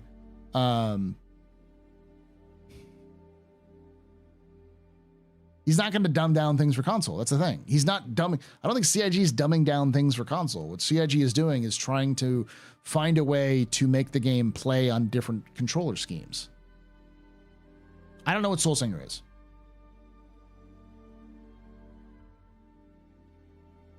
Yeah, it's controller agnostic. And that was something they said in the Kickstarter.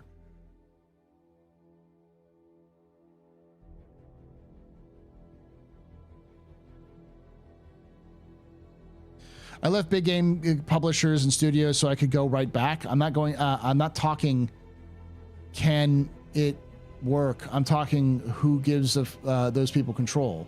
The makers of Concord getting a say in Star Citizen. The fuck are you talking about? Like, are you high, Sketch?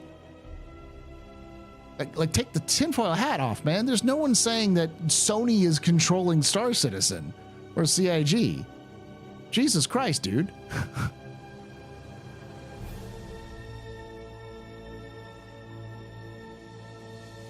Like, sometimes you just need to like take the foot off the rage controls.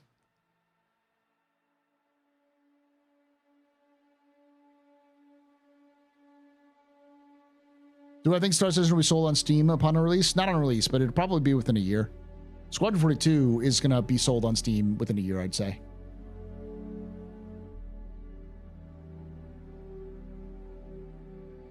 I'm talking about Sony. Don't give Sony control. I'm not high. I don't need for an ad hominem. Dude, where are you getting Sony controlling Star Citizen? It's not ad hominem. It's coming out of nowhere, dude. There's no evidence that Sony is puppeting CIG and Star Citizen. Like, none. Zero.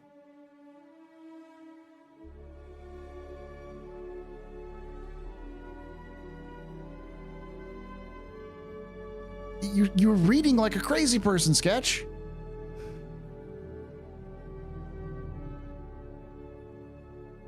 My thoughts on last night's server meshing tests? It's still going on. It's good. It's good science because they're breaking every time they're introducing this size, new sizes. They're breaking it.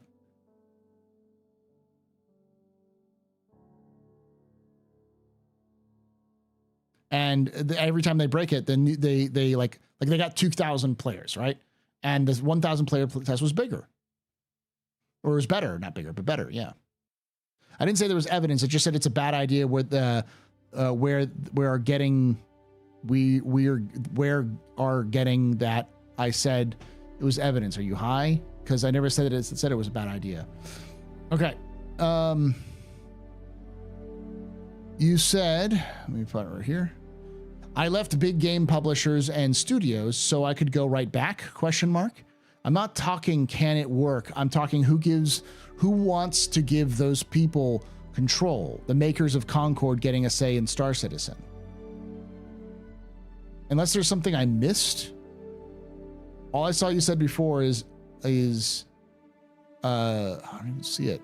That's unrelated topic. That there is a reason he doesn't work on consoles now. The bad past.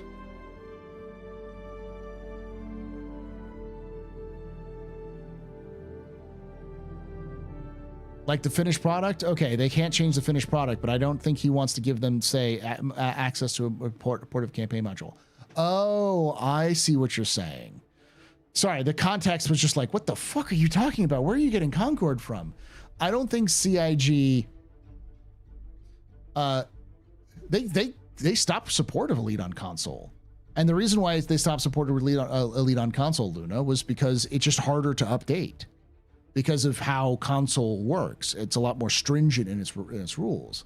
If I remember correctly, and feel free to correct me if I'm wrong, that the Xbox version of Elite was constantly behind the version that was on PC. And that's what I mean by like the death that happened, because like Elite is still going on in PC, but it's not on consoles anymore. If it was successful and healthy, it would still be going on. It isn't. Yeah, it got shut down. It may have had a fine launch and it did everything good and made some money, but it's shut down, so it's no longer profitable.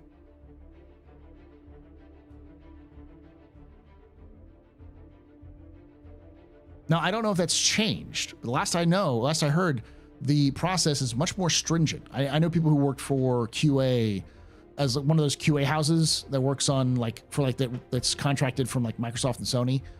And they talked to me about I asked them because I was curious about it, like the process, and they said, yeah, like they take months. They have a much tighter, stringent approach. So like the QA will rip apart a new build of a new game, and if it doesn't match within the stringent limits of Sony or Microsoft, it just gets fucking yeeted. So it takes a lot longer for a patch for an MMO on a console to come out than it is on PC.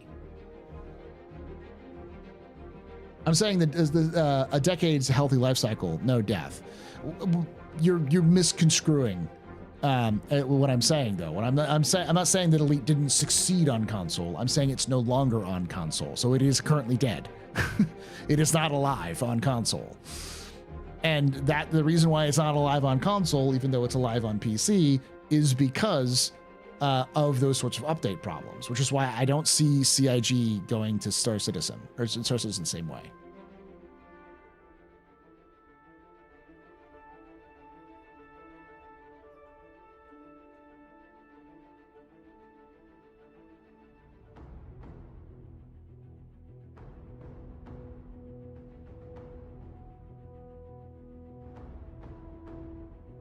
Yeah, Elite's not dead. Yo, I'm not saying Elite is dead. I'm saying the Elite on console didn't work. It did fine for its time, but eventually they shut it down. Is it still on console? I thought it was shut down on console.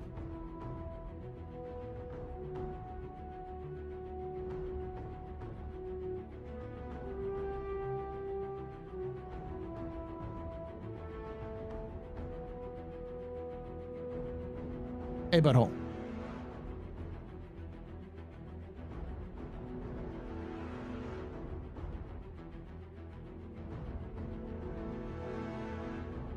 Online is shut down, so you can still play it on console offline.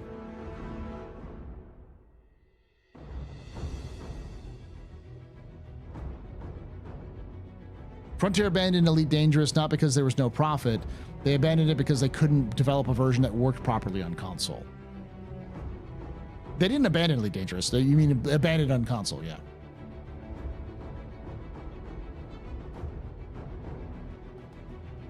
Last I checked, STO has content lag on console compared to PC. So I was right. My point is that I don't think CIG would be willing to put up with the sort of bullshit that developers have to put up with who have MMOs on consoles. No, online is still a thing? Oh, online still, okay. It's just not getting any updates. So it just stuck at like pre-Odyssey.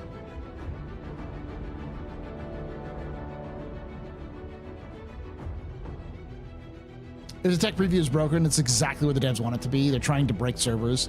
The fact that they could get people in 2,000 people in a server and it still not crash, it doesn't, you can't play it, but it doesn't crash. That's interesting.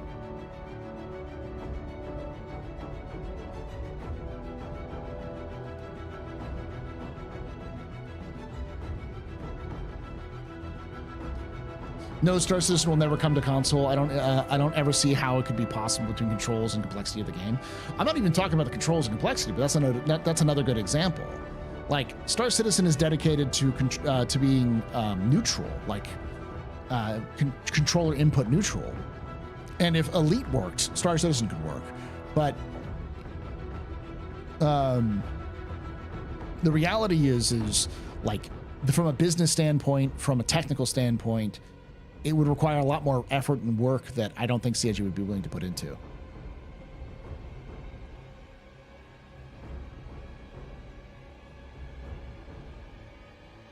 Once they shifted the Odyssey code base for Elite, they couldn't get a version that would work on consoles. So now only Legacy Elite with no updates is playable on played on consoles. Is there a community even on the consoles?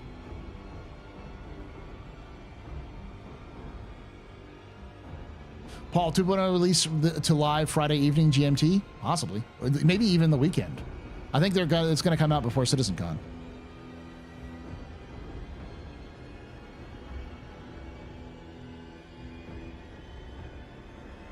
Star Citizen in its format is getting regular post-release patches and updates. It would be pretty untenable on console. Squadron 42 on the other end, and that's my point.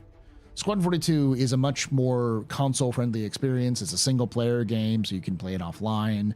It allows for pretty frequent patches. Even Arena Commander, I think, would work on consoles. Because, again, it's combat-focused, really small. You don't need as much support. So, yeah. They just stopped updating, so you can't play. You can play, but just not Odyssey. And that's kind of that was my point. Was that like the update thing is a pain in the ass.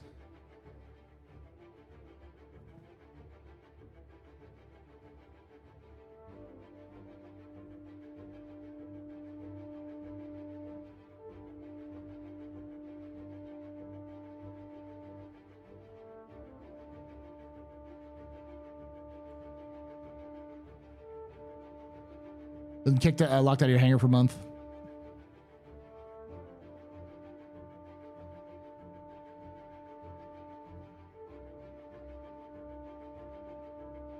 So in Elite Dangerous, console players are still online. They just can't get current updates, but they can still. Yes.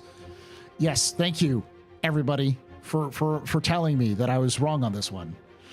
Thank you for updating me. That's neat. That's actually nice to know, because I had heard that it was completely offline and dead, and I was like, that's kind of shitty. They just sort of said fuck you and left. But now I know they didn't say fuck you and left. They just literally couldn't update the game anymore.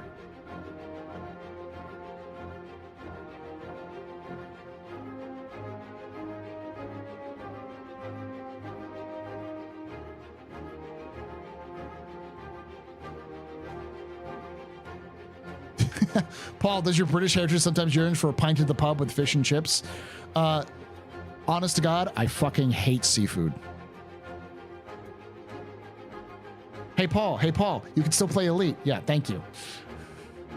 Like I said, it's actually nice to know that, because I had heard that there was scorched earth, go fuck yourself. And I was like, that's kind of bad.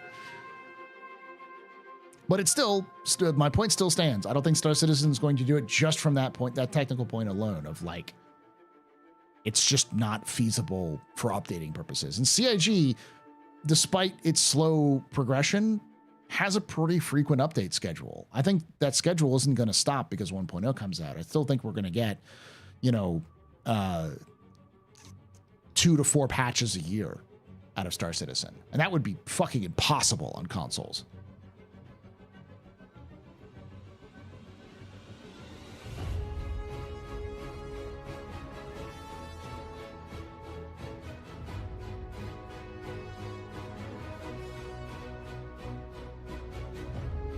Can we talk about your thoughts on the Zeus? It's a beautiful ship. I love the interior design. The cargo bay sucks ass, though. I hate its footprint. Its footprint is so awkward and weird because it doesn't work with how Star Citizen does boxes these days. Like most big, medium-sized boxes are 8 SCU crates, and it has this awkward 5 SCU across pattern. So if you have 8 SCU crates, you can only fit like 6 on there.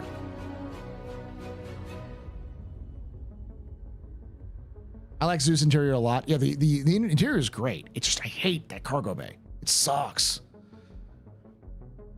I would say the ES the CL is on par with the Cuddy Black in terms of its nonsense. I think the ES is actually better in terms of than the CL. No, the interior is great. I'm saying the fucking cargo bay sucks ass. I love the porch, what is it? The airlock. I love the airdrop delivery system that is the ladder. It's just that cargo bay.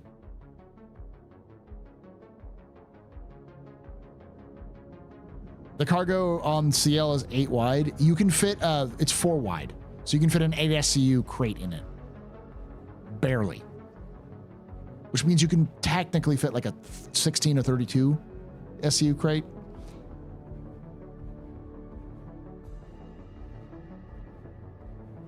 Too much RSI over the place. You can't walk on the ship anywhere without seeing RSI staring at you. They wanted you to know it's RSI built that ship. Welcome to the cult of RSI. Welcome to the reason why RSI has been a company for fucking 900 years.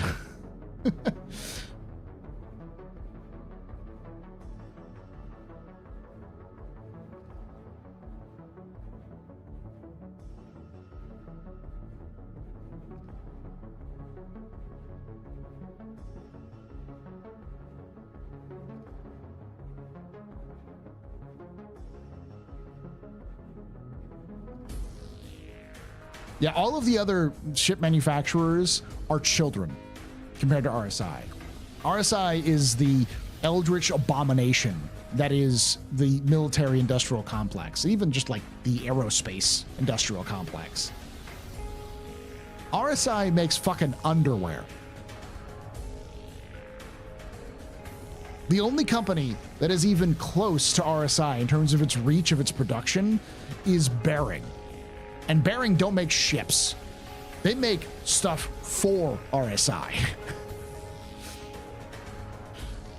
RSI is a Lovecraftian abomination of a company that has insane amounts of power in the government.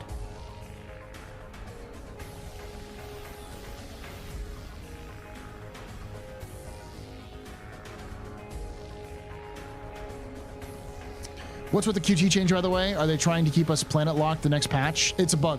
Over. They're going to fix it this next patch.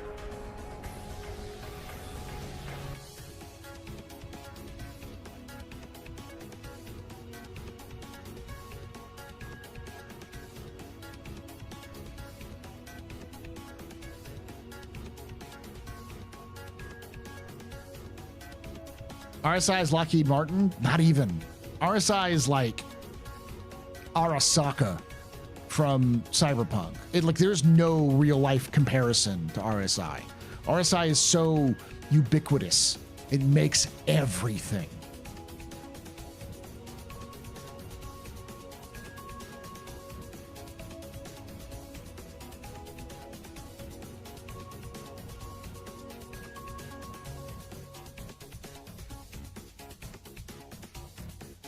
Yeah, it's like the East India Company. That's probably the closest example.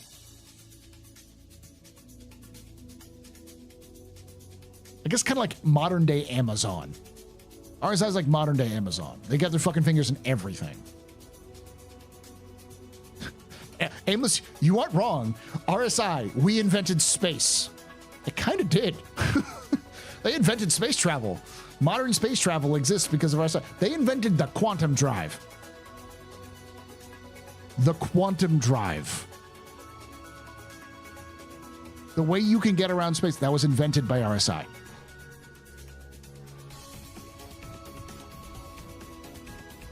They invented the jump drive. They invented terraforming. They invented the first commercially available ship.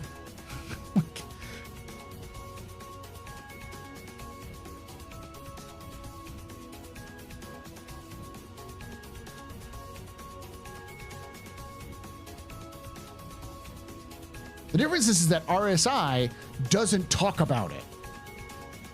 You know, they didn't do the mistake that Aegis did, where they were like all buddies with the Mezzers, and everyone knew that Aegis was working with the Mezzers. You know, RSI like practically runs the government, tinfoil hat on, of the UEE. But they don't talk a lot about it. You won't hear them talk about it. They'll let other companies have contracts. They can do those contracts. They just choose not to. Because it makes them look better. They're insidious little fuckers. Yeah, Weyland-Yutani is literally the example. Like, not even joking, the website for Star Citizen is robertspaceindustries.com. The reason why that's the case is because Chris Roberts was a huge fan of the Prometheus promotion. And the Prometheus didn't have a website that was like Prometheus.com.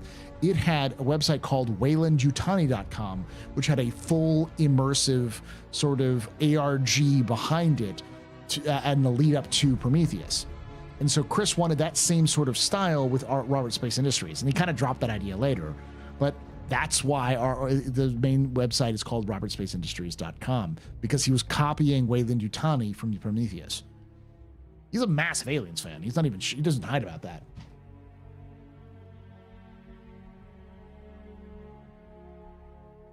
I would fucking do nasty things for a Star Citizen or a Squadron 42 ARG though. Let's be honest.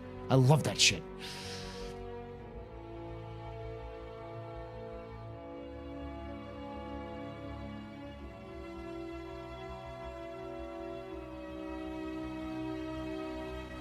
Yeah, hello, Power Loader. Yeah.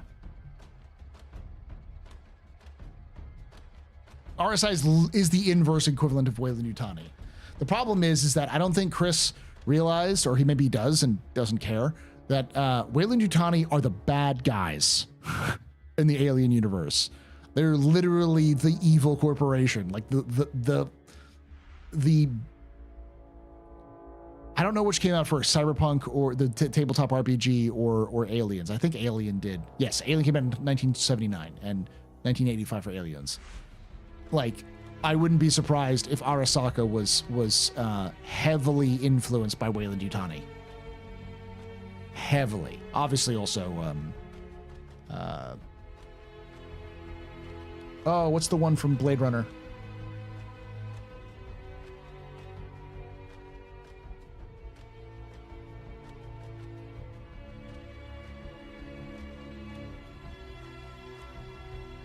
Tyrell Corporation, yes.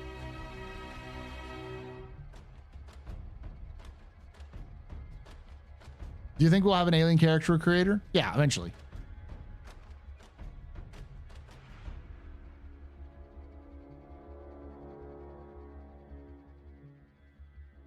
Cyberpunk First Edition was released in 1988. Yeah, both those movies heavily influenced. Well, they influenced the cyberpunk genre in general, but I think the aesthetics and style and storytelling of Cyberpunk the RPG came from those sorts of things. Oh, Neuromancer is a big one too, but you know.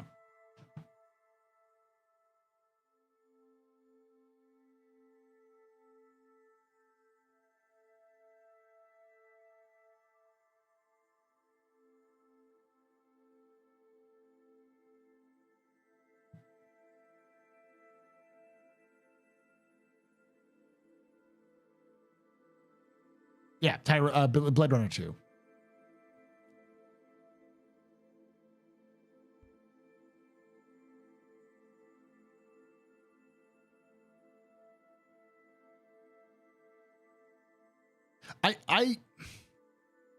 The theory that runs through a lot of people is that CIG accidentally social commentaried with its story. Like they're adopting the aesthetics of a cyberpunk 80s action sci-fi sort of appearance, you know, cyberpunk, aliens, Alien, Battlestar Galactica, that's sort of the sort of 70s and 80s sci-fi genres that they really wanted, they're really kind of paying homage to, but they don't seem to understand the implications of those stories, which is always life sucks and the government is bad and it's controlled by corporations that are trying to kill you. I argue they do know that. Chris Roberts grew up in fucking Austin, Texas. He grew up in Manchester and Austin, Texas. He's just a big fan of action adventure stories. That's all. Not a bad accident to happen.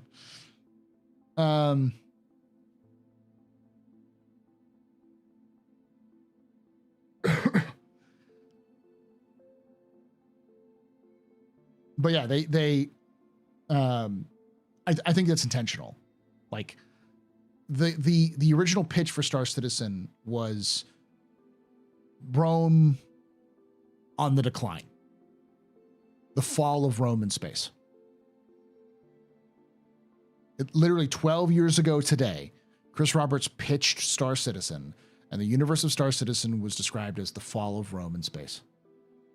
That's the basics. It's not the actual like storytelling, and it's diverged heavily from that.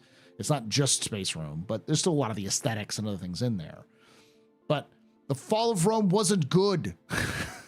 It was chaotic and painful. It was a bad time, which Chris obviously knows because he's not stupid.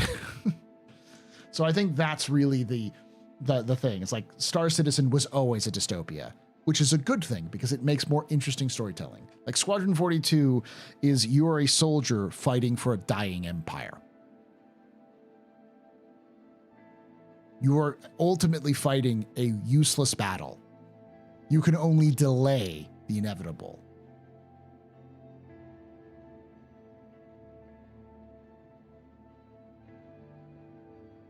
Which fall, exactly.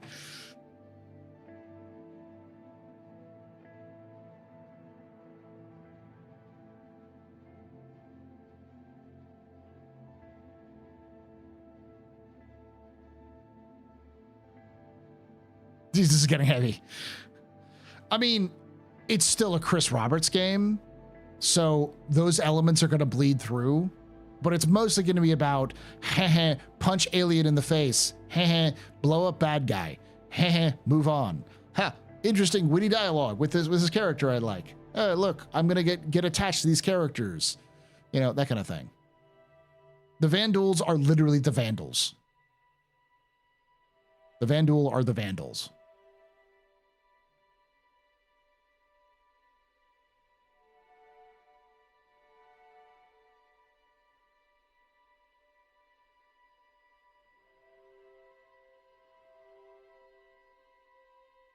Don't take it too seriously. I've seen a lot of people taking that literally, though. The whole like fall of Rome thing and like Rome in space, because it's like it's the background. It's like the crib, the basic building blocks of the idea behind the game's universe.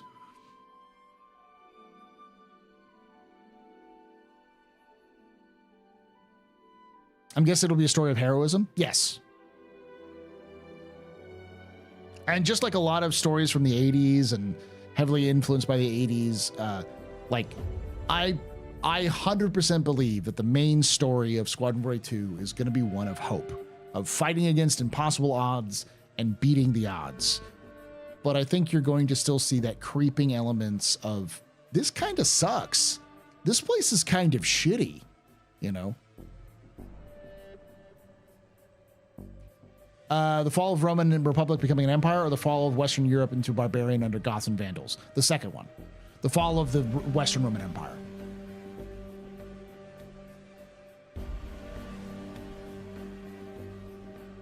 The traditional, when you say the fall of Rome, that's what you mean. The fall of the Western Roman Empire.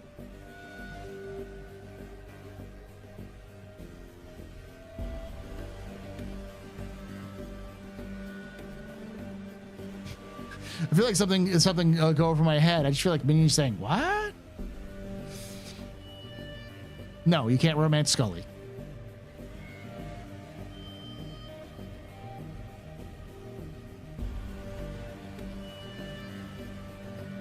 $89 Dig Dug. All you need to know is you don't need to know any of that, because you're gonna have a fun time shooting bad people in space if CIG does it right. 1 out of 10. Can't.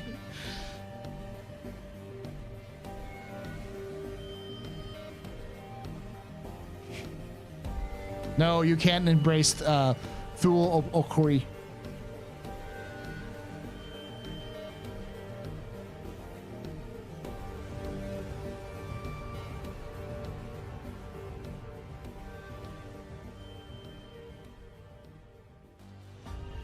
Chris Roberts is a big fan of late Roman history and aviation.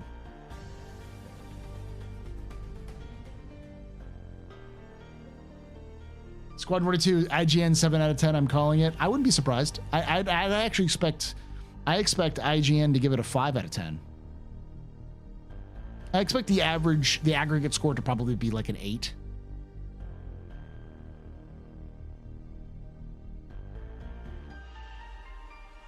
If it does well, I would say 8. Like if it goes the way I think it is an 8. I don't think it's anywhere below a 7, but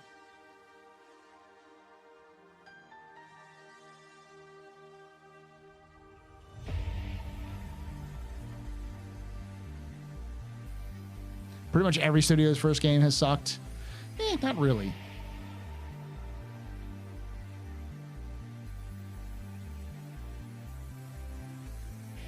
I've listened to the History of Rome podcast. That's interesting.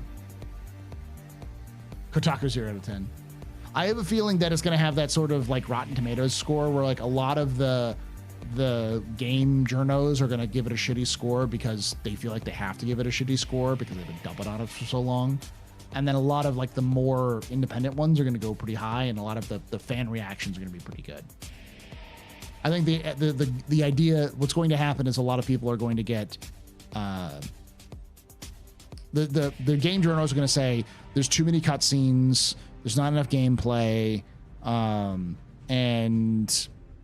I didn't get the story because they played like the 40-hour game in like a weekend.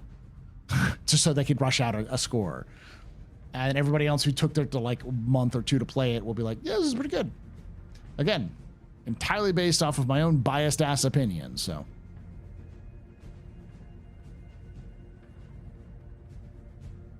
I mean, the review bombing will really depend on how bad Star Citizen is. If Star Citizen is fucking dog shit by the time Squadron 42 releases, then yeah, they're going to get review bombed.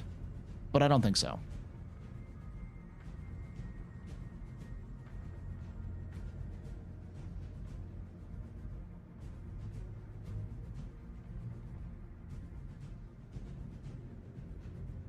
I think a lot of people will find Squadron 42 boring because of the number of cutscenes. Yes, I do think that it's not going to appeal to it's not going to appeal to the audience that isn't used to RPGs or action games.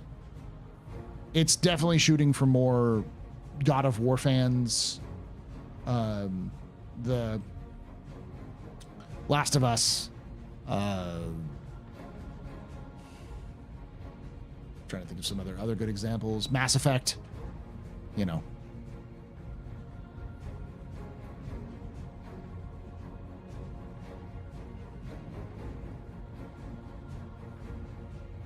Hey, Axis. We're about to finish up here, so.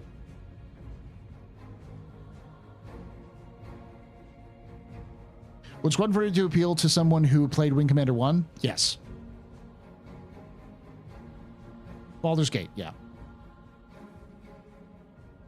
I got called out for not liking CRPGs. It's like, no, I don't like CRPGs, but I know success when I see them. And I played Baldur's Gate 3. I actually enjoyed what I got through. I haven't finished it yet because it's Baldur's Gate 3.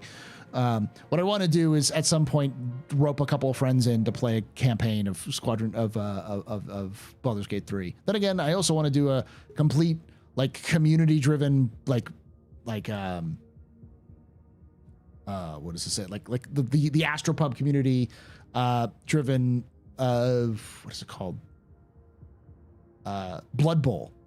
I think Blood Bowl 3 is out. Like getting people together to do a Blood Bowl league for fun, that kind of thing.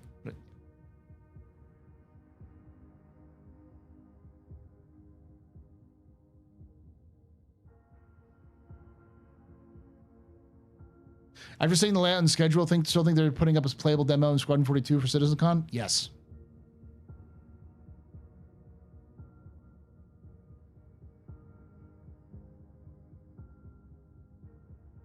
What about Mordheim City of the Damn League? You can play that as a league?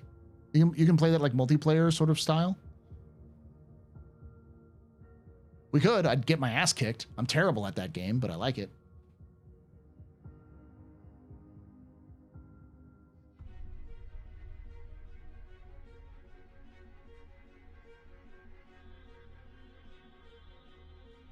Question, any news about Sada Ball? It's dead.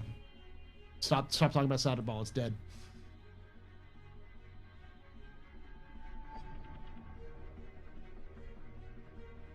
How are the new Amazons in Blood Bowl? I haven't played in a while. I played it when it originally came out and it was decent.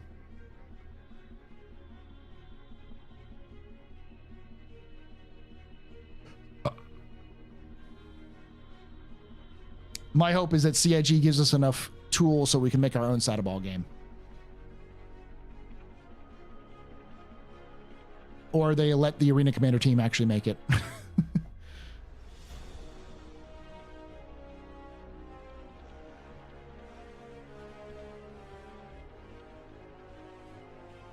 I only mentioned Blood Bowl. We could also do like a Blood Bowl league on like tabletop simulator, I guess. That'd be fun. I play Blood Bowl, like physical Blood Bowl. I got the starting teams, and I actually play both of them. The Imperial team, and then the Black Rock Orcs. I have to paint up my orcs, but I've been itching to play in a league because I haven't played Blood Bowl in a league. So Necromunda campaign on TTS, maybe. First off, I love you. Secondly, 2,000 player shard is going to be interesting. I'm interested in seeing how the economy affects the economy to be affected. Well, they basically said, because someone asked them, hey, if the 2,000 players works, will you put it in? Who was it? Benoit basically said, the game isn't built for it. Straight up said, we do not have the systems in place to support 2,000 players in a shard. So, like, they did 2,000 players for the data, not for the reality. It didn't crash. It wasn't playable, but it didn't crash.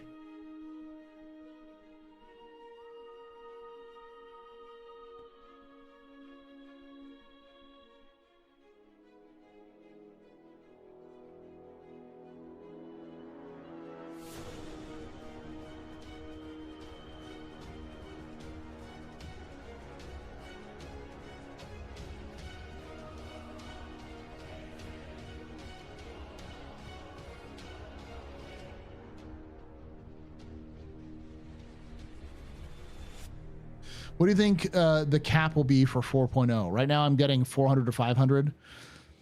I'd be happy with 600. I think a 600 with 4 servers for shard would work, because that would effectively be 200 players per shard or per server if you spread it out perfectly. I thought I heard that. We're basically shoving 2,000 people in a small room that can only support 50 people with food and drink. Yes.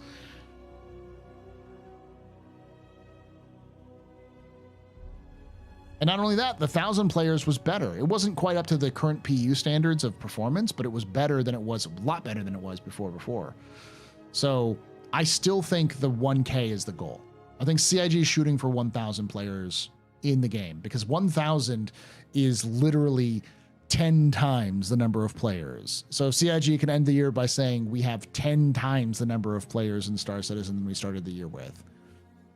Because at 1,000 players per shard, that's better than, I believe, better than Elder Scrolls Online.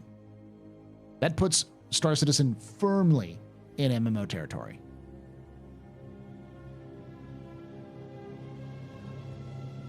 we're getting ads, so we'll let the ad roll out and then I'll call it a night. Is that the final goal even with dynamic mesh? No, I think it's a little bit more than that. Did the ads not play? Okay, I saw the ads were coming in, so. The final goal is, CIG's final goal is nuts. Okay, good.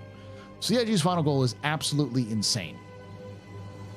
CIG's final goal is every single person in North America is on a single shard. Every single person in Asia is on a single shard. Every single person in Oceania, in Australia, is in a single shard. And every person in Europe is on a single shard. Like, legitimately, there we go.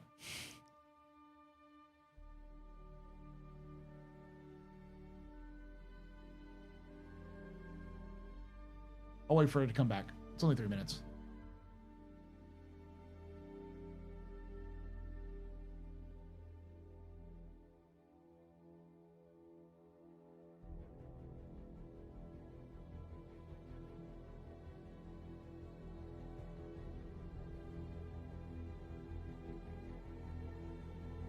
You're not subjected, no.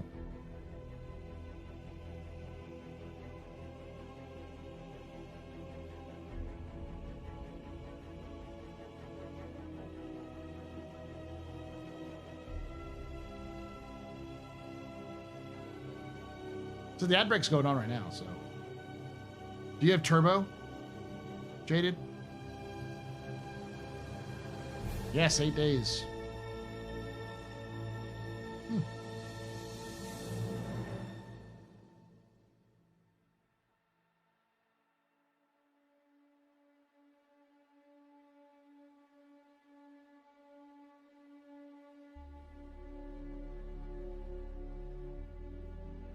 The problem is that none of the current in-hail infrastructure is made for the amount of players. In-game infrastructure made by players. Exactly. Seiji is going to have to scale that. I think they will, but I think the question becomes how and when. I hate you, Cyberwolf. I wanted to go to CitizenCon just so I could go to Warhammer World and do my pilgrimage. I'll have to go at some point in the future. I'll have to go in 20 fucking forever. When it goes back to Manchester and gosh, 2028.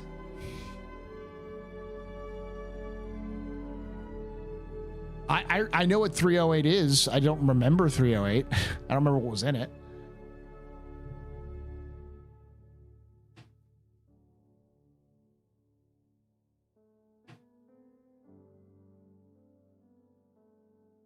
I do not have plans for Canadian Thanksgiving this weekend because I am not Canadian.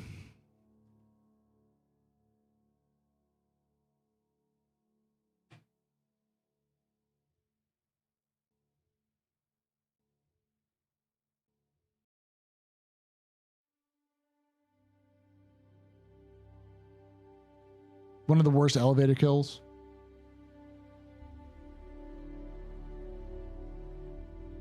That's because you have blanked out your memory. It's obviously a trauma response, so yeah, I'm not gonna relive that.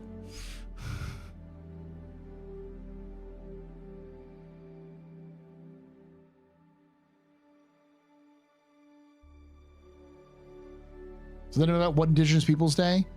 Yeah, I have the Monday off. I have this coming Monday off, but I don't actually have it off because whenever your kids have a day off, most of the time, your teachers don't. I have training, which means I've got meetings in the morning and the afternoon. Luckily, I should be able to come home soon. So like, I should be able to be done with most of my stuff by like 2 or 3 so that I can get my work done that I need to get done and then head home, which makes it a lot easier. So when I leave, I'm leaving right around when school would normally end rather than right at when school's ends, and I don't have to fight all of my kids who are leaving and all the parents who are coming in to pick up the kids. I can just go home, which means I get home in like 10 minutes rather than like 20 to 30.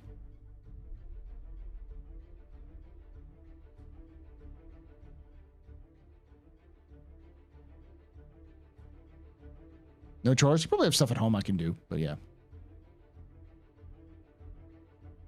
As a teacher, are you for removing Columbus statues in cities commemorating him? Yes. Because Columbus was a piece of shit. I'm for replacing them with Amerigo Vespucci statues, though.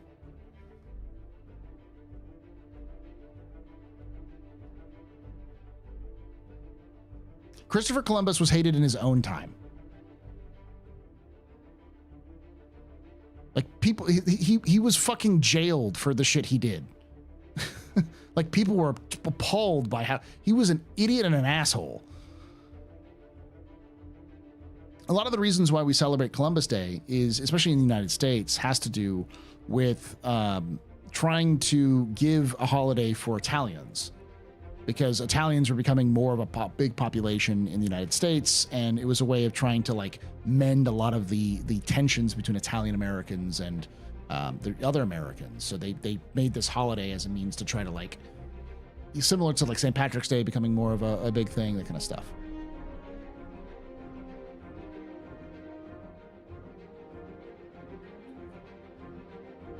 Amerigo Vespucci. He's the reason why we call it America.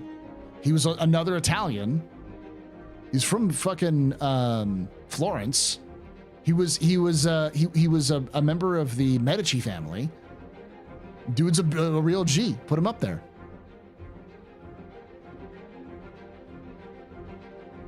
I'm just saying, Overt. If you're an Italian, support Amerigo Vespucci. All right. He got fucking robbed.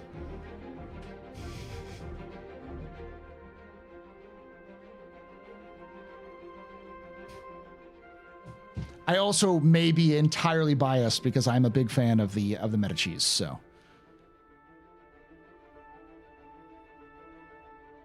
yeah, he was basically stripped of his own titles in his own lifetime. The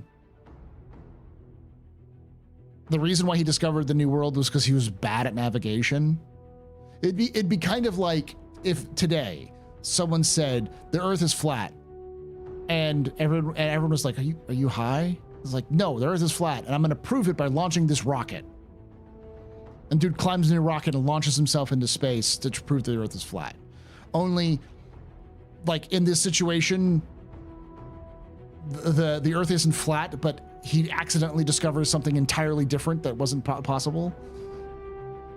Like, he thought the world was smaller than it was, so he could just sail across the ocean. And everyone's like, you're going to fucking die. There's nothing out there. It's a gigantic fucking ocean. And then they bumped into islands and were like, oh, interesting.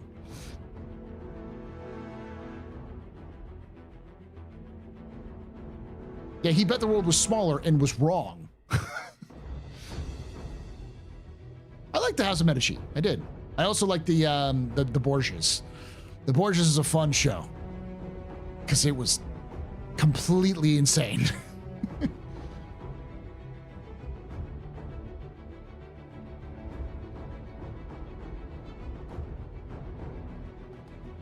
Yeah, exactly. Amerigo Vespucci is where we get the word America from. They call the new lands America because of stuff. The Showtime version, yes, I love that one.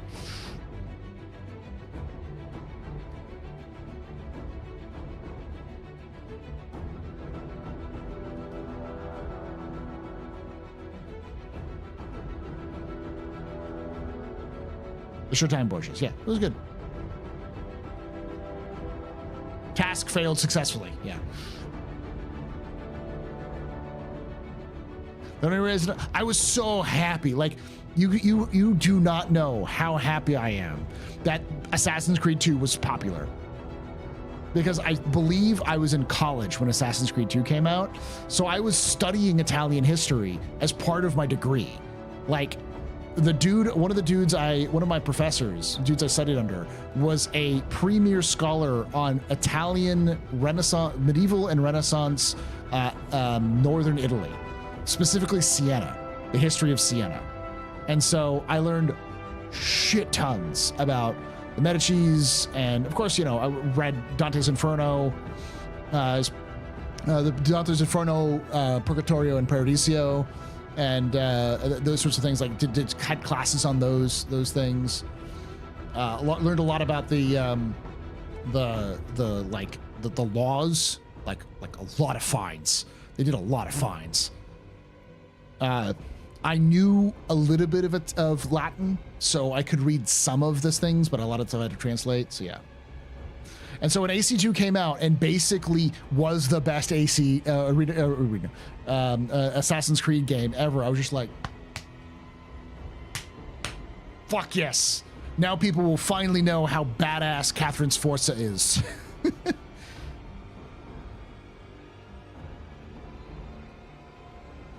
Don't get me wrong. Assassin's Creed 2 is entirely wrong history. It is nowhere near the history, but it has like all these historical figures who actually existed. Many of the lines they say actually is things they said, you know, that kind of thing.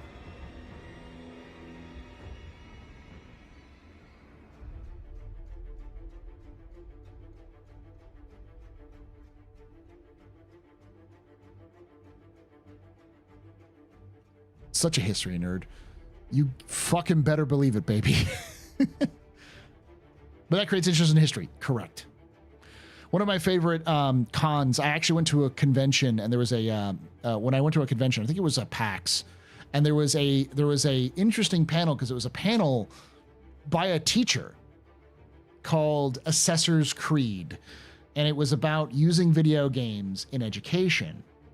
And the presenter presented to a lot of places, including video game places. So I did it because I could use it as professional development. I counted it towards professional development. I talked with my administrator. I got her information, and they were like, "Yep, this is fine," because it was talking about using video games in education. And so I sat down there, and she did a great presentation about how video games work and how you can gamify things, and how people don't understand how gamification works, and how assessments need to be done because you need to be able to assess if they did it or not. Gamification works really well for practice, for getting people to know things, but it's not really good for to understand if they understand stuff. And so she brought up, like, I call this Assassin's Creed, and everyone always asks, is Assassin's Creed then a good story? And she's like, you know, maybe. Look, so let's look at the kind of standards. What do we need to know about Italian history from Assassin's Creed 2? We have the Medicis and the Borgias. Do we learn at the end of the game? Do we learn anything about the impact of the Medicis on Italian Renaissance, or the fight between the Borgias and the Medicis in terms of their the papacy and that kind of thing, or what happened to Borgia? What's his name? The Borgia who you fight in Assassin's Creed 2, like how he died in his assassination, because he was actually assassinated. All these things. Do we learn anything about that? No. How does this game end? You beat Rodrigo Borgia to death with your fists. There is no learning. You beat the man to death with your fists. And I just thought it was like, everyone laughed at that one. It's just such a deadpan, like, yeah, you fucking punch him to death.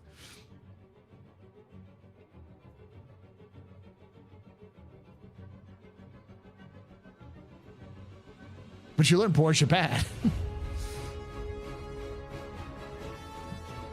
Well, the original family line is dead, but I'm a Medici. It's my last name. Nice. Rodrigo, Alexander VI, yeah.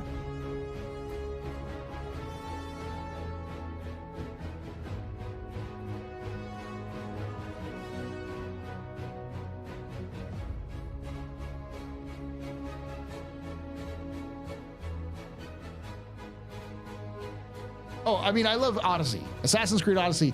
I got my wife the premium edition, whatever the most expensive edition of Assassin's Creed Odyssey was. She played the shit out of it, because my wife, surprise, for those of you who haven't seen me before, hi, I'm Paul. I'm a history teacher by day.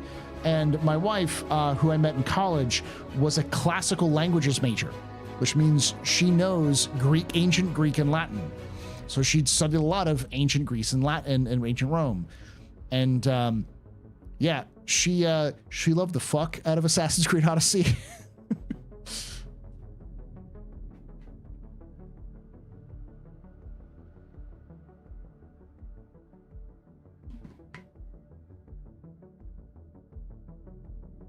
Literally playing this while I was listening to. There we go.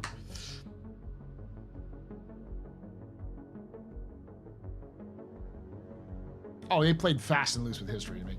The thing that I practically threw something. I think I was streaming it live when it came out. When it came out, the intro talking about Herodotus as like this very important historical figure. I about fucking threw something at my screen. I'm like, we do not talk about the lying uncle, the lying godfather, the lying drunk uncle of history as a fucking historical source. No, bad Assassin's Creed. No. I too love the drunk uncle of history. Herodotus was a fantastic. He was doing things that nobody had done before. But people forget that Herodotus also thought that there were giant fire-breathing ants that lived in Egypt. Like straight up talked about that as if they were fact. That like if you travel through the desert in Egypt, you always have to have two camels, one pregnant camel and one normal camel. And then that's because giant fire-breathing ants will crawl out of the ground, and you leave the regular camel behind, and the pregnant camel knows that she's pregnant, so she'll run harder to try to save herself, and the ants will be too busy eating the other camel to survive. I am not even kidding. That is one thing he says as a historical fact.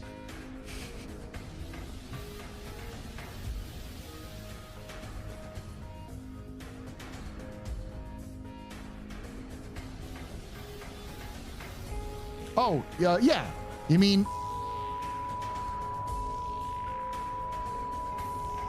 Right?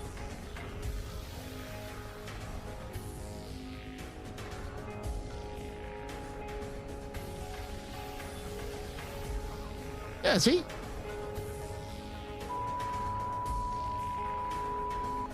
Right?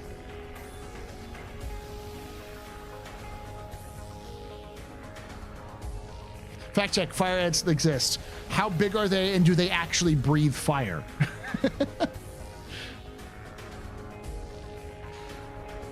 Do they eat camels?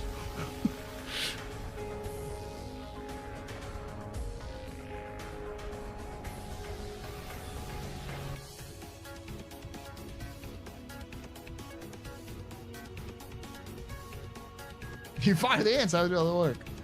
No, like even in college, the thing they had us read for historiography was Thucydides. And don't get me wrong, I fucking hate Thucydides. Like, dear God, it's the driest fucking thing you have ever read. It takes so long to read Thucydides because everything is so dense, and the man is more in love with statistics than a fucking statistician. Like, I have heard economics lessons that are fucking more engaging than Thucydides. I've heard like microeconomics on you know I'm trying to think of the term for it. Like ecologically safe practices, like books. I've read pamphlets on the driest of shit, and it's still better than fucking Thucydides. Oh my fucking God.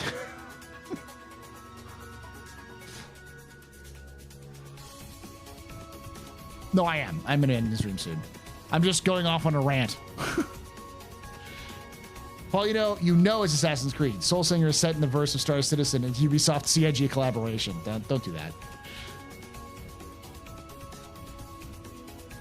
I've heard someone say Soul Singer is the trademark for CIG's AI tech for Star Citizen AI source. We probably won't hear anything about Soul Singer. I would be very surprised if we do. Damn, what did he do to me? You have no idea what that man did to me. There are two people. If there was time travel ever invented, there are only two people I would go back in time to punch. Thucydides and Cicero. Fuck Cicero. Absolutely. That man loved to hear himself fucking speak, and there's a reason why his tongue was cut out and nailed to a fucking podium.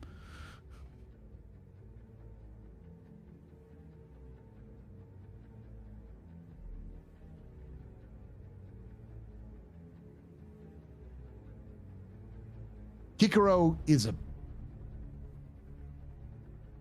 The thing is, like, Kikoro was a brilliant politician. He's probably one of the best politicians that has ever lived, and was legitimately good at what he did. And had a lot of interesting and awful backstory about his life and how he got to where he did, but he just wouldn't shut the fuck up.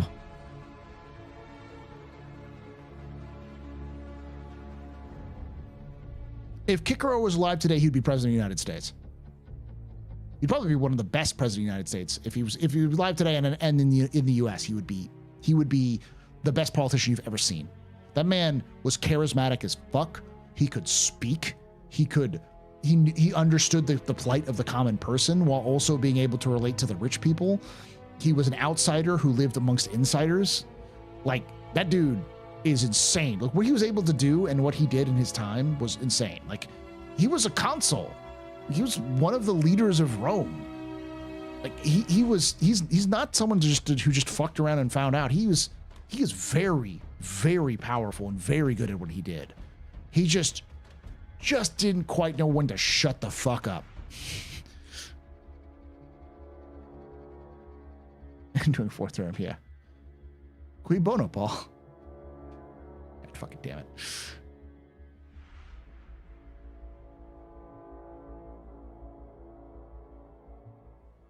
The person who's really up his ass was Caesar. Julius Caesar, like,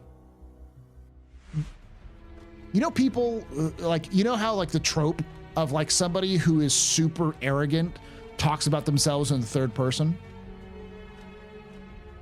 That is basically Caesar. Julius Caesar's diaries, the way he wrote his own diaries was in the third person.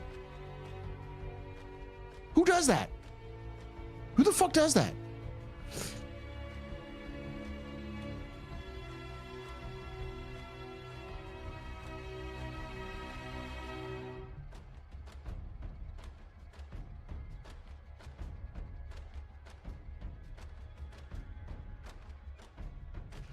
I know, Kevin. I know.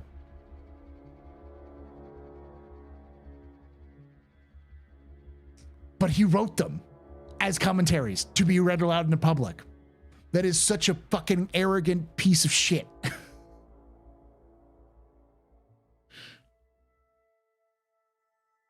Oh. Still better than Kikoro, though.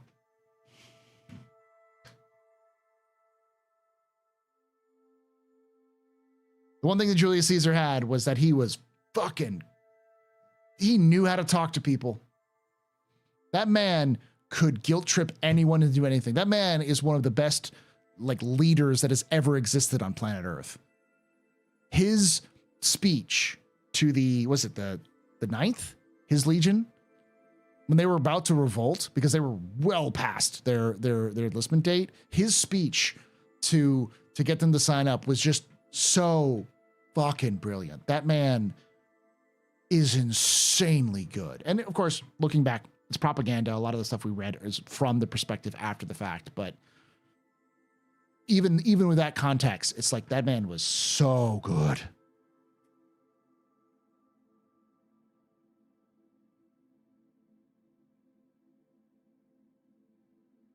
Every man's woman and every woman's man. Caesar definitely got laid, though. He fucked. That man didn't just get laid. He fucked anyone he wanted, whenever, at any time. And he, like, we've seen what he looks like. Like, his own men called him a balding bastard, an ugly balding bastard. That was his nickname amongst his own men. The people who would literally take a fucking, like, spear to the dick for him.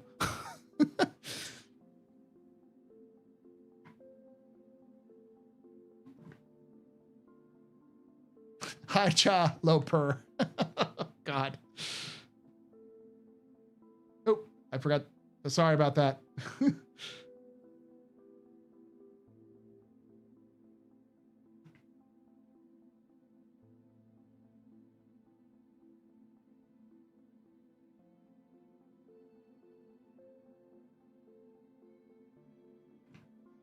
As for Julius Caesar, he was more in the mold of Lucius Cornelius Sulla.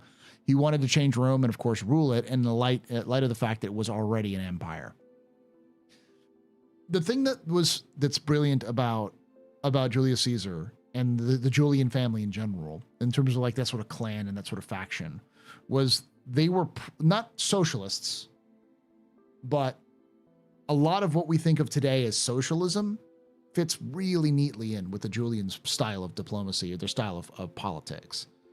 Like, they were very people focused. Like, even Claudio Metelli, who is part of his same clan, if I remember correctly, same political party sort of thing.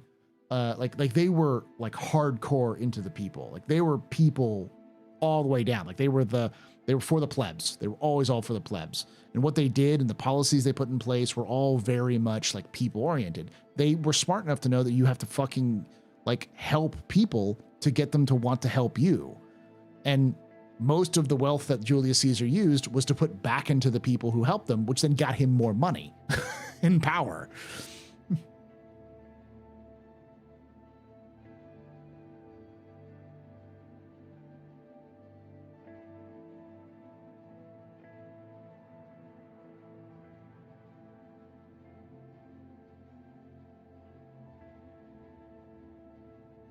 Augustus? Yeah. Augustus learned a lot of the mistakes from his uncle. Father.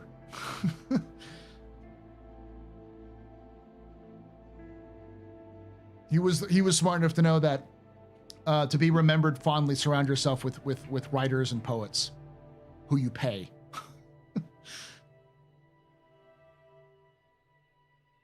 Yes, but in a way of the mafia, you scratch my back, I scratch yours. Yeah, but he wasn't wrong either. Like, a lot of the Julian clan was, I'm guessing Kevin is a fan and or a studier of Roman history. To be clear, I am not a Roman historian. I like history, and I've studied some of this, but you probably know more than I do about some of the details. But a lot of the main things of the populares were land reform.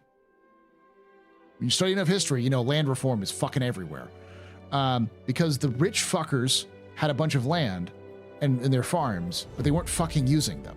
They just had farms because that's what Roman aristocracy had. That's what they used. And they were like, why are you not using this land? Give it to the people who are actually going to use it to produce food. And then they produce that food or those goods, and it's going to help the economy out in general. Do that. And they didn't. And because they wanted their land. Because fuck you, I got mine. And that made the populares so much more popular. Like people began to like love them because they were doing things that were not just good for the people, but made sense.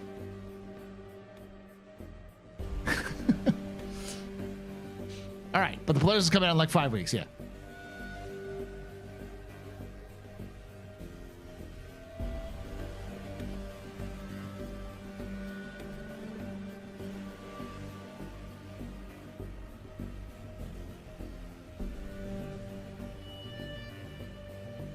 How often do the meme do you think the Roman Empire existed for a reason?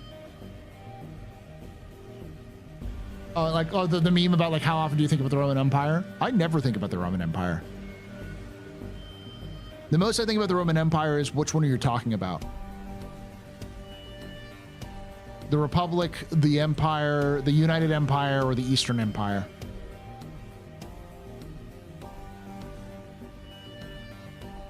But the rich took hold of the public lands for their own use. Wars were fought so that sensible changes could be made. So this is very optimistic. Once you go empire, you don't go back to democracy. Exactly. The reason why a lot of this Roman stuff is coming up as well is because, of course, Star Citizen is based off of Roman history. So, at least partially.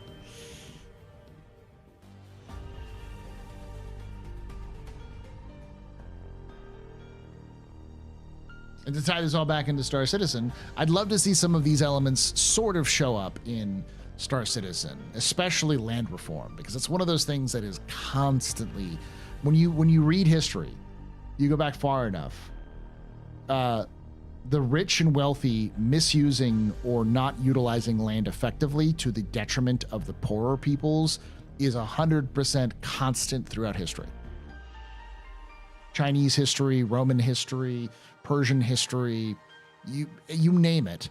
If there is a ruling structure, they almost always, especially in large empires or large civilizations, they almost always end up with land problems.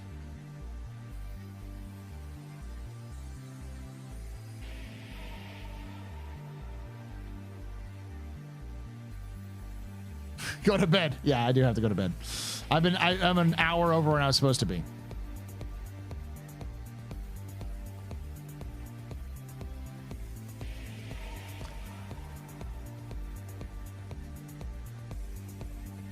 Go in the game.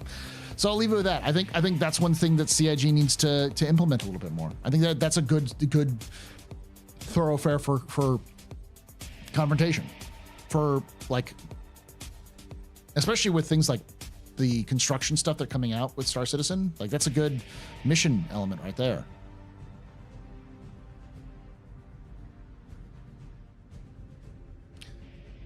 I think about the USA because my grandfather was a shaman who wanted to share the land with farmers, but corporations wanted to share it wanted to share it for him, monopolize for the Gilded Age industry. Yeah.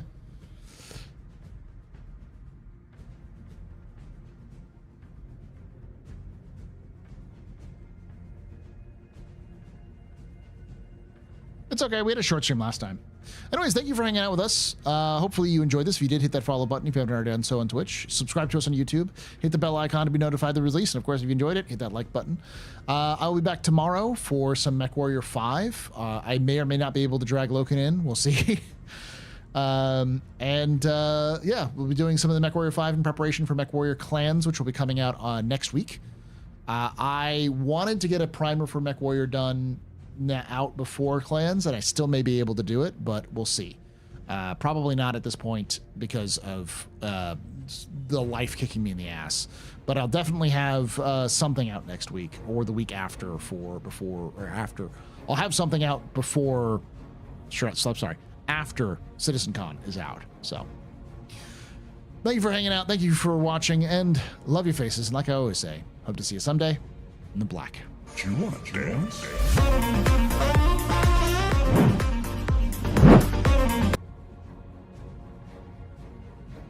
Kadesh, we're going to bed. Sorry. We'll send you over to somebody else, though.